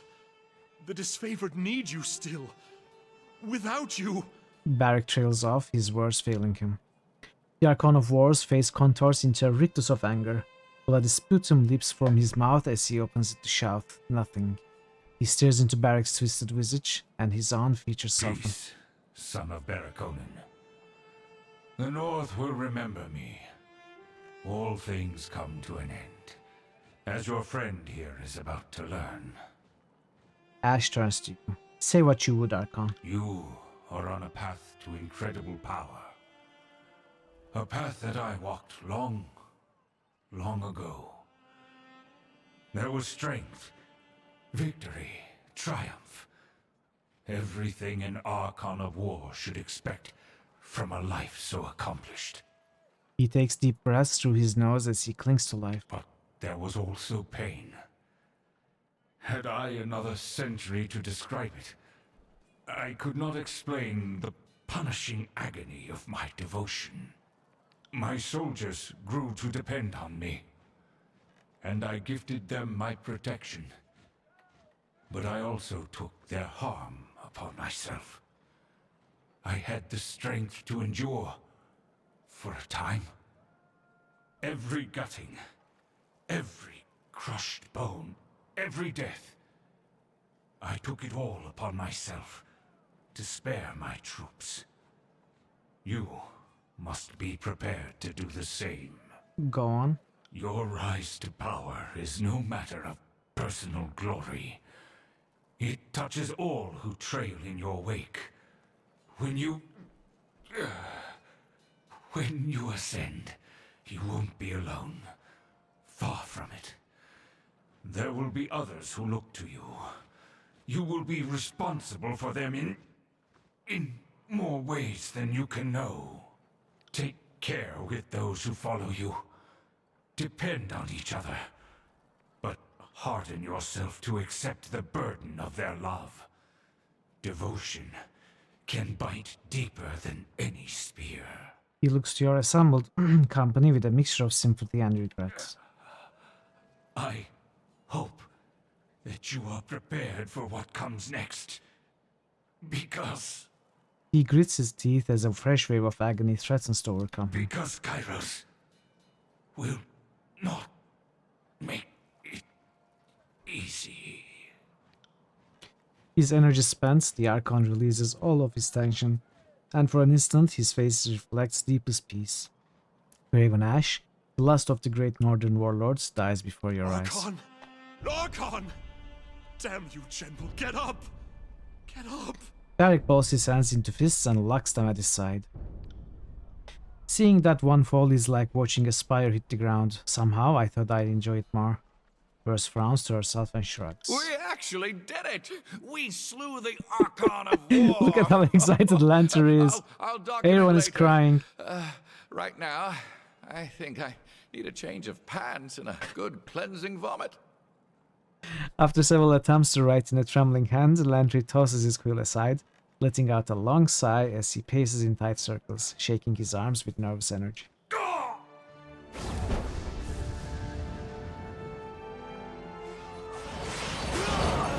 Oh no! Every disfavored soldier is dead.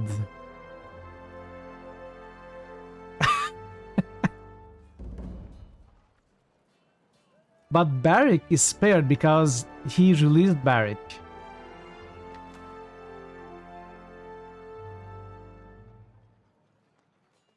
Peacemaker, look at the name of his weapon. I'm feeling bad about killing this guy more and more. Ash's favor.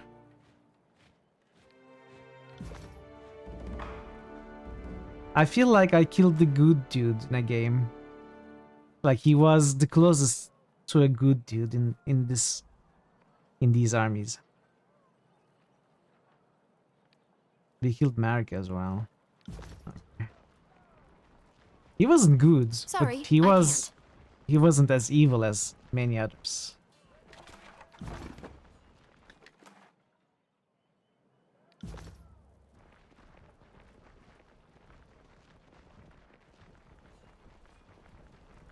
Yeah.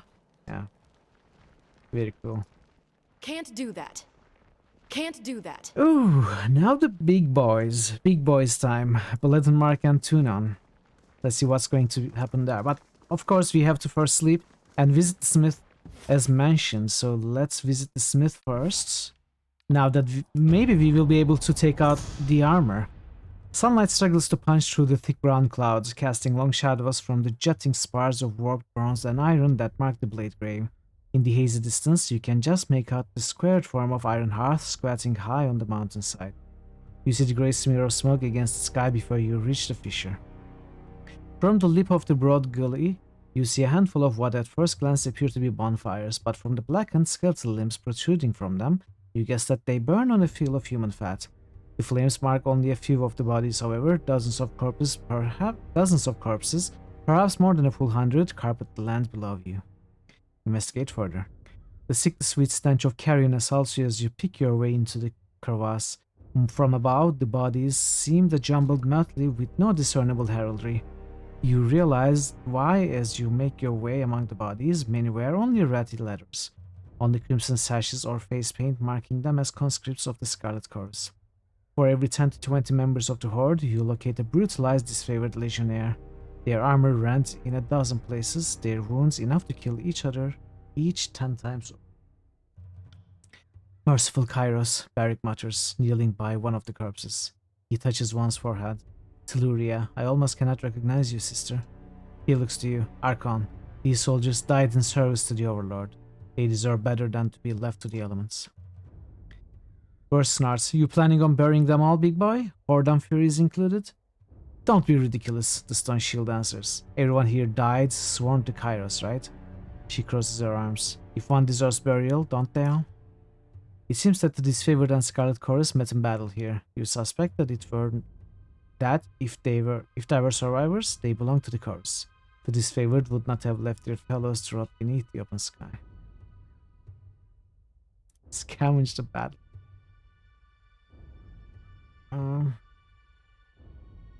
I guess we will bury them all.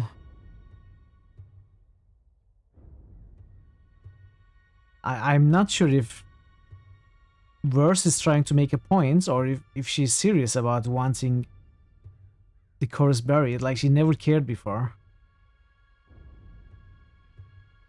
It's not like she would care. I don't know. We'll bury both. It takes hours, but you manage to dig a pair of mass graves, one for each of the two forces. Sweaty, filthy, and sick with smell of... Hey Kazandar, bury them all. Let God sort them out. that has been the strategy so far. How are you, Kazandar? Good to see you. Welcome. Takes hours, but you manage to dig a pair of mass graves, one for each of the two forces. Sweaty, filthy, and sick with the smell of your enterprise, You mark each mount with a set of standards. You leave the Valley of the Dead, your back aching, but your resolve bolstered. Hey, we gained minor favor with the disfavored. Very nice. Maybe we will join the disfavored if we gain more favor.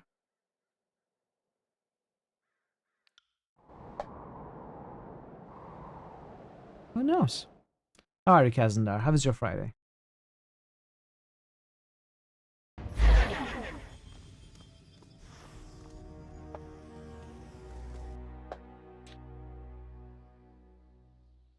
Have you completed forging an item? Oh yeah, the shield.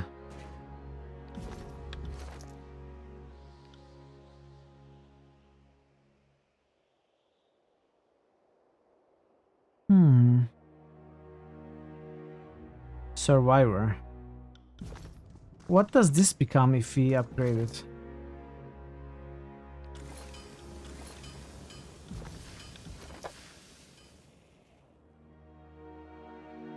Eight parry, 5 endurance, loses 11 dodge.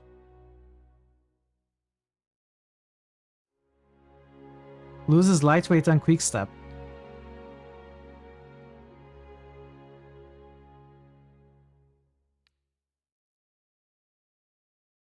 I don't know which one is better.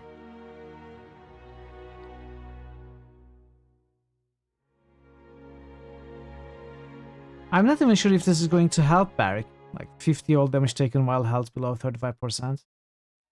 Does he even go below 35%?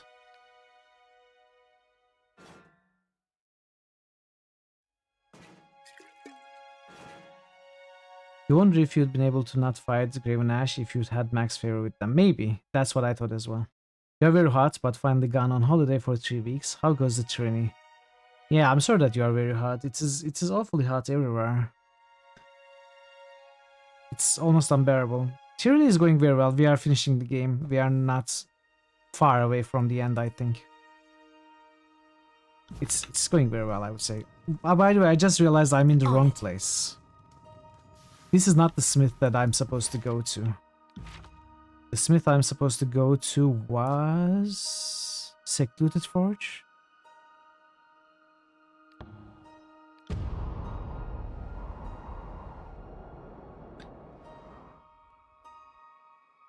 But it is pretty much impossible to get max favor on the rebel path. Fatebinder, I really didn't expect to see you again. What with everything?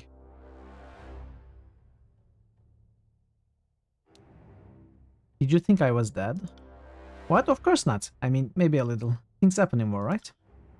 You bested the Archon of War. That's an incredible feat. A legendary feat, provided the Overlord doesn't rewrite the telling of it. I suspect I know why you are here. She glances at Barrick. Getting him out of that armor is no simple feat. It's a part of him now, fused into his muscle and skin. Anything that gets him out of it, well, it'll be akin to peeling him like a potato. The outside will come off, sure, but it's going to take some of the good stuff with it. I've given it some thought, and I have a possible solution. I don't think you are going to care for it, though. Or who knows, maybe it'll be your kind of thing. Your kind of thing, your kind of thing. This mistake the other way around is almost always made with people typing Y-O-U-R instead of this. But this way around, I had never seen it like that. Pause, Barrick? Holding his arms, Barrick remains silent. I wonder if the metal has already protruded into the brain. Lysandra peers up at Barrick, rising to the tips of her toes. Such a description, yeah. I'm listening. Without Ash's protection, Barrick stands very little chance of surviving the removal of his armor. That said, I know of a ritual to ease the process. It requires a component with as much sympathetically in common with the individual as the armor. In a word, blood. Because of the iron in it. Precisely, very good, Fatebinder. What was the purpose of this rite? They used it for taking malformed armor off of the dead without further mangling the corpse. Only the disfavored are worthy of iron armor, and we bury our own with their arms. Then the forge-bound must be preparing for a time when one of those no longer remains true. Go on. Unfortunately, given the connections of the alloy with the Overlord's Edict of Storms, The blood will need to come from a ruler, royal blood, enough to fill a tub. And what with Kairos forces reaping the tears of their rulers, it's a component in short supply. I know of a baby from Stalwart. Nah. Okay. Will Archon blood serve? Perhaps in the case of Graven Ash or Tunon. Given that Archon blood might have any number of other unknown properties, I'd be very, very hesitant to use it. 100 blood's name suggests blood to spare. The blood of a baby couldn't fill a tub. It depends on how big the tub is. Maybe it's a very little tub. But I don't think it will serve our purpose anyway. I'm not going to kill the baby. I don't... I mean... Like a donation, I think this is sarcastic. Like we are talking about filling a tub. Not taking a blood sample. 100 blood's name suggests blood to spare. Is that a beastman name? I hardly think that would suffice. What of the statue of Queen Lysaris at Edgering? Ooh! How many gallons of her blood does she cry in a day? That's not a bad idea. Would it work? Just keep casting healing magic. Yeah, I don't know why we can't do that. Hard times require hard decisions. I'm well familiar with the statue. The sages wanted to pry into it, but the Wandering Guard wouldn't let them anywhere near, save for those who fought in their ranks. Is it the bloody tears of a dead queen? A portent of the blood to be spilled in defense of Apex? In probably mineral-rich water? Given that the waters turned red when Kairos' forces invaded, there is likely a metaphysical, if tenuous, tie to the Overlord. It should work perfectly. If you can haul a barrel of the stuff out here, I should be able to release Barrick from his cage. Probably. Edgering Ruins.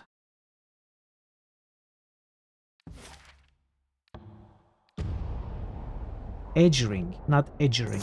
It's edgering. You catch a hint of movement in the distance, little more than a shiver of shadow among the remnants of a village that clings to the edge of a pillar of stone. See, I told you, we found a pillar of stone. This is Pillars of Eternity all over. It's the same thing. You remain far from both Halfgate and Cacophony, so it seems unlikely that settlers or soldiers lurk among the ruins. I like how the map is drawn, very cool art style. Yeah, I agree. I love it as well. Perhaps scavengers, raiders, or a rock pack of beastmen have made the crumbling building their home. Investigate further. Adobe homes cracked by the Overlord's Edict of Storm and bleached by the sun rest in a loose semicircle around where you imagine a well or square once stood. Instead, the land ends abruptly, demarcating a plunge of hundreds of feet into a shadowed depths. From the windows of several of the houses spills a faint violet light. Investigate further. You move quietly nearer one of the buildings, using it as cover to see within the next house, the near wall of which has conveniently collapsed. Within, you see a group of humans gathered around shards of azurelith, the pale purple crystals that appear throughout the stone sea in the wake of Kairos' edict.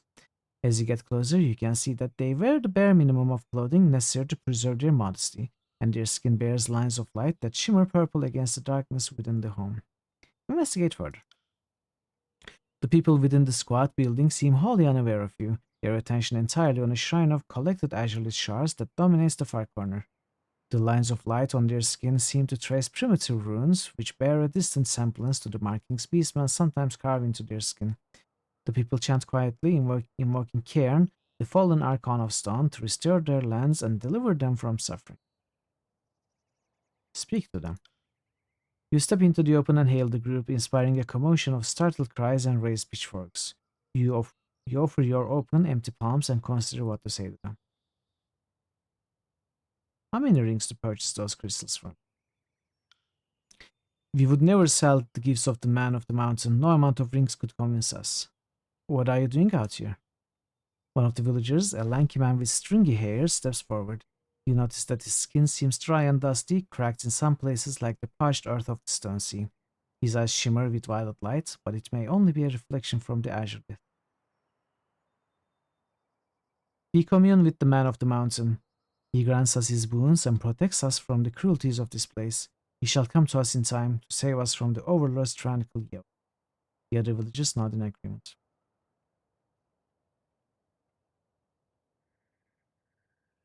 Do you mind if I join you?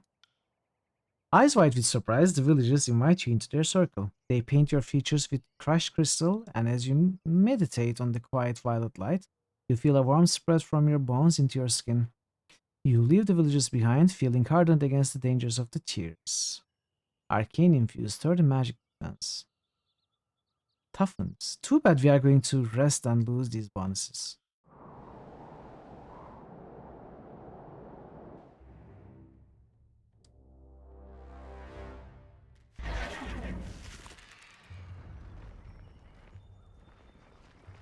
Sorry, I can't. Oh, hello.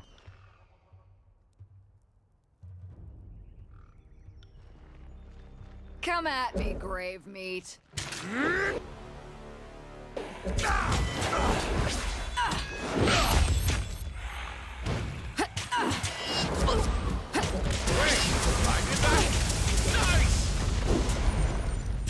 don't know my own strength. I'll tear your scalp out by your ass. I'll just let them do their thing. Knees, worm! Take that.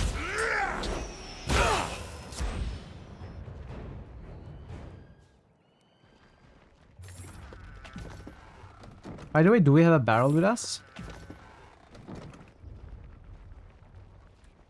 Its wheels sunken into the mud, this cart stands abandoned, bereft of the rows of weapons that graced it when you first came to Wendron's Well. Oh, I remember this place now. This is the first map, right?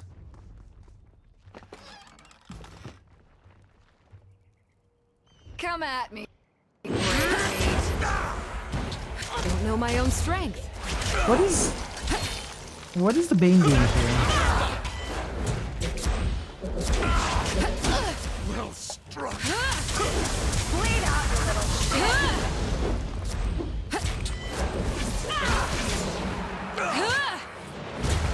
Fall for me.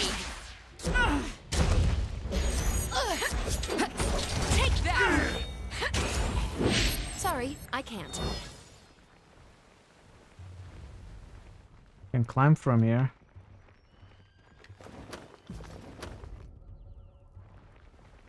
Can't do that. Can't do that. We can jump from here. Barrack toss. Leap the gap. Barrack bridge. Leap the gap.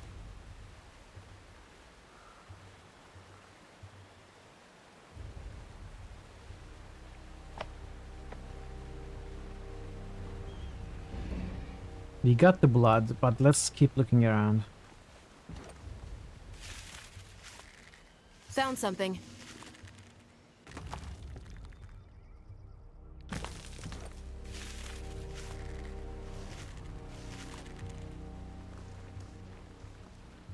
I should have Sorry, chosen I Barrack can't. Bridge.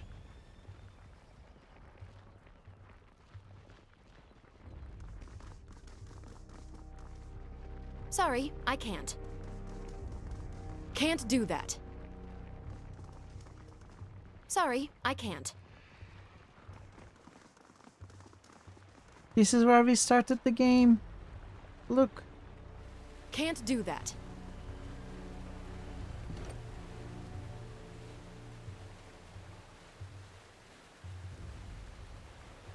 We came a full Do you have circle. eyes on this? Can't do that. Sorry, I can't.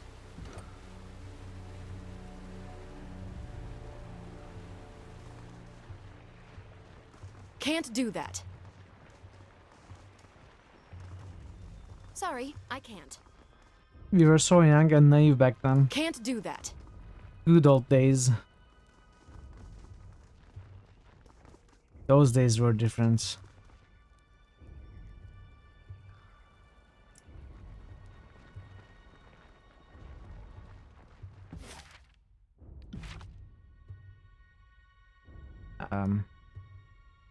Secluded forge.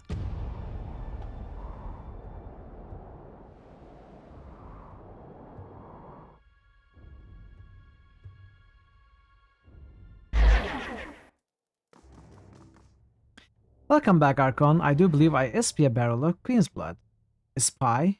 I spy? Why not just spy? What is e-spy?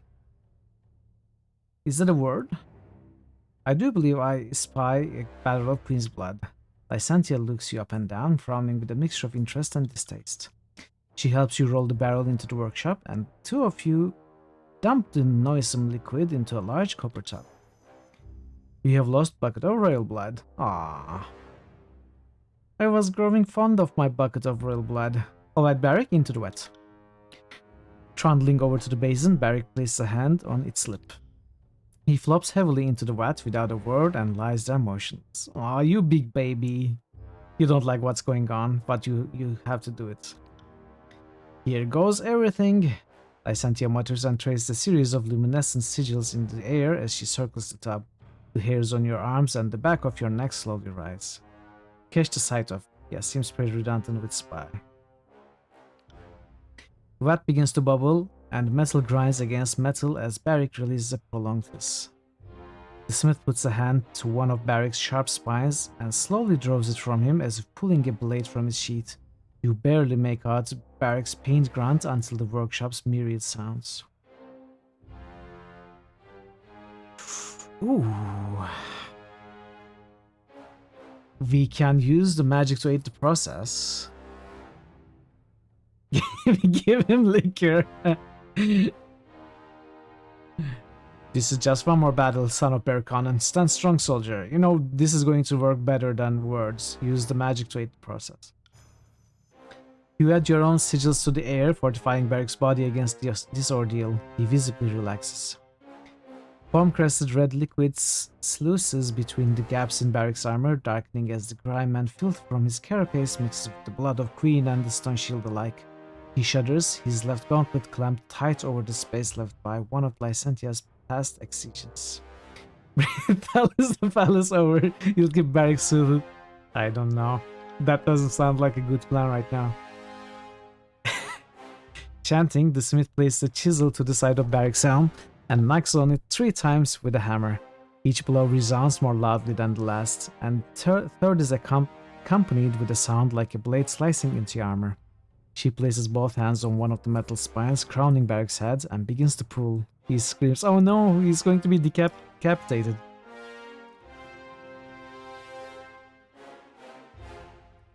He is naked! Except for the helm? The procedure finally reaches its conclusion, and Lysantia slumps against the wall, hair tangled and sweat-soaked, hands and face red with gore. She releases a long, shuddering sigh as the energy in the room slowly dissipates. Look at him! He has a beard!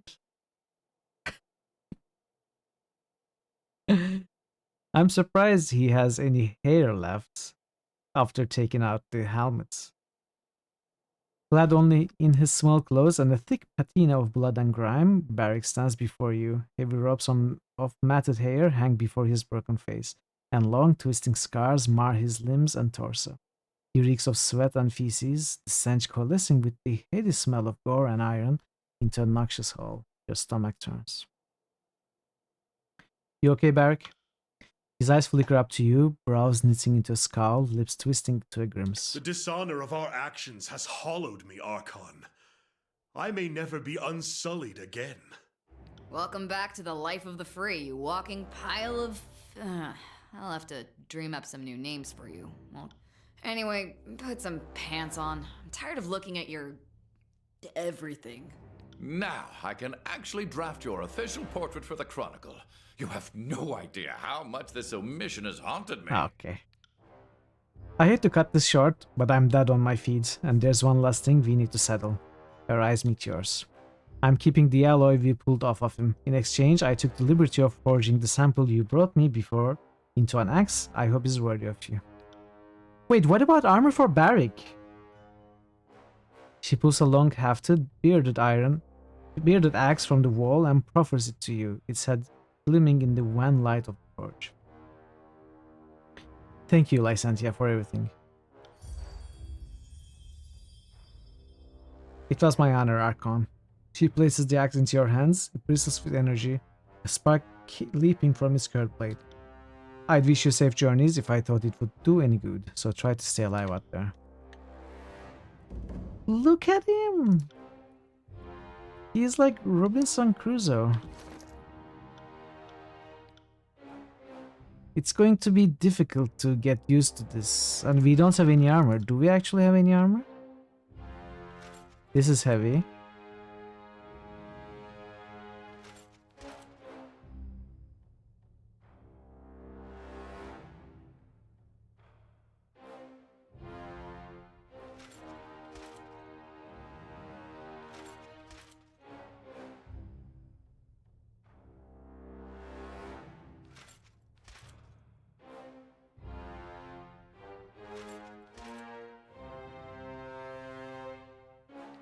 Okay. We can put these on at least. To begin with.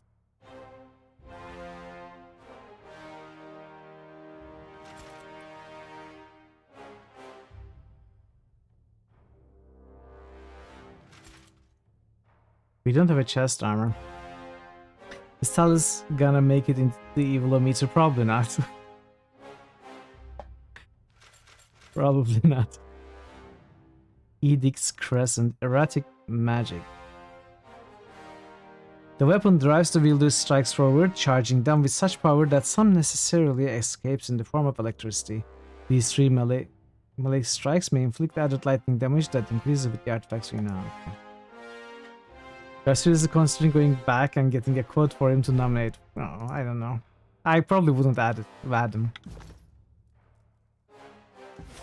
I think he is funny when we are playing the game, but outside of the context, I'm not so sure. So we need to visit the smith and get some armor for Barry. It seems like a planning issue, selling all your heavy armor while also pursuing trying to get Barrick freed. I didn't think it was going to happen. But it happened. There was a point where I was keeping heavy armor. Then the quest progress halted as if I felt it was impossible, and I noticed that when I right-clicked on Barrick's armor, infused armor, there was an option to upgrade it in the smith. And when I saw that, I said, okay, it's not going to happen. But it did happen. It's fine. Where is the shop here? There was a shop here, right? Oh, wait. I don't have the heavy armor guy.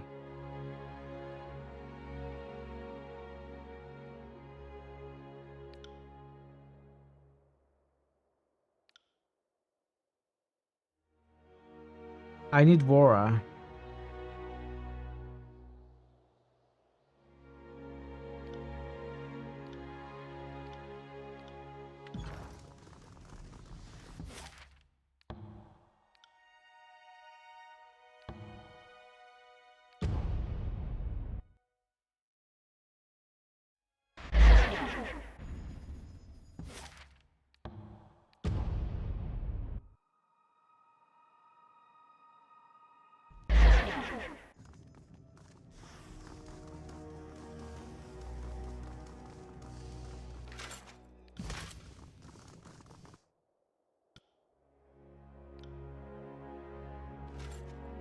Wait. Bronze, iron. 7 armor, 9 armor. This is better. This is worse.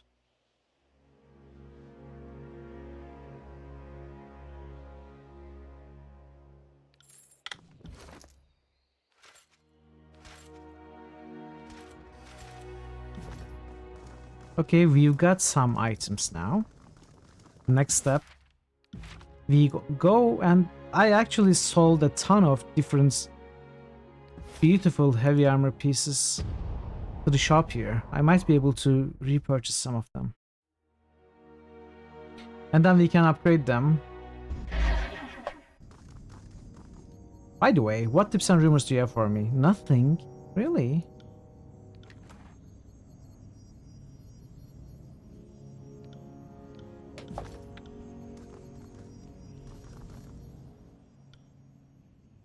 Let's see. Armor. Let's start with masterwork. It's cloth, cloth. Oh.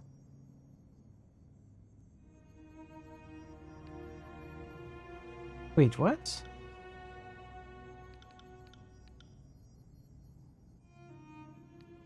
We don't have any other armor? Heavy armor? Oh, I see. I see the problem. Okay. This is what we need to do. Eric wants to talk? Yeah, we will talk. We will talk. Hey, Melandil. How are you, Melandil? Good to see you. We are definitely going to talk to Barrick.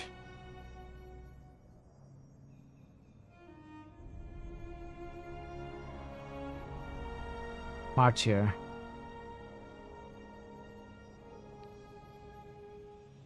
This is right now better.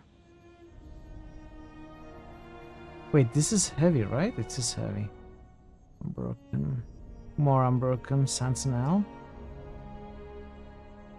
No, I don't think any of this is better. Let's check the gauntlets. Your sound card works perfectly. Thank you for the follow. Welcome to the channel. Bruised your thumbs for the day. The Tekken beta was pretty good. Ah, I'm glad you're enjoying it. I can never use controllers. Controllers are always very tiring and difficult to wrap my head around. I'm so used to keyboard and mouse. I think controllers are rough on fingers and wrists. But I am pretty biased. Having used no consoles and only PC for over 30 years, I'm very, very biased. Hey Raze, thank you so much for the follow. Welcome. Glorious PC Gaming Master Raze approves that message. It's not the race, it's just I am bad at it. I never use it. It really depends on not for me. I am completely unable to use a controller. Like I cannot do it to save my life. I am terrible at controllers. I have tried with a few games.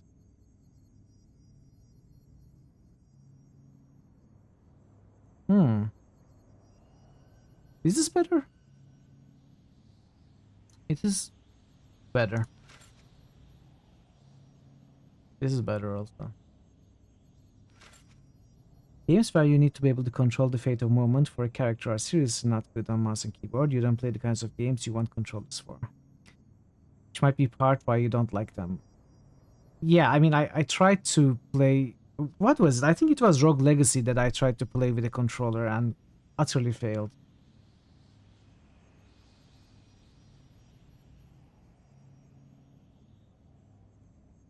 I have a controller that I bought at some points. I thought it would be good to play, I don't know, some game or the other. I felt it would be good to have, and I would use it occasionally. I kept failing and gave up. It's just, you know, gathering dust now. Okay, we've got some items now. Before talking to Barrick, we are going to do one last thing. But you're right, I don't play games that actually require you to play with controllers. You like keyboard and mouse for a lot of games, but the mouse clicking can be rough on your right hand after a while. Yeah, I understand that. That's perfectly understandable. Mouse also can be difficult on the wrist and fingers, not just controllers. Let's start with upgrading this. Helmets. We actually had a lot of iron, okay. We can't upgrade the final one. I have some hide. I need to upgrade this. Playing a Souls-like with a mouse and keyboard tends to be worse than controller. Honestly, I feel like it is all about what you are used to.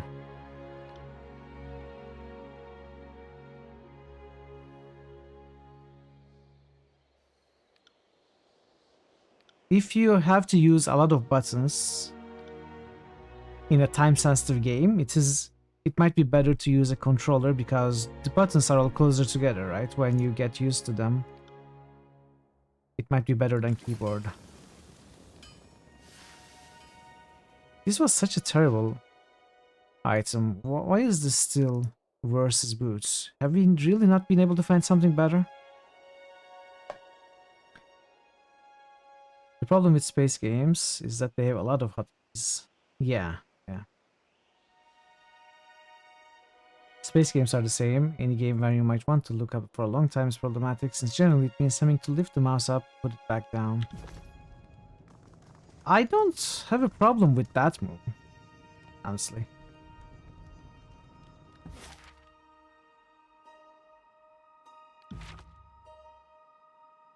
Like, you do it unconsciously, picking the mouse up and putting it down.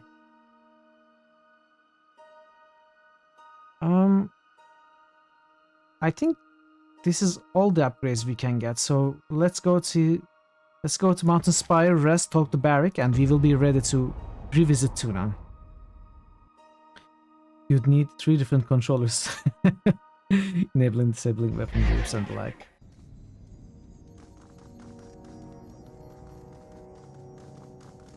Okay, let's rest.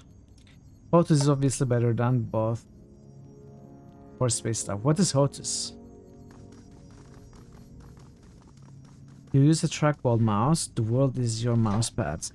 Are they comfortable? I feel like they would be uncomfortable to use. The former stone shield stares mutely at his heavy hands. Mangy hair hangs over his face, and grime coats every visible inch of him. I probably should have spoken to him all the way back there, right? Fade back. Archon? He crosses his arms over his chest and frowns lightly, the gesture apparently unfamiliar in the absence of his carapace. Freedom feels good, doesn't it? But frightening too. All the possibilities. I remember that well. I do not know if having the freedom to choose my own clothes compares to being plucked from the Overlord's dungeons and offered a new life in Tunan's service, but I take your point. What is freelancer, Emelandil? I don't know. Your dad used trackball mice, so you grew up using them. Oh, if you are used to them, they might be even better than a regular mouse. I don't know. Like, it's probably easier on the wrists, right? I never used them. They just never looked comfortable to me. Hey, Woozy. Welcome, welcome. How are you, Woozy? Happy Friday. The great general is dead. The disfavored broken. Space simulator from the early Everything 2000s. I have valued in my life. The space lost. simulator. And in return, what is the Now world that you gained? say it, I think it does Stone sound shield familiar. You can choose to lay down his armor. But what is it that we should have heard? Is it getting a remake or something? You're welcome, Wizzy. At the center of this all, you are an unrepentant scoundrel. You lie, cheat, and steal, twisting everything around you for your bottomless ambition. So you freed me of my shell. What of it? It only proves how little you value my wishes. Glad the work week is over. Nice. Happy weekend. It's just that it's a staple of his genre. Ah, okay. Okay. When you said, oh, have you heard of Freelancer? I thought you were saying, like, have you heard the news that it's getting a remaster or something? You can in relatively little time train yourself to use any type of interface, but you have to want to do it. And the vast majority of games you see you play would gain absolutely nothing from using a controller. I think you are right. I always take the easy way, like, rather than not learning stuff, it always feels easier to me to do it the way that I already know how to do it, which in the long run is usually the bad idea. Like, you can probably invest some time to learn a better way of doing things, but it always feels exceptionally difficult for me to try and to learn a new way of doing things, unless I absolutely have to. But you're probably right. Like, if you can invest the time to learn about using a controller or a trackball mouse or whatever, you know. Actually, there was a research, there was a study about, you know, they made a bicycle where when you turned it to the right, the wheel would turn left. They made a contraption like that, a bicycle like that, and it took, I don't remember, but a few days for the people to learn how to ride that bicycle properly, like you would learn to ride a regular bicycle. And then they had to, when they went back to the original regular bicycle, they had trouble riding that one, and also it took them a few days to learn how to ride that. So it is completely possible for sure. You totally use a thumb trackball mouse ever since you were competitive real-time strategy. Interesting. I didn't know that. Moving force. Emanuel joins the moving force. Thank you for the boost, Emanuel. You've seen lifelong controller players try to navigate 3D spaces with mouse and keyboard, and it's like watching a 3-year-old New critical hits boost. Woozy Dice just boosted the Elder Scrolls 3, Morrowind. Yeah, it's about what you are used to. Climbing up for sure. That makes sense for bikes, less so for controller versus mouse and keyboard. Yeah, they are different. But what I'm trying to say is you can even learn something that is the exact opposite of what you know, is what I meant. New critical hits boost. Oh, QP is here. Quiescent Hi, QP. Pandemonium just boosted Nox. New critical hits boost. Quiescent Pandemonium just boosted Revenant. New critical hits boost. Quiescent Pandemonium just boosted Tactics. Thank you for the boost, QP. Thank you for the boosts, Woozy and Melandio. Human brains are pretty absurd at learning stuff. You were here just being sneaky? Okay. I'm not interested in your judgments. As you have made repeatedly and abundantly clear, there remains nothing further to say. Let us do anything else. He turns away. Why are you angry with me, dude? Are you not happy to be out of it? Maybe I should have said something else. When did I save? Just out of curiosity, I'm going to do this. I'm not necessarily interested in changing the outcome and not losing loyalty. I don't really care about that at this point. But I'm going to do it just out of curiosity. I'm going to reload and glare silently at that point. You got told Jedi Fallen Order would be best on controller because Dark Souls based Dark Souls. What? Was that on purpose? You turned off targeting and had no issues. Okay. On it. Dark Souls. Fate but Archon? I do not know if the great general is at the center. So you freed me of my Clear shell. silently. Do my words strike close to the mark then? There remains nothing further to say. Let Very us much on purpose, do okay. anything else. Shark Souls. Okay, so we didn't lose loyalty, but nothing else happens. That's fine. It was worth a reload. I reloaded 10 times in the first 8 streams. In the first 48 hours. I reloaded 4 times today because, you know, why not? I haven't reloaded at all this game.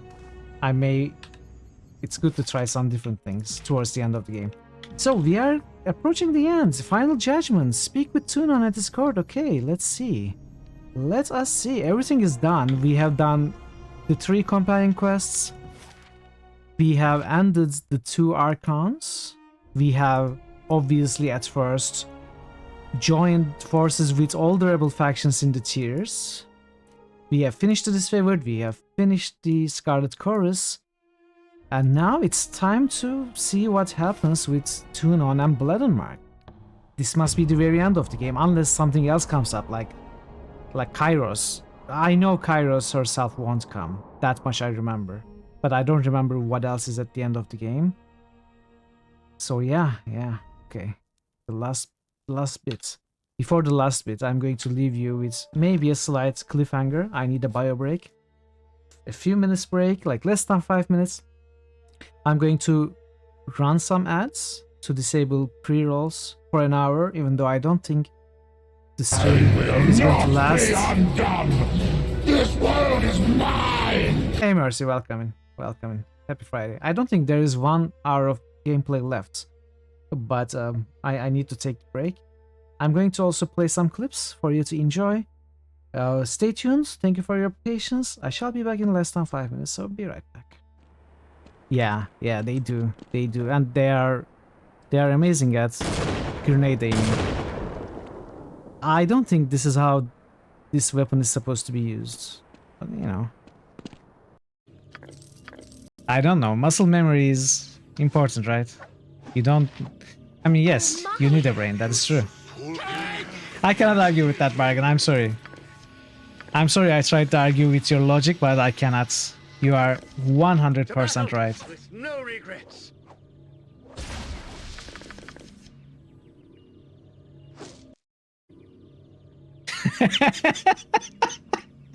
But it is true. It is true.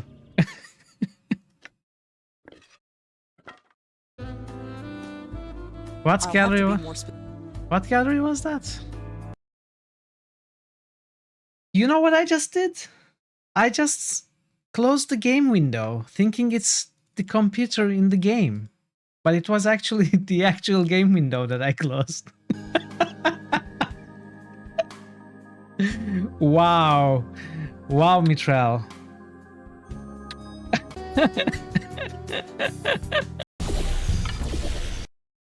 Yeah, almost.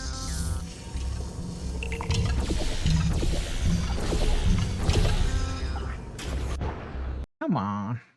The game is choppy.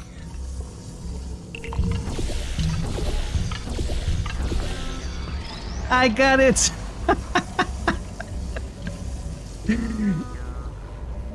Is this how it's supposed to be done? Or is it... I could use some help.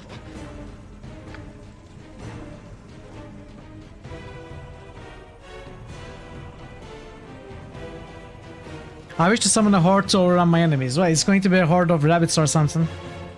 I wish that magic would fail to affect me or my party. Well, that might... Okay, let's try this. What? It was actually rabbits! What the heck?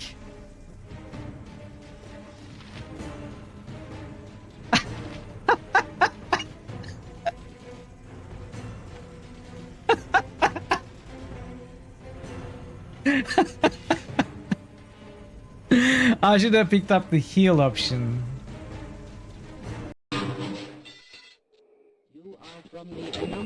I'll save you.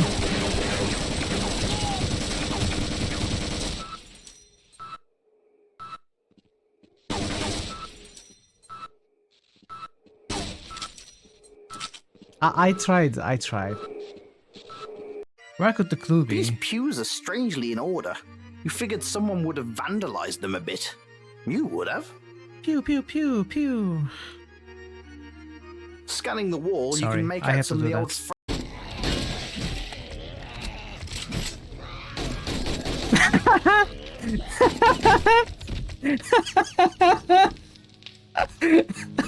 QP comes in behind the soldiers with nothing but jocks and sunglasses.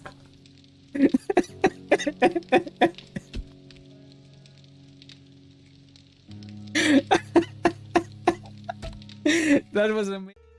Okay, I'm back. I was watching the clip myself. That clip is so hilarious. I love that clip. Okay, let's continue. Let's see what happens.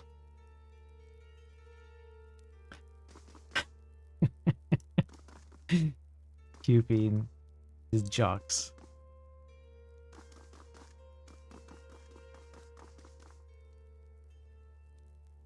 Okay, let's see. With that unpleasant business out of the way, we change course to another serious matter. One that puts into question your conduct as a member of Kairos' loyal followers. You have made quite a name for yourself, Fatebinder. Stories of your deeds have spread through the tiers, and all of them have reached this court. Some actions have consequences. We will see what your actions have wrought. The chaos you've sown everywhere is unacceptable. You cast yourself so far outside the established order, I cannot begin to catalog your misdeeds. For this, you have been deemed guilty and must be executed. Am I not allowed to have a trial? Is that not the proper procedure? The outcome is a foregone conclusion, Fatebinder. Your actions cannot be allowed to stand. But if you wish to make a mockery of this court, I will add it to your list of offenses. I want to defend my actions. Very well. If you insist we proceed, then we shall. You are on trial for transgressing on the Overlord's authority, breaking the laws of the Empire, bringing mayhem to an otherwise orderly conquest, and meddling in concerns that fell beyond your station. Our directive to bring Kairos' peace to the Tears has suffered, and you will answer for the part you played. If you don't mind, Adjudicator, we are on familiar terms with the Fatebinder here. Should any inconsistencies require our input, we will add our voices as testimony. She nods to Regulus and then turns to you with an unreadable expression. Stop making a mockery of this court, accept your death. What else do you make of a court? Orderly conquest, that's the language of evil. Well, it is the law of Kairos. So it is Kairos' order. What is unnatural for some is vital for others. Nice, Pisha. Very nice. The court has inquiries into your conduct. I first call your travel companions to speak on your behalf as witnesses to your character or accomplices to your crimes. Varric won't be speaking on my behalf. Who will speak on behalf of the Fatebinder?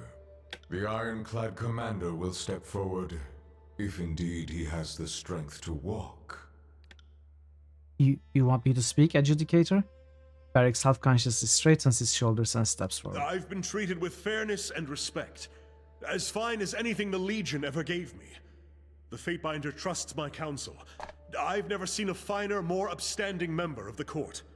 Will anyone else speak on the Fatebinder's behalf? Scarlet Fury, you who sacrificed your old life for this one. I'm surprised Varric spoke highly of me. Me? As if the likes of me has any business speaking in a grand hall before the Archon. Why, I've murdered enough folk to stack their bodies up to the podium 10 times over. Your Honor, the Fatebinder and I get along like a couple of cats.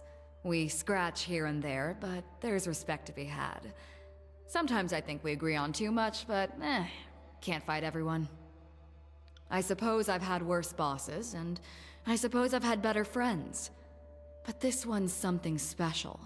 I've killed for her, and I'd do it again. We weren't able to reach 5 loyalty with Worse. I'm surprised. I'm not surprised with Varric, I'm surprised with Worse. Will anyone else speak on the Fatebinder's behalf? Let the aged chronicler step forward. If it may please the court, I will speak true. I have had the honor and privilege of shadowing the Archon. A dream come true for someone so eager to witness history in the unfolding.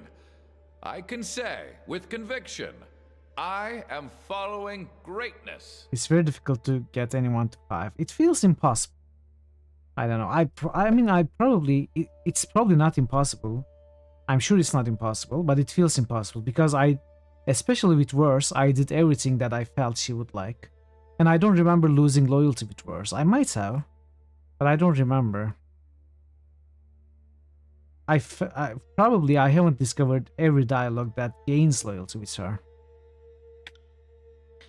And if required, I could produce my travelogue to back my claims. I have noted the good with the bad, and I think you'll find the Archon has been a force of order and balance, exactly what you should want from a Fatebinder. Will anyone else speak on the Fatebinder's behalf? Evidently not. Time has come for the Fatebinder to offer her testimony. At Wanderin's Well, you joined with enemies of Kairos, abandoning your orders to resolve the siege and the conflict between the armies. How do you answer for this charge? Fatebinder Regulus tune on Wrath 3. It also bears mentioning that you are not tasked with satisfying the Overlord's edicts, only proclaiming it. Finding a solution was for the Archons to accomplish with martial force. Regulus nods to tune on.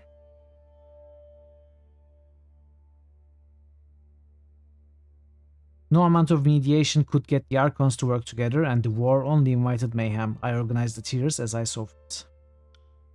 You fought alongside both armies during the conquest, so I shouldn't doubt your perspective on the matter, though I find it troubling. Kairos' edict at Wanderin's Well should have destroyed the Archons or forced them to cooperate, but your intervention alone was the deciding factor. Tunon appears deep in thought. I dispatch you to the realm of Stalwart to deliver Kairos' edict of storms to the Regency at Sentinel's Landscape, a punishment for their continued resistance against the rightful authority of the Overlord. Yet you hesitated longer than necessary in its issuance. Dude, are you bringing up the ancient history? Allowing the Regents time to stockpile supplies in their bastion while drawing the disfavored deeper into the path of eventual devastation. I hope to spare as many of the people of Stalwart, the farmers and merchants who weren't involved in the war, as I could. My mercy was for them, not the Regents. Farmers who fed the soldiers of Stalwart and merchants who armed and armored them. The shadows wreathing the Archon twists about his shoulders, and in exchange the war in Bladegrave dragged on, claiming many disfavored lives. A swift end to conflict can spare more than it claims. When the Overlord determines the necessity of an edict, it's not a Fatebinder's place to delay its effects. You resolve Kairos' Edict of Storms with a legal contrivance. What's more, you spare Stalwart's ruling bloodline, circumventing the edict's very purpose.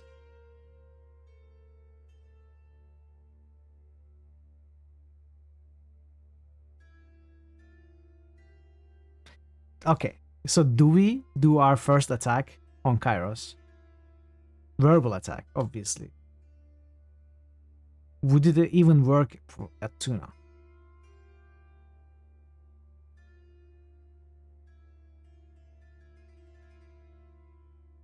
Do it.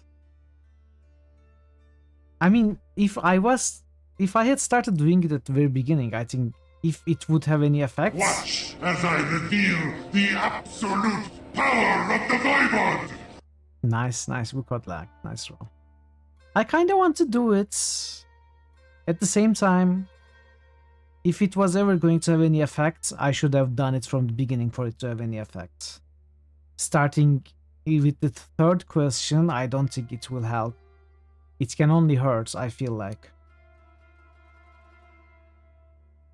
The thing is, the first two do not help me at all. Like, the second one is something stupid to say, in my opinion. Kairos didn't intend for the edict to last forever, while correct? That is not answering what Tunon says. That's an assumption. Of course that's an assumption. I have to assume. What else? Can I know anything? You know, I like the third option the best. If the Overlord's will can be overcome by a legal loophole, don't you see the implication? Kairos is valid. Your Honor, I move that this statement be stricken from the records on ground of falsehood.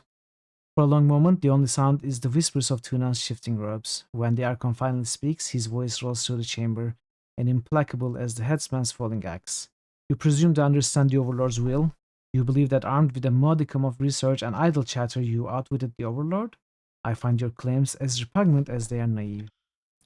The Earthshaker's Guild swore its loyalty to the Archon Cairn, and to the Archon Graven Ash, yet you pried their loyalties from him and bent them to yourself. Explain your actions.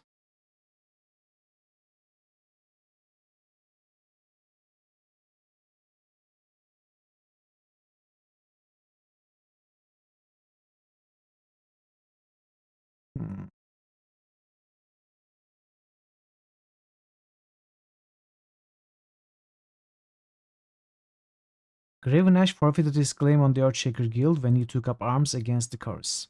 I offered the Earthshakers the opportunity to swear fealty to a loyal servant of Kairos. Well, this is lying, although it might be the correct answer.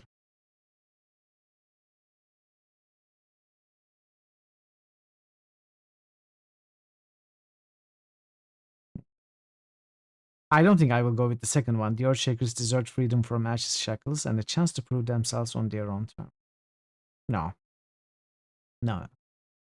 You're not going with that one. Graven Ash couldn't control the Earthshakers. They ignored his orders to linger at the corpse of Cairn. I collected them for Kairos. That is also lying. The Earthshakers fortified the camp in the Stone Sea, a clear violation of the Voice of Nerat's claims on the territory. My duty compelled me to remove them. I kinda like this more than the other lies. Let's go with that one. Yet you did not then return them to the Archon of War, but rather rallied them to your own cause. I perceive self-interest shrouded in the guise of the law. He lapses into a brief silence. I shall consider your claims. You entered the old walls, a clear violation of Kairos' law. What, me? Never. Never. How do you answer for this perversion of justice? Do you think yourself above the law? Does Archon's privilege not grant an Archon the right to administrate their domains as they see fit? Do not my spires rise from the old walls? Do not my senses flow through them? Okay. Honestly, Tunon himself said that the as a fate binder, even before we were an Archon, as a fate binder, we could, if we were to enter the old walls, he was sure we could explain it as an action done in the service of Overlord. He only went to the old walls in like 3 dozen, and one of them didn't have a ceiling, so does it actually count?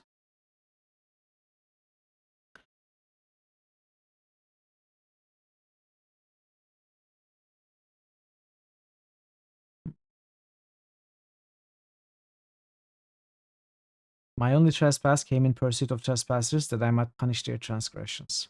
Does Archon's privilege not grant an Archon the right to administer? But we did it before we were an Archon, so that's not going to hold. Circumstances took me there. That's a very simplistic answer. I don't like it.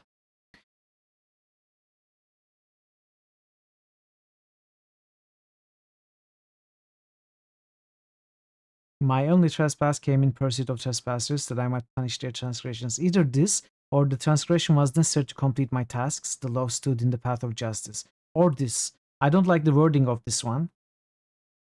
I like the wording of 2 better. 4 better. I think we will go with that. My only trespass came in pursuit of trespassers, that I might punish their transgressions.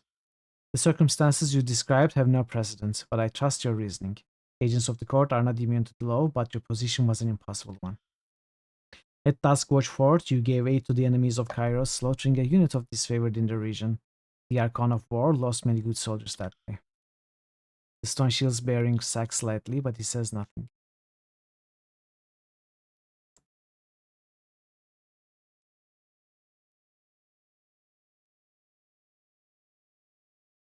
The disfavored couldn't take a modest fort. I spared Kairos' army of its weakest units. I think I will go with that. 2, the fort would have looked terrible with a purple standard. No. Oh, no. That's not a defense.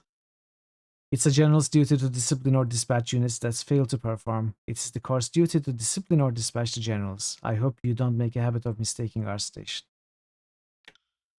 Tunon weighs the matter while studying you in silence. At the city of Halfgate, you killed the garrison Chorusman who lawfully claimed it. A dozen of Kairos' servants bloodied the streets in your wake.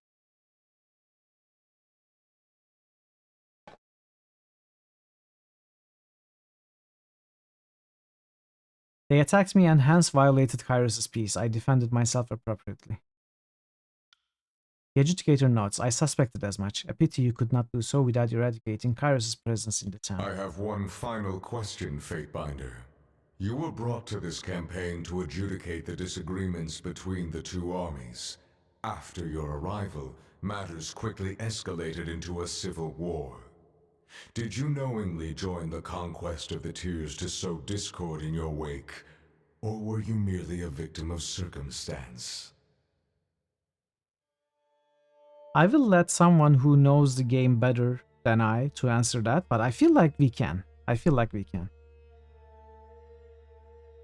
Can someone,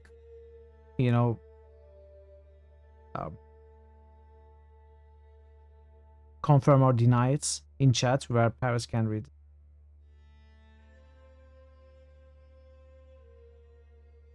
Did you knowingly join the conquest of the Tears to solve discord in your wake, or were you merely a victim of circumstance?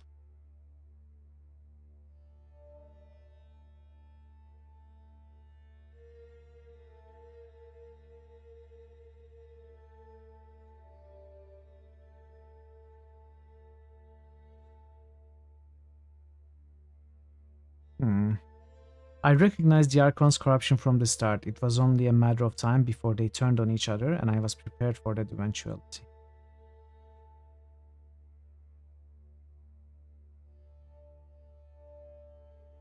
If you anticipated a failure on this scale, you should have informed I me. tried, you didn't or else listen. work to avoid it rather than pit combatants against each other. I came to you, you told me, okay, you are collecting evidence, I know. Did you give me a sneak peek? Come on, tell me something. Mitral, what did you find? And I tried to tell you everything about their, you know, atrocities, and you told me, okay, one is enough. Don't tell me more. I don't want to hear. Come back in chapter 3. We will talk more. And then I come back in chapter 3. I'm like, they are both guilty. No. You cannot commit both of them. You cannot. The court can only find only one of them guilty. Well, okay. Then it is one or the other, right? Then you say you should have informed me. I tried. Truly the wisdom of the court knows no bounds, Your Honor. You ass-licker. Rugglus turns to you with an imperious look. I am finished with my line of questioning. Have you any closing remarks for the court?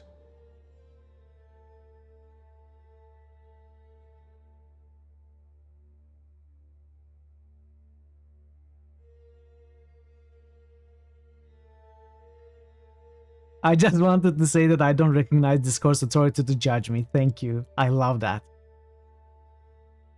But I'm not going to say that. Kairos' piece is a lie. The Overlord holds dominion because we are ignorant of the alternatives. The better Overlord stands before you, ready to define justice as she sees fit. No. I don't know, though. It would also feel so good. This, by the way, this really hurts. I'm at 93% of favor 4.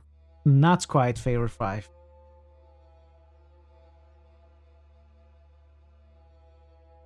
Though I have ever strived to bring peace and order to this shattered region, I recognize that our work is an uphill battle, and well worth the struggle. Isn't the point of the game to do stuff you want? I don't know, is it? Is it? You may want to do something for different reasons. I want to say this because it's funny, but I don't want it to be the canon of what my character says. I'm probably not getting the best ending for sure. Overlord Mithril, yeah. I don't think we were able to convince Tunon. I'm not sure if we were ever able to convince Tunon. What would your character actually say? I'm trying to decide. I feel like it would be 1. The years have shown me that war and conflict can change the face of the tears. I am the hammer that pounds ore into a workable shape.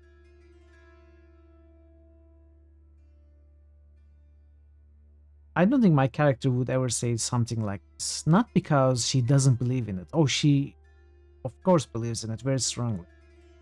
But she's a manipulator, right? She always speaks in a language that her conversation partner will be happy with, at least tries. Trial by combat, you see some Game of Thrones vibes here. Yeah, we could also challenge the trial by combat, but I don't think that's going to be necessary. Let's go with the first one. Though I have ever strived to bring peace and order to this shattered region, I recognize that our work is an uphill battle, and well worth the struggle. The way you frame it, the conquest sounds like a matter of true personal investment. Most curious. After weighing the charges, this court finds you innocent. What? Against all reason or expectation, I find you innocent. Your testimony was sufficient to justify your deeds, your self-appointed authority, and your undermining of Kairos' law. I can hardly believe it myself. I don't believe it either. Tuna raised a trembling hand to his mask. Wow, okay. Adjudicator, are you unwell? Rugglus takes a cautious step slap with the judge. That is something Mithril would definitely do. Leave him. I want to see how this plays out. Kalia leans forward with interest. Archon, your presentation in the court today has shaken many of my core beliefs. Things I held sacred under Kairos' law are now uncertain. He looks at his gavel with a sense of bewilderment. I once thought that Kairos was the sole overlord. The notion of rising to her echelon of power and influence wasn't a concept that existed for me. For anyone. You got a big old guilty in your rebel run. You have proven her wrong. What's more, you understand justice and law better than she ever did. Better than even. Wow, okay. Upon his mask, the corners of his eyes crinkle as if in agony. I am willing to accept you as my new sovereign, if you'll have me.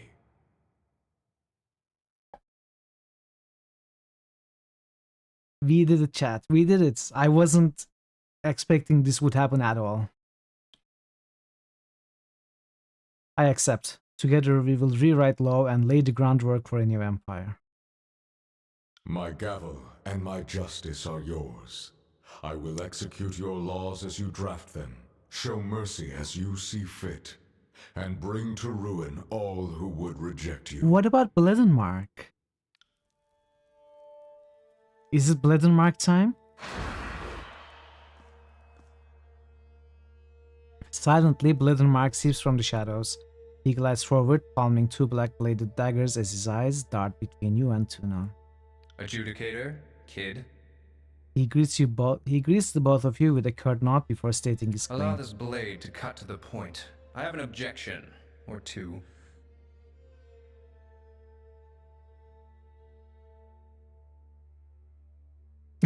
Buddy, old pal of mine, what's the problem? He throws both daggers, fingers moving deftly in and out of shadow, the movement nearly hypnotic and wholly blurred, and all the while his brightly burning eyes bore into yours.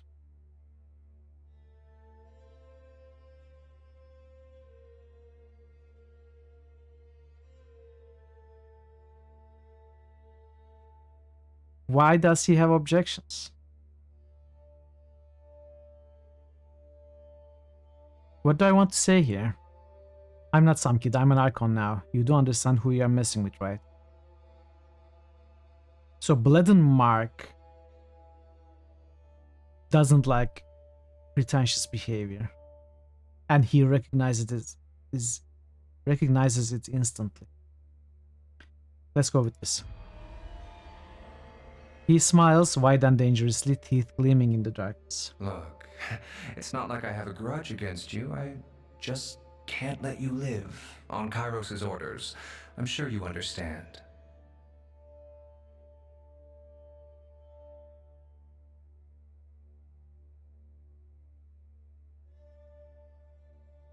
I can tell you've been waiting for this, and she told you this personally, did she?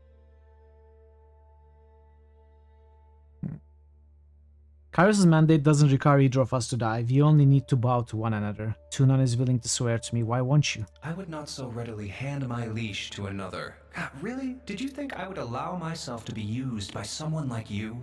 That you could send me to strike at the Overlord? No. I would feel your blood pool beneath my feet first. It would appear the court headsman is determined to make his stand. Under normal circumstances, I would curb this behavior with a swift execution. However, we have long since abandoned normalcy. There will be a trial by combat then. Bledenmark's claim against your own. Justice will win out, and the will of the true Overlord will be evident for the living to witness. You may begin when ready, Archon. You don't have to do this. Neither of us has to die here. Without further word or warning, the Archon of Shadow dissipates into darkness. The lights in the room flicker and dim as he surges forward in attack. Your trial begins anew, Archon. Prepare to defend your title, your innocence, and your very life. I'm surprised that we weren't able to speak to... Can we save? I cannot save. If I lose the fight, I will have to do all the dialogue again.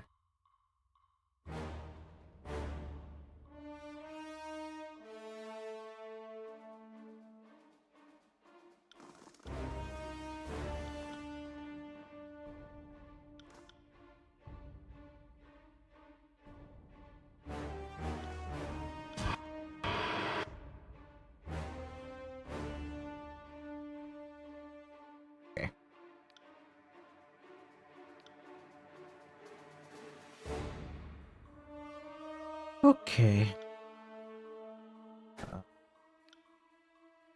No dice.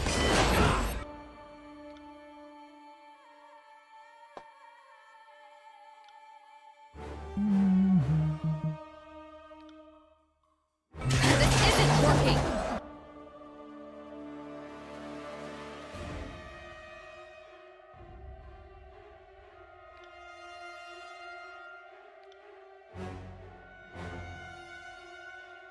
What to do?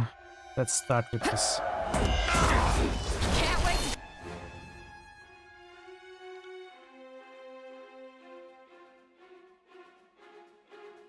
Can I disarm you? Try that again. No. He still has the Illidan blades. Well, something like that anyway. Well, wait, disarm didn't happen. The trick is to keep twisting till you hear this. Let's try leg sweep. At the same time, Gravedigger. Already used Gravedigger. Let's use some artifact abilities. Shadow's Treachery. See, Shadow's Treachery against Bledermark sounds like justice. The Primordial Blade Penumbra turns its victim's shadows against them, wrapping them in their own darkness and weakening them to the sword's ephemeral edge. The time the targets remain afflicted by this power scales with Penumbra's renown. Maybe this has a special effect on Bledermark. Would it, you know, it could either be exceptionally strong or not effective at all. You got it. Once per the abilities, you mean once per game abilities, once per playthrough abilities, right?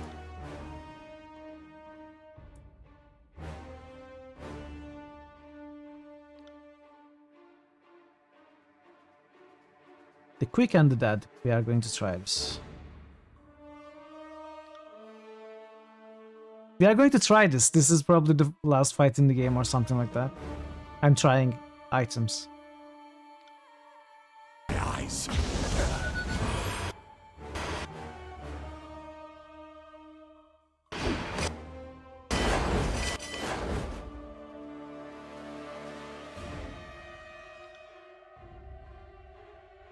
I mean, this is going pretty well. I haven't even taken any damage. He's injured.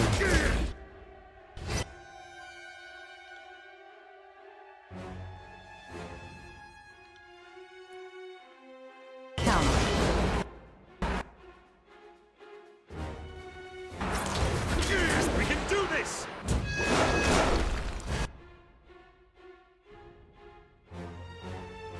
Let's see. Let's use some other artifact abilities. I wasn't able to use this. Let's try this again.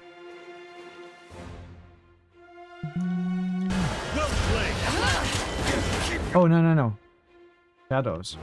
Prepare the high level going 4-on-1. Yeah.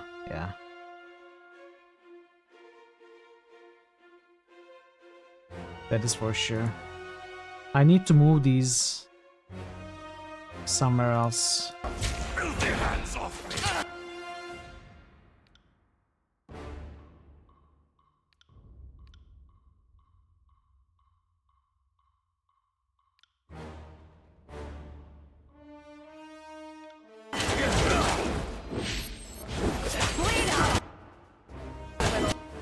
Let's just unpause and finish him, probably.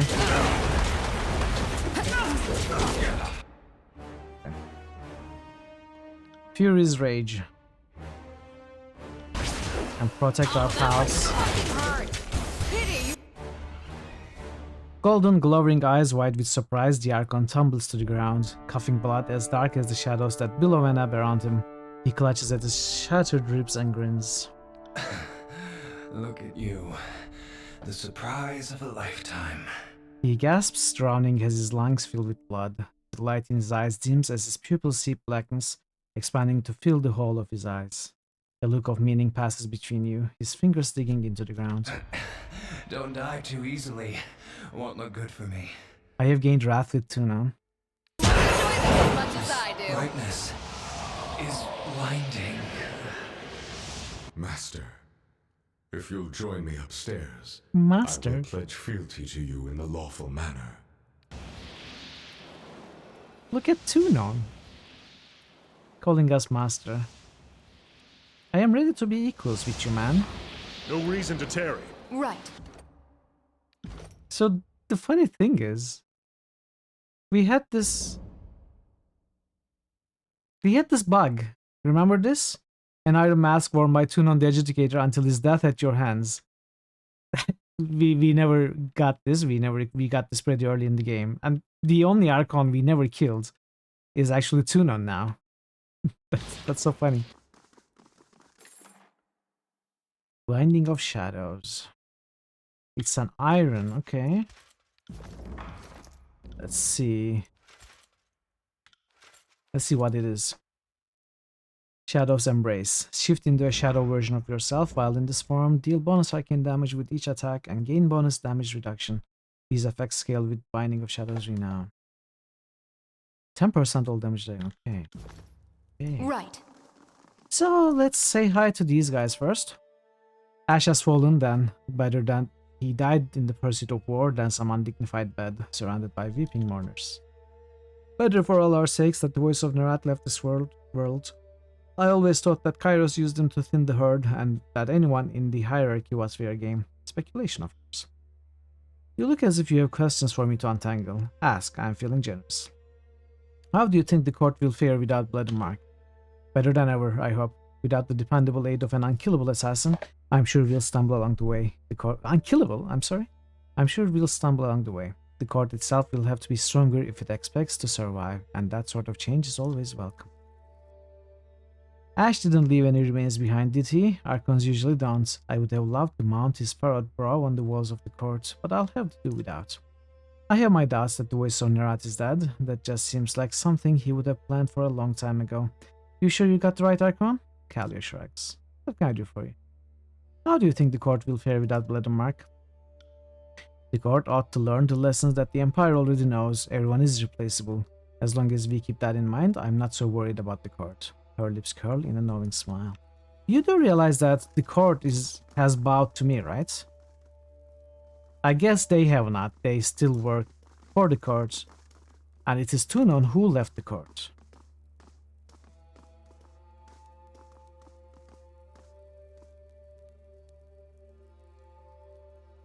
Archon, change has come to the Tears, and in time it will reach the Empire itself.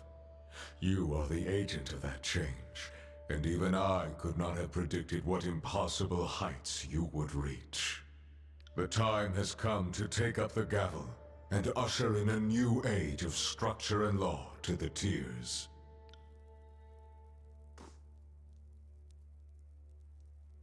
Wow. Okay, we got our rebel friends. You will henceforth define justice for the rest of us. I gain money. I will follow your lead. Did you just give me money? To follow your design. Your loyalty and confidence are appreciated. As the ruling Archon of the Tears, I submit to your authority and thank you for bringing order out of chaos.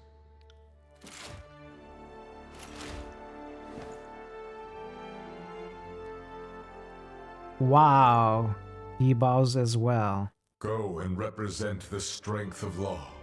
Be the example the Tears require, the force that keeps them together, and the hope for their future under one rule. Let your justice know no mercy but that which you impose. Civilization itself will bend according to your design. Never forget this. This 93% will haunt me.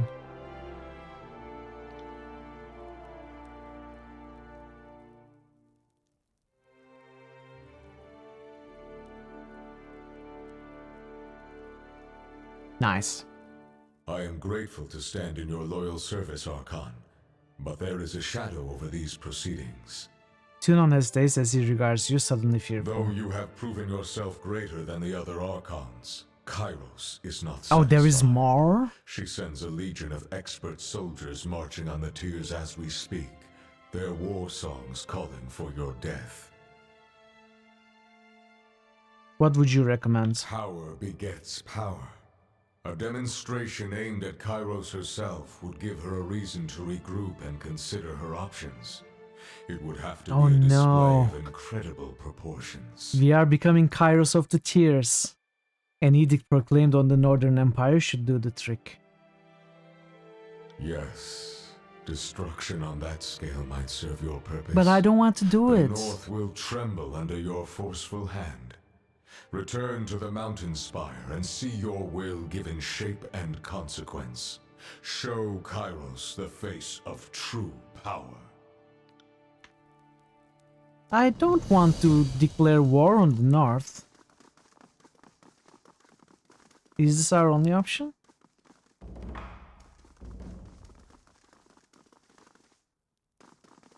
But I'm so happy that we were able to convince Tunan and be found innocent. Doing that on a Rebel playthrough was kind of my dream for this playthrough, and it's happened. This is what it takes to oppose the Overlord. Along the route towards your destination, the road crossed a small river at a tall ash bridge. Turquoise water cascades down a three-tiered fall, driving a musty smell of algae into the air where it mingles with lilac and sage. Did you think Kairos would just let me go? Oh, no, she wouldn't, or he wouldn't. Unless there's another route. Maybe. I'd almost forgotten what good smells like, Burst mutters, eyeing Barrick. She sidles closer to you. Hey, Binder, you know what would be a real service to the Overlord? Getting Rustbucket over there to take a fucking bath already. She pinches the bridge of her nose. It's been literal years since his last... No, I'm sure he took a bath. I mean, he took a bath of blood. Like, Bathory. He's like a vampire now. The cool, crisp scent contrasts sharply with the sour stench of filth emanating from your disfavored companion. You're not sure when Barrick last bathed, and you doubt that it was at all recent. Really? Did he not bathe after getting out of the armor? Attempt subterfuge subtly suggests that Barrick bathed. You call a brief respite at the water's edge and make your way to Barrick as he feels his water skins. Drawing on your years of experience in court, you craft in artful phrases a gentle reminder that the disfavored take the maintenance of their kit extremely seriously, and that the most important piece of disfavored equipment is their own body. The Stone Shield initially expresses confusion as to your meaning, but then his face flushes as he stammers an apology. Forgive me, Fatebinder. I'd spent so much. I was encased and locked away, gotten used to... He shakes his head. I shall rectify the issue immediately. He takes off in search of an isolated curve of current, where he returns is without the hideous stench that has accompanied him for months. Joyful! We are joyful. Oh, he even shaved! Look at it! He even shaved.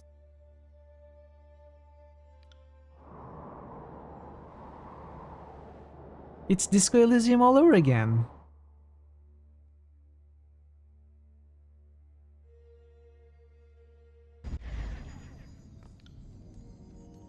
Oh, wow. Look at those scars. So cool. Looks so different now. Like, it's hard to forget that he's a person in that armor, right? Up until the very end of the game. This is like a radical change.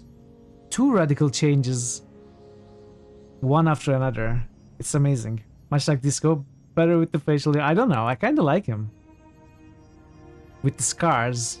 Is that a red eye? Two different colors of eyes? I don't know.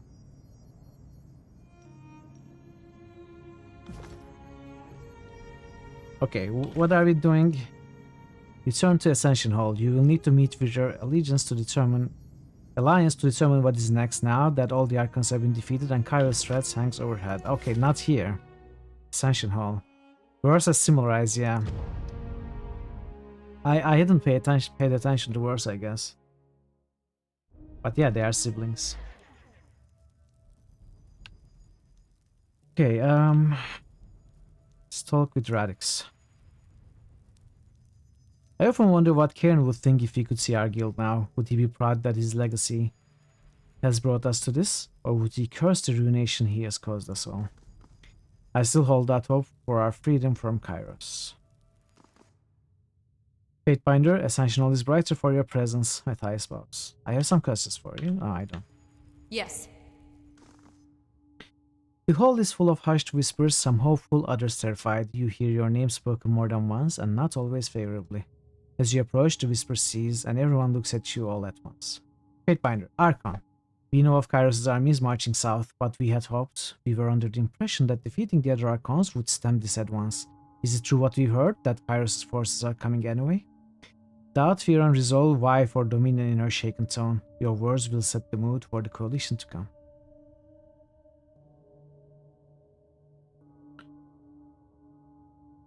I would not shield you from the truth. Kairos is coming to destroy everything we built.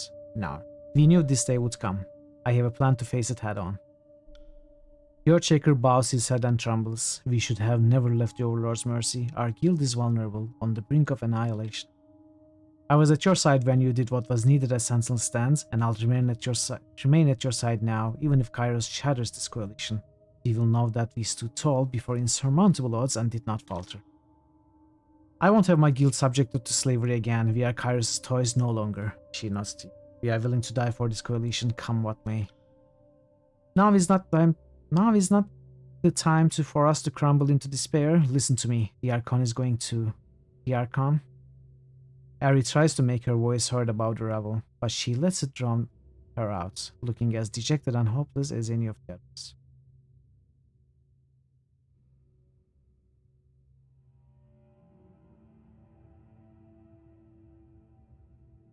If we give up now, that's as good as if we never started.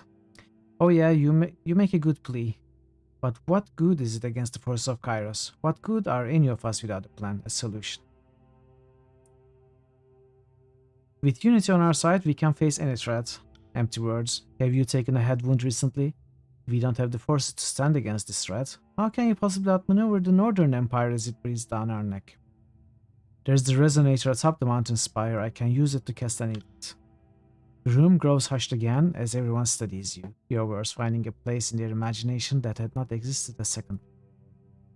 Ares speaks up with care. Do you intend on issuing this edict on the Northern Empire? Is that your plan? We will stand together as a force that cannot be challenged. I don't want to get ahead of myself, but I think this is the first time I've felt truly optimistic of our chances. A cautious smile flickers to her face. To send the magic of Kairos back upon the north, it would change everything. Just imagine what people will say. But what comes next, Archon? What of the tears and this new realm we carved out of the mayhem of conquest? My future deeds will redefine it, Rusty. What? No.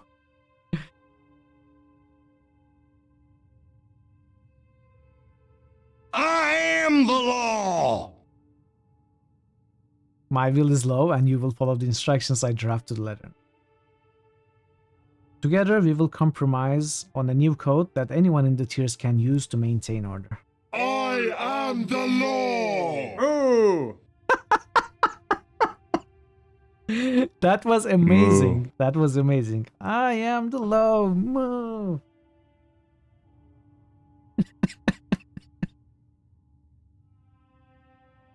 That was perfect.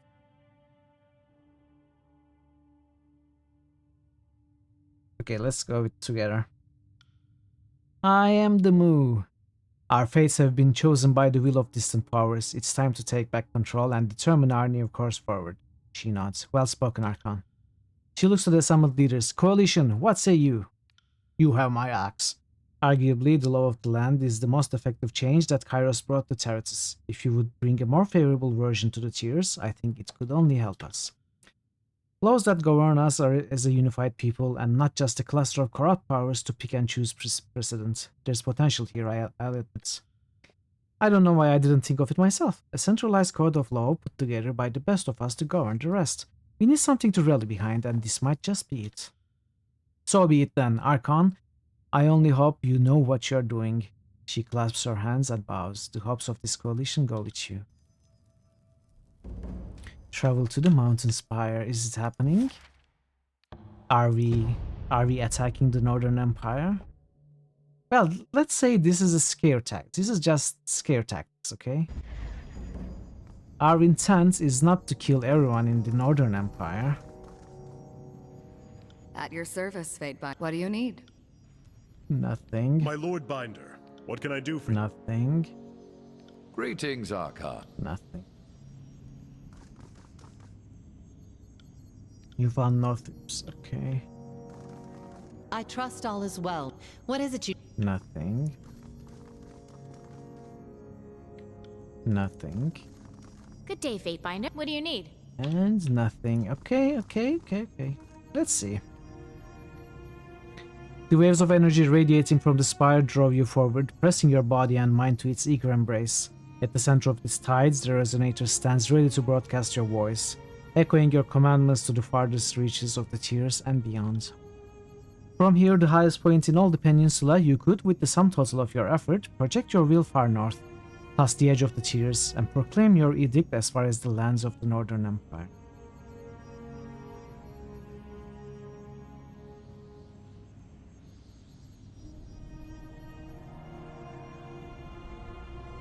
Affirm your loyalty to Kairos and send news of your successful conquest to the Overlord.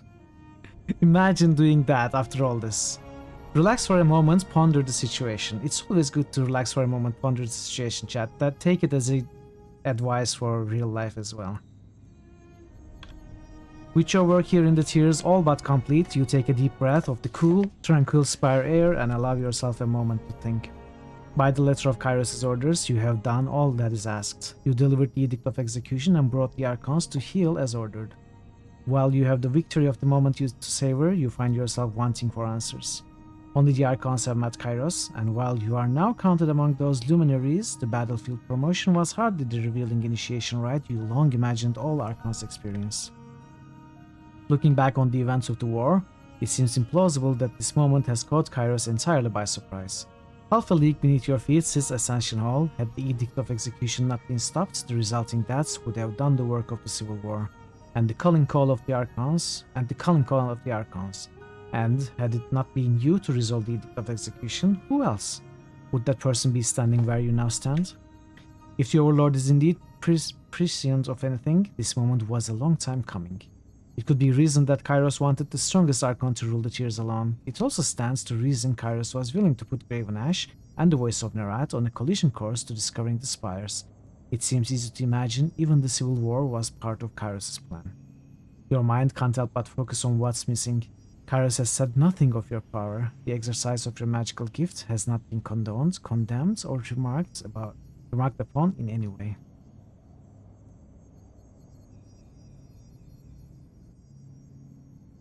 Mutter something gently past the resonator.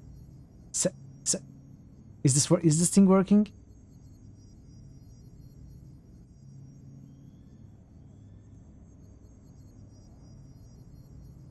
Turn to your companions. This probably amounts to a declaration of war against the Overlord.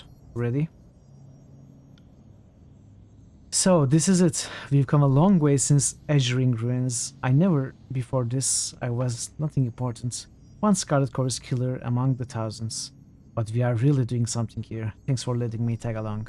She turns to the edge of the spire, avoiding your gaze. Opportunity. I can feel it like a coaxing breeze. Not since Graven Ash stood against Kairos has anyone made such a dent in the Overlord's defenses. It has been an honor serving at your side, come what may. I'm ready to face it. Barrick nods at you. Following your progress has been, well, one of the great pleasures of my career. You've shown yourself to be something greater than even I expected.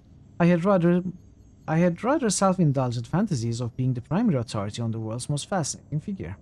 I'm eager to see whatever this takes us, my friends. What if Kairos conquered the world with the intent of shipping Half-Life 3? Is Kairos wrong? I don't know. I think we could forgive Kairos for conquering the known world if she ships Half-Life 3 afterwards.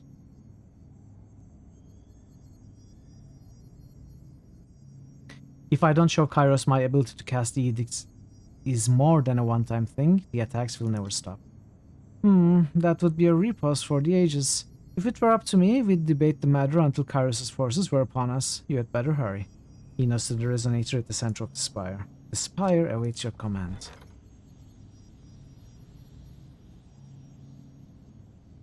Hello? Oh.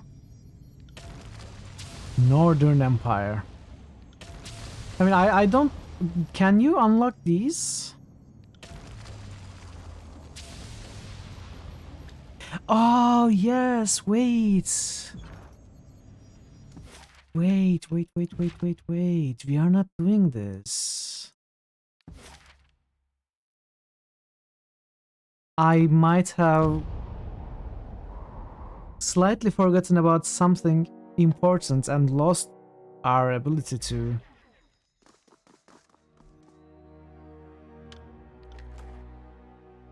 I had actually started the research on an edict. And there are 2 more, right? The sages at your library combed through ancient scrolls, searching for hints of arcane knowledge. They found a ritual that may give insight into how Kairos commands powerful edicts. This information will unlock the precise wording of a previously unknown edict. The thing is... Oh! There was only 1. Okay, there weren't 2 more. I thought we would research 3 more edicts.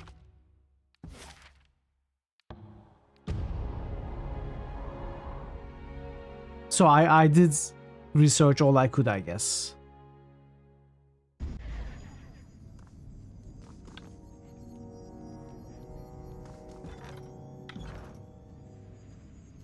It's possible to get 5 edicts, but you have to know what you're doing. Okay. So one of the ones that I'm missing is clearly the Edict of Fire, because we never visited the Burning Library.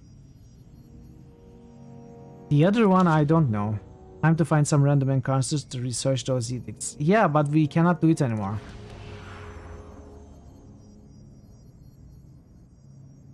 The Edict of Malediction will twist the strands of fate, causing misfortune and bad luck to plague your enemies. This is a nice one. Plus skills for us, minus skills for them. Hit precision for us, critical deflection for them, or minus critical deflection for them. Grace precision for us, minus hit deflection for them. The balance of the fates is shifted for all those within the region. The party gains a bonus to all skills. Grace precision and hit precision pose have a penalty to all skills, and a portion of their critical hits are converted to hits, and hits are converted to graces. Okay, let's go.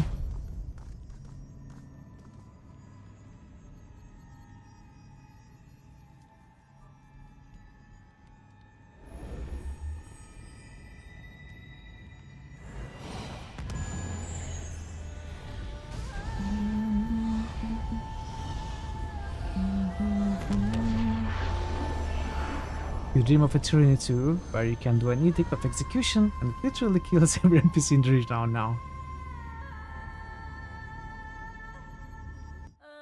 The Tears have been conquered. It's done. Unified at last under a single banner. Nice. Your edict brings devastation and ruin to the Northern Empire. Some believe the edict to be Kairos' work. Others hope, or fear, that this edict comes from a new voice.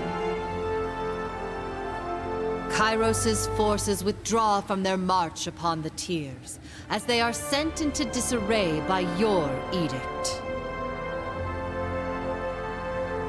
The majority of the Tears are united under your banner, and old animosities put aside, for now.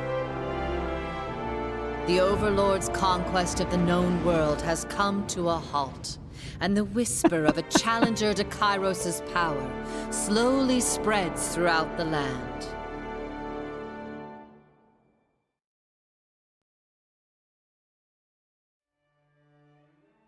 By casting the Edict of Malediction on the northern capital, you consigned the Overlord's city to an invisible plague of misfortune and calamity. The foundation of once proud buildings fracture under some unseen pressure, and whole districts empty as the city's infrastructure crumbles. Laborers brought in to repair the damage find their work undone hours or even minutes later. Citizens leave the city a ghost town and whisper among themselves how Kairos could allow such a curse to infect their homeland. As chaos ensued in the northern kingdoms, the armies marching on the tiers received an unprecedented order. The armies were to fall back to the capital and ensure the safety of its people from the edicts. For the first time in Kairos' grand conquest, the armies retreated. Soon, questions would be asked in a hushed breath across the lands about what new and terrible power had emerged that could force the hand of the Overlord.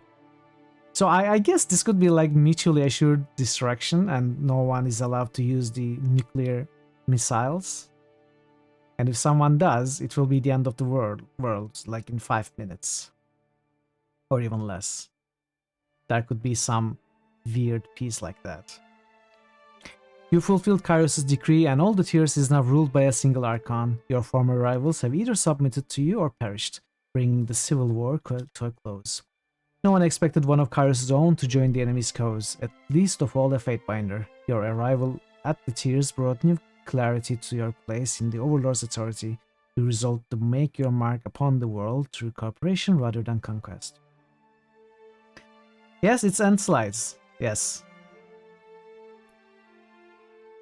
Your efforts brought together the Forgebound, the Earthshakers, and the Unbroken, 3 groups with nothing in common except the desire to see Kairos emerge for their lands. With this alliance, you brought down the Archons that opposed you. In their pride, the disfavored never imagined themselves beaten, especially when their opponents appeared so disorganized. The last remnants of the Legion dispersed, their general destroyed, their honor broken beyond mending. The scorn that follows their humbled ranks haunts them even in the depths of obscurity. So I was hoping I could get all the Archons to submit. Like, I was not very hopeful about Voices of Nerat. I was pretty sure about Graven Ash. I was hoping for Tunon, but I thought it would be difficult. And Bledenmark, I thought would join if Tunon does. So Graven Ash was the biggest surprise for me, that he didn't join. Then Tunon, the second biggest surprise, that we actually managed to get him to join. And Bledenmark didn't really give us a chance, I think. In fact, I'd like to hear from you, those of you who know, if I could have gotten Bledenmark to join and what I would have to do for that, now that the game is over. The Scarlet Chorus may have been mighty in numbers, but that didn't stop you from thoroughly scattering them, cutting off the serpent's head and sending each of the gangs. Hey, Neep, hello! Hello, let's take a moment's pause. Nice to meet you! Welcome Moismar, welcome Lapatidrid, welcome Raiders, welcome Neep. Good to see you all, thank you so much for the raid, how was your stream? We just finished this game, we were doing the closing slides and we were, you know, the ending discussions and stuff. How did your stream go? What were you playing? Let's give you a shout out.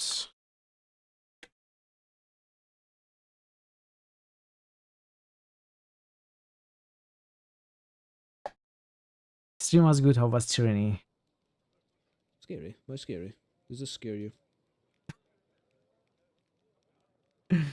No, it doesn't scare me. Wait, which game is this? It looks very familiar. But I didn't recognize it. Thank you so much for the raid. Guys, go check out Neep. Go check out Neep. It's amazing over there. Very, very enjoyable to watch. Some great games. Nice community. You know, really, really nice channel. Really friendly people. Definitely pay a visit. Pay a follow. Neep is very cool. You won't regret it. And nice to meet you, Raiders. Thank you for coming along with the raid. I appreciate it, Neep. Thank you so much for the raid. Tyranny was amazing. Tyranny, I really enjoyed, you know, 95% of the game. There was some problems with it. That's not a huge deal, but otherwise, it was a great CRPG. Have you played it? That was Pathfinder Wrath of the Righteous. Okay, so I didn't know it after all. I didn't play. On this path, you can in fact recruit Bledenmark. Really? So what did you have to do? Maybe share an article or something, Proc? That if you have actually found something that you're looking at, can you share the link so I can take a look at it after? So you were playing Assassin's Creed Unity. How is that? How are you enjoying that? Is that one of the newer Assassin's Creeds? I didn't actually keep up with the series. There are so many Assassin's Creed games now. But yeah, welcome everyone. If you are new here, I am Mitral. I play a lot of CRPGs and I play a lot of point and click adventures for the most part. Today we are finishing right now, really literally finishing the game. We just did the final things. This is the closing of it. And we are about to declare the winner of the latest poll, of which will mean game number 22 for Critical Hits that we are going to start tomorrow. So you have arrived at an exciting moment.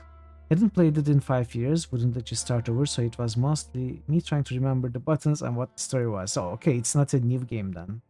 Yeah, how is it? Are you enjoying it? And yeah, thank you so much. Again, it's lovely to have all of you here. If you are planning to play Tyranny for the first time, you should probably avoid these spoilers. This is the very end of the game.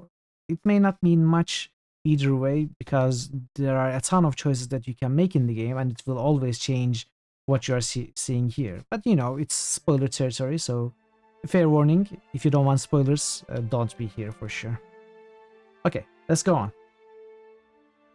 But the Scarlet Chorus may have been mighty in numbers, but that didn't stop you from thoroughly scattering them, cutting off the serpent's head and sending each of the gangs howling back to the chaos they sought. How the remnants of the Horde occupy themselves without a war to fight becomes a topic for nightmares. The trust of a conquered nation was hard, won for a servant of the Overlord, but your demonstration of loyalty earned the respect of the Tyr's quarrelsome factions and the support needed to bring order to the beleaguered people. Your wartime aid becomes widely regarded as the most influential change in the Tyrs since the coming of Kairos. Word of your success spreads beyond the Tyrs as well. Even the most distant corners of the Empire whisper the Fatebinder who rose to become an Archon, and an Archon whose intervention shattered the conquest, making way for a new future in the devastated nation. Earning the cooperation of the rebel factions fulfilled Kairos' plan of uniting the Tyrs under one banner. The realization of this irony leaves you with many questions about the part you played, but precious few answers. You work to ensure peace in this new homeland, yet throughout your trials, the notion that you are part of some greater manipulation haunts you. Now you lose sleep trying to ignore it. With the Edict of Stone dispelled, the earth settles around the North Stone Sea, ushering a new age of verdant growth and prosperity. The country may never resemble the glorious realm of Azure, but with new life, many new things become possible. The memory of Cairn as a great force of destruction remains as a monument of inert rock. Most agree that the world is better off without the Archon of Stone, as the people of Azure begin to slowly reclaim the land that was once torn asunder by his power. With the Edict of Stone dispelled, you ensure that humans will once again populate the former realm of Azure. The Stonestalker tribe is gradually pushed out of their new territory, and those who don't resist are enslaved, put to work rebuilding new human settlements. You almost want to replay this a 4th time. You find it incredible. You played it 3 times already. Yeah, that was the same for me, Brock. I never replay a game. I barely do it. This was my 4th time as well. Recruiting the Earthshakers for your army ensured that your arcane fist remained intact, and they were instrumental in helping you defend Lethian's Crossing when Graven Ash sent the Disfavored to attack. After your victory in the Tears, Radix tries to insinuate the same structure of order on the Earthshakers that served him so well in the Disfavored. Unfortunately, his rigid rules cause such friction within the order that the mages quickly tear themselves apart. Oh, okay. You ruined it, Radix. With the prolonged stalemate against the Disfavored closed, the Unbroken are able to think of peace and freedom for the first time since the coming of Kairos. They govern their people with fairness and understanding that was absent in the days of Regents. Amelia and her baby remain with the Unbroken, joining forces to bring Stalwart back to a semblance of its former glory. The Regency is ended, but an echo of its old dignity and pride still remain. There is hope for the blasted realm. You never replay games either. Yeah, you never do it, except like 20 times playing Mass Effect, 15 times Dragon Age. Though it takes time to recover from the devastation of the Edict of Storms, the Blade Grave begins its slow march towards healing. The realm of Stalwart may never resemble its former glory, but the land is not so blasted that something new and better can't be willed atop the bones of the past. The Regent bloodline has ended, with it, new traditions and legacies spring to life. 20 as infiltrator alone, okay. Your travels never took you to the Burning Library, and this leaves the Edict of Fire undisturbed, consigning the Willemstadel to a future engulfed by perpetual flame. With your arcane knowledge beyond reach, the school of Incanquil falls into steep decline, your name becoming a curse in their embittered ranks. I mean, if the game had allowed me to go there, I would. You need to build this character theme specifically around this line of dialogue you didn't hear the first 10 times. What kind of a character would you play, Prague, if you replayed it today? After granting control of Lutyens Crossing to your coalition, the city falls into a state of frequent disarray with pockets of order. While your armies are pleased to control the settlement, it will take time and work for them to grow out of their wartime rivalry and into the true mantle of shared leadership. By returning the Mage Bane Helm to Lutyens Crossing, you ensured the Bane would not be able to get into the city. For the time being, the threat of a Bane incursion is dispelled. The settlers are grateful to go about their lives unburdened by this peril, though knowing how close they came to an annihilation haunts them. They hope that the security you provided endures. You lent your martial prowess to the Battle of Lutyens Crossing, recognizing that the attack would have been devastating without your intervention. The settlers praise you as their salvation. The city is renamed Mitral's Crossing in your honor. And everyone who witnessed the battle speaks of you with the highest regard. The citizens of the town never quite recover from the death of Eldian, and a statue is erected in his honor with a plaque engraved with several of his favorite sayings. Forge bonds thrive in your coalition. For the first time in recorded history, women and men of southern origin are able to take up iron weapons and stand tall against the oppression of tyrants. You don't remember what other characters you made? Maybe a tank, so you don't have to listen to Barry. Reeftalon attempts to play doting and mother to the wound community prove ineffectual. Didn't work. She tries to establish a sense of discipline and hard work, but her self-doubt sabotages her methods. She never overcomes the suspicions of the rest of the wound. As wound denizens abandon their patrols or listlessly perform chores, life in the settlement deteriorates. Bane attacks become more common and people begin to leave. It's all because how badly this DLC was structured. If I replay, and now I could definitely get the best ending for this. It's unfortunate. You often replace Barrick with Sirena's tank. Her auto shield is stupid so strong. Yeah, I haven't explored what Siren is able to do at all. I haven't taken a look at the songs or Ebb's Tide's spells. I haven't taken a single look at them. I completely ignored them. If I play again, I would at least take Siren. I don't know if I play again, I will take Rebel Path, and Ebb will probably not join me if I don't, so. Jaspis and Wagstaff finally find common cause, critiquing Reeftalon's leadership. Far from uniting them, however, it only further polarizes the settlement, each of the mages moving once again to solidify a base of power from which to claim authority. Her final ability lets her sing two at once, and she becomes incredible. Okay. Is she something like a chanter from Pillars of Eternity? By enacting an edict on Veneran's Well, you announced your power to the world and showed Kairos' forces what you were capable of. When you defeated their leader and scattered the army before you, it sent the message to Kairos. A new Archon is born. While the edict dissipated, its effects will always be felt as the first true threat to Kairos' rule. She's a chanter but better, okay. The death of Graven Ash means the end of the disfavored. Without the comfort and support of the great general, what remains of the Legion sinks into helplessness.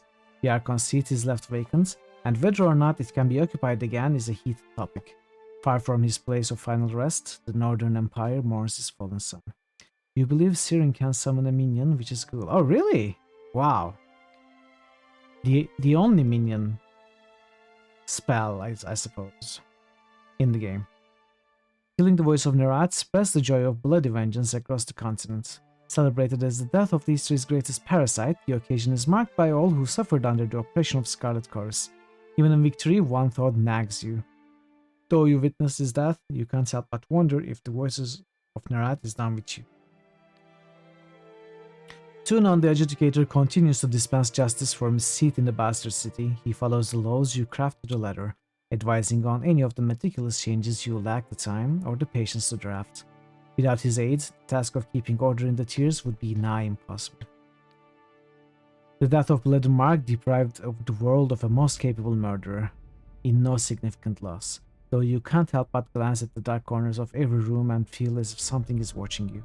Blood Mark will always cast a long shadow on your life. Though freed from his twisted shell of bronze and iron, Barrick seems little less morose. He moves forward from the Edict of Storms only haltingly, attention half turned ahead towards an uncertain future and half behind the choices that brought him here. The Northerner remains dedicated to the oaths he has sworn you, drilling your forces and commanding them on the field. If he isn't exactly loved by your troops, he at least holds their respect. In the rare times of calm, he takes leaves of absence from your service, scouring the Blade Grave for the fallen sons and daughters of the Northern Empire and laying them to proper rest, and hopefully taking a bath, though the somber task seems one beyond the meager lifespan allotted a soldier. Barrick returns from each of these excursions standing just a bit more upright. In the absence of the voice of Nerat and the need to avenge her fallen sisters, Verse discovers something akin to contentment. For a time, you find her high atop your spire, face turned towards the horizon with eyes closed against the wind that ruffles the feathers in her hair. It doesn't last. Verse disappears from your service without a farewell. When she returns months later, she is trailed by a disparate gang of young women recruited from every corner of the tiers. Farmers, merchants, and former nobles hungry for greatness, all pledged to study the bloody lessons Verse has to impart. Her new callous sisterhood grows slowly compared to the chorus, but each member makes of violence a mesmerizing dance. Soon Verse and her cadre become the most feared of your enforcers, achieving a notoriety almost akin to that of Blood and Marks. Okay, I don't know if I should be proud or somehow fearful of this development. As surely as you liberated Lantry from the depravities of the Scarlet Chorus, you unshackled him from the weight of history. No longer fixated on the preservation of the work of the sages, the scribe instead sets himself to recording the present with renewed vigor, becoming your most persistent biographer, even if some describe his work as more propaganda than history. Blood and Marks, baby Mark. Lantry increasingly turns to us, scavenging lesser pages of the chronicle for writing material, making of the sages' histories palimpsests of your rising glory, and your inevitable confrontation with Yoga. If Lantry's scrutiny sometimes discomforts you, his predictions for the future, deduced with the experienced eye of a student of history, rob you of more than one night's sleep. Ebb remains in your company, where she seeks out promising recruits among your supporters. After recognizing some of these talents, she takes on a team of apprentices in a new school of would-be typecasters. Though she often jokes that the school is bound to fail with her at the helm, her students think otherwise, as do many of dozens of hopefuls who come begging for her tutelage. Kills in Shadow shows little interest in cleaning up the tears after your victory. Instead, she takes it upon herself to hunt down every disfavored soldier in the country. You hear frequent word of maulings and disappearances among Kairos' ranks, perpetuated by a beast of legendary ferocity. Though you could no doubt track your wayward companion, you let her continue the bloody work out of equal parts of respect and fear. Without the threat of the Overlord's control, Siren struggles with how to manage her freedom. Inspiration finally strikes her and she travels the tears, visiting the small villages ravaged by Kairos' occupation. She sings to the frightened and hurt villagers, buoying their spirits and allaying their fears. Guilt for her hand in the arrows wrought upon the world by the Scarlet Chorus spur her on, and her wonders become more and more spectacular. The followers of the Songbird grow in number, taking the message of peace and harmony throughout Terratis. No, Siren, I really should have kept Siren in the party. I will definitely replay the game at some point with Siren. Despite playing so many rounds, you don't think you used Ebb or Kills in Shadows more than one each. Best burp guy, yes. You turned your back on your career in the Overlord's hierarchy, disregarding years of advancement to help people of the tiers. Your sacrifices paint you as a folk hero, a liberator, and the artisan of future change. When Kairos retaliates, you will have the support of your newfound allies to help drive back the onslaught. From your perch atop the ancient spire, you can see hints of the Northern Empire just beyond the mountains. At your command, horns shout a triumphant cry across the valley, heralding the end of one long campaign and the beginning of another. You don't know if they changed this, but you're sad you can't get Siren out of her helmets. Yeah, I don't think it is possible, because it was mentioned that only Kairos or the okay, I was just talking about him and I forgot his name. The Scarlet Chorus leader could take the helmet off, and I don't think he would do that. Her powers would mess up the whole story. I guess so, yeah. I mean, we should be able to find a way to take it off. Our powers are growing. Maybe we do later in the canon.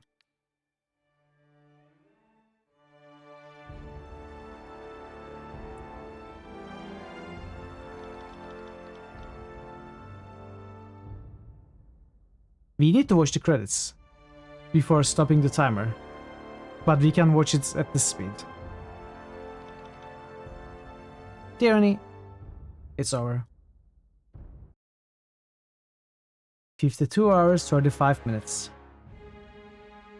GG! So my 3 playthroughs at release took me 60 hours.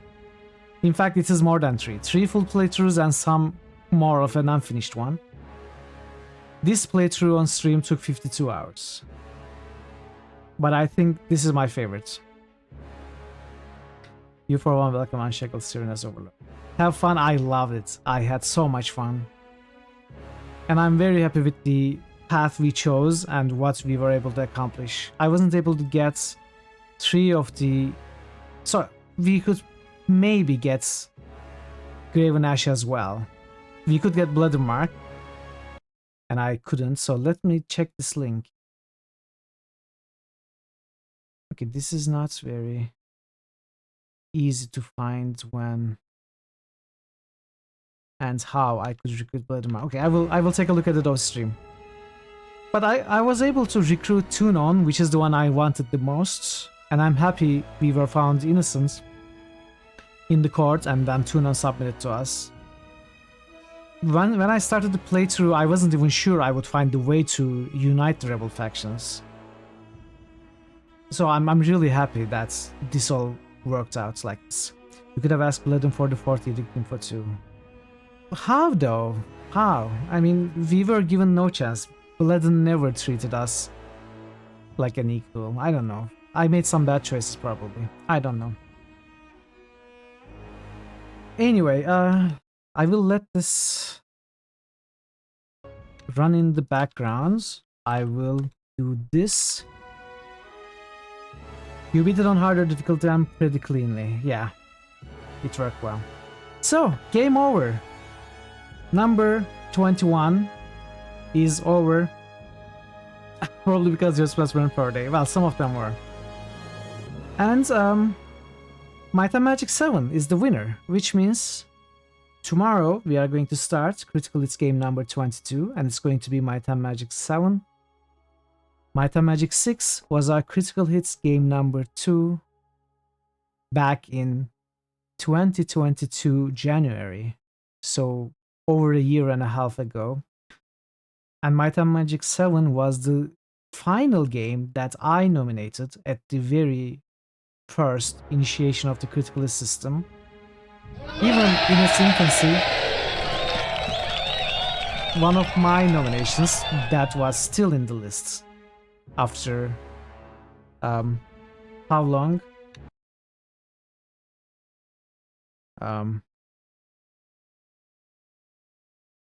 26th of December 2021.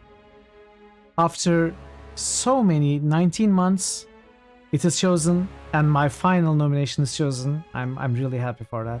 You start from Kotor to Might and Magic 7 for Paradise. Ah, yeah, that's not something nice, but I think everyone should choose what they want to see. Like, as a general rule, everyone should vote on what they want to watch. But yeah, obviously, coalitions and alliances are always appreciated. According to your own rules, you should have played Might and Magic 1 and 5. No, my own rules is I play what I want. No, just kidding. I can explain that. I thought that Might and Magic 6 is a beginning of a new era in Might and Magic games, and Might and Magic's 1 through 5s are different. So when it is like that, I break a I sometimes break a series in 2 or more. Like it's the same with Ultima. Ultima 1 through 3 is one part of the series, 4 through 6 is another, and 7 through 9 is another. So Ultima 7 is in the contenders lists, but 8 is locked behind 7, and 6 was not even, you know, the earlier ones were not even nominated. Yeah, so that is what I thought for Might and Magic 6 and beyond. However, now I think 4 and 5 also belong in that category. None of that will stand in a decent card. Look, dude, listen. I just got the card submitted to my will, okay? Tunon is on my side. I am the law. And that's a fact. The only decent card is me. Okay? At least as far as critical hits is concerned. And probably nothing else. So at least allow me that, okay, Bugu? Thank you. So yeah, we are done. I'm going to raid someone. And we are going to play Might and Magic 7 tomorrow. I'm really excited for it. Having said that, today's been great, but tiring. Who should be raid now? Let me check if anyone is playing Tyranny. Thanks for the stream. Thanks for being here, Parrots. Thanks for being here, everyone. I really appreciate whenever anyone is here. Keep me company.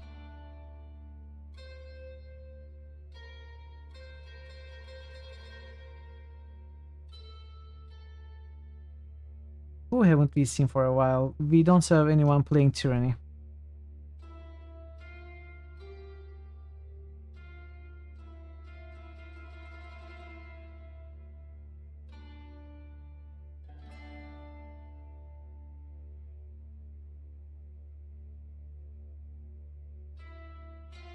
Okay, let's go see mode.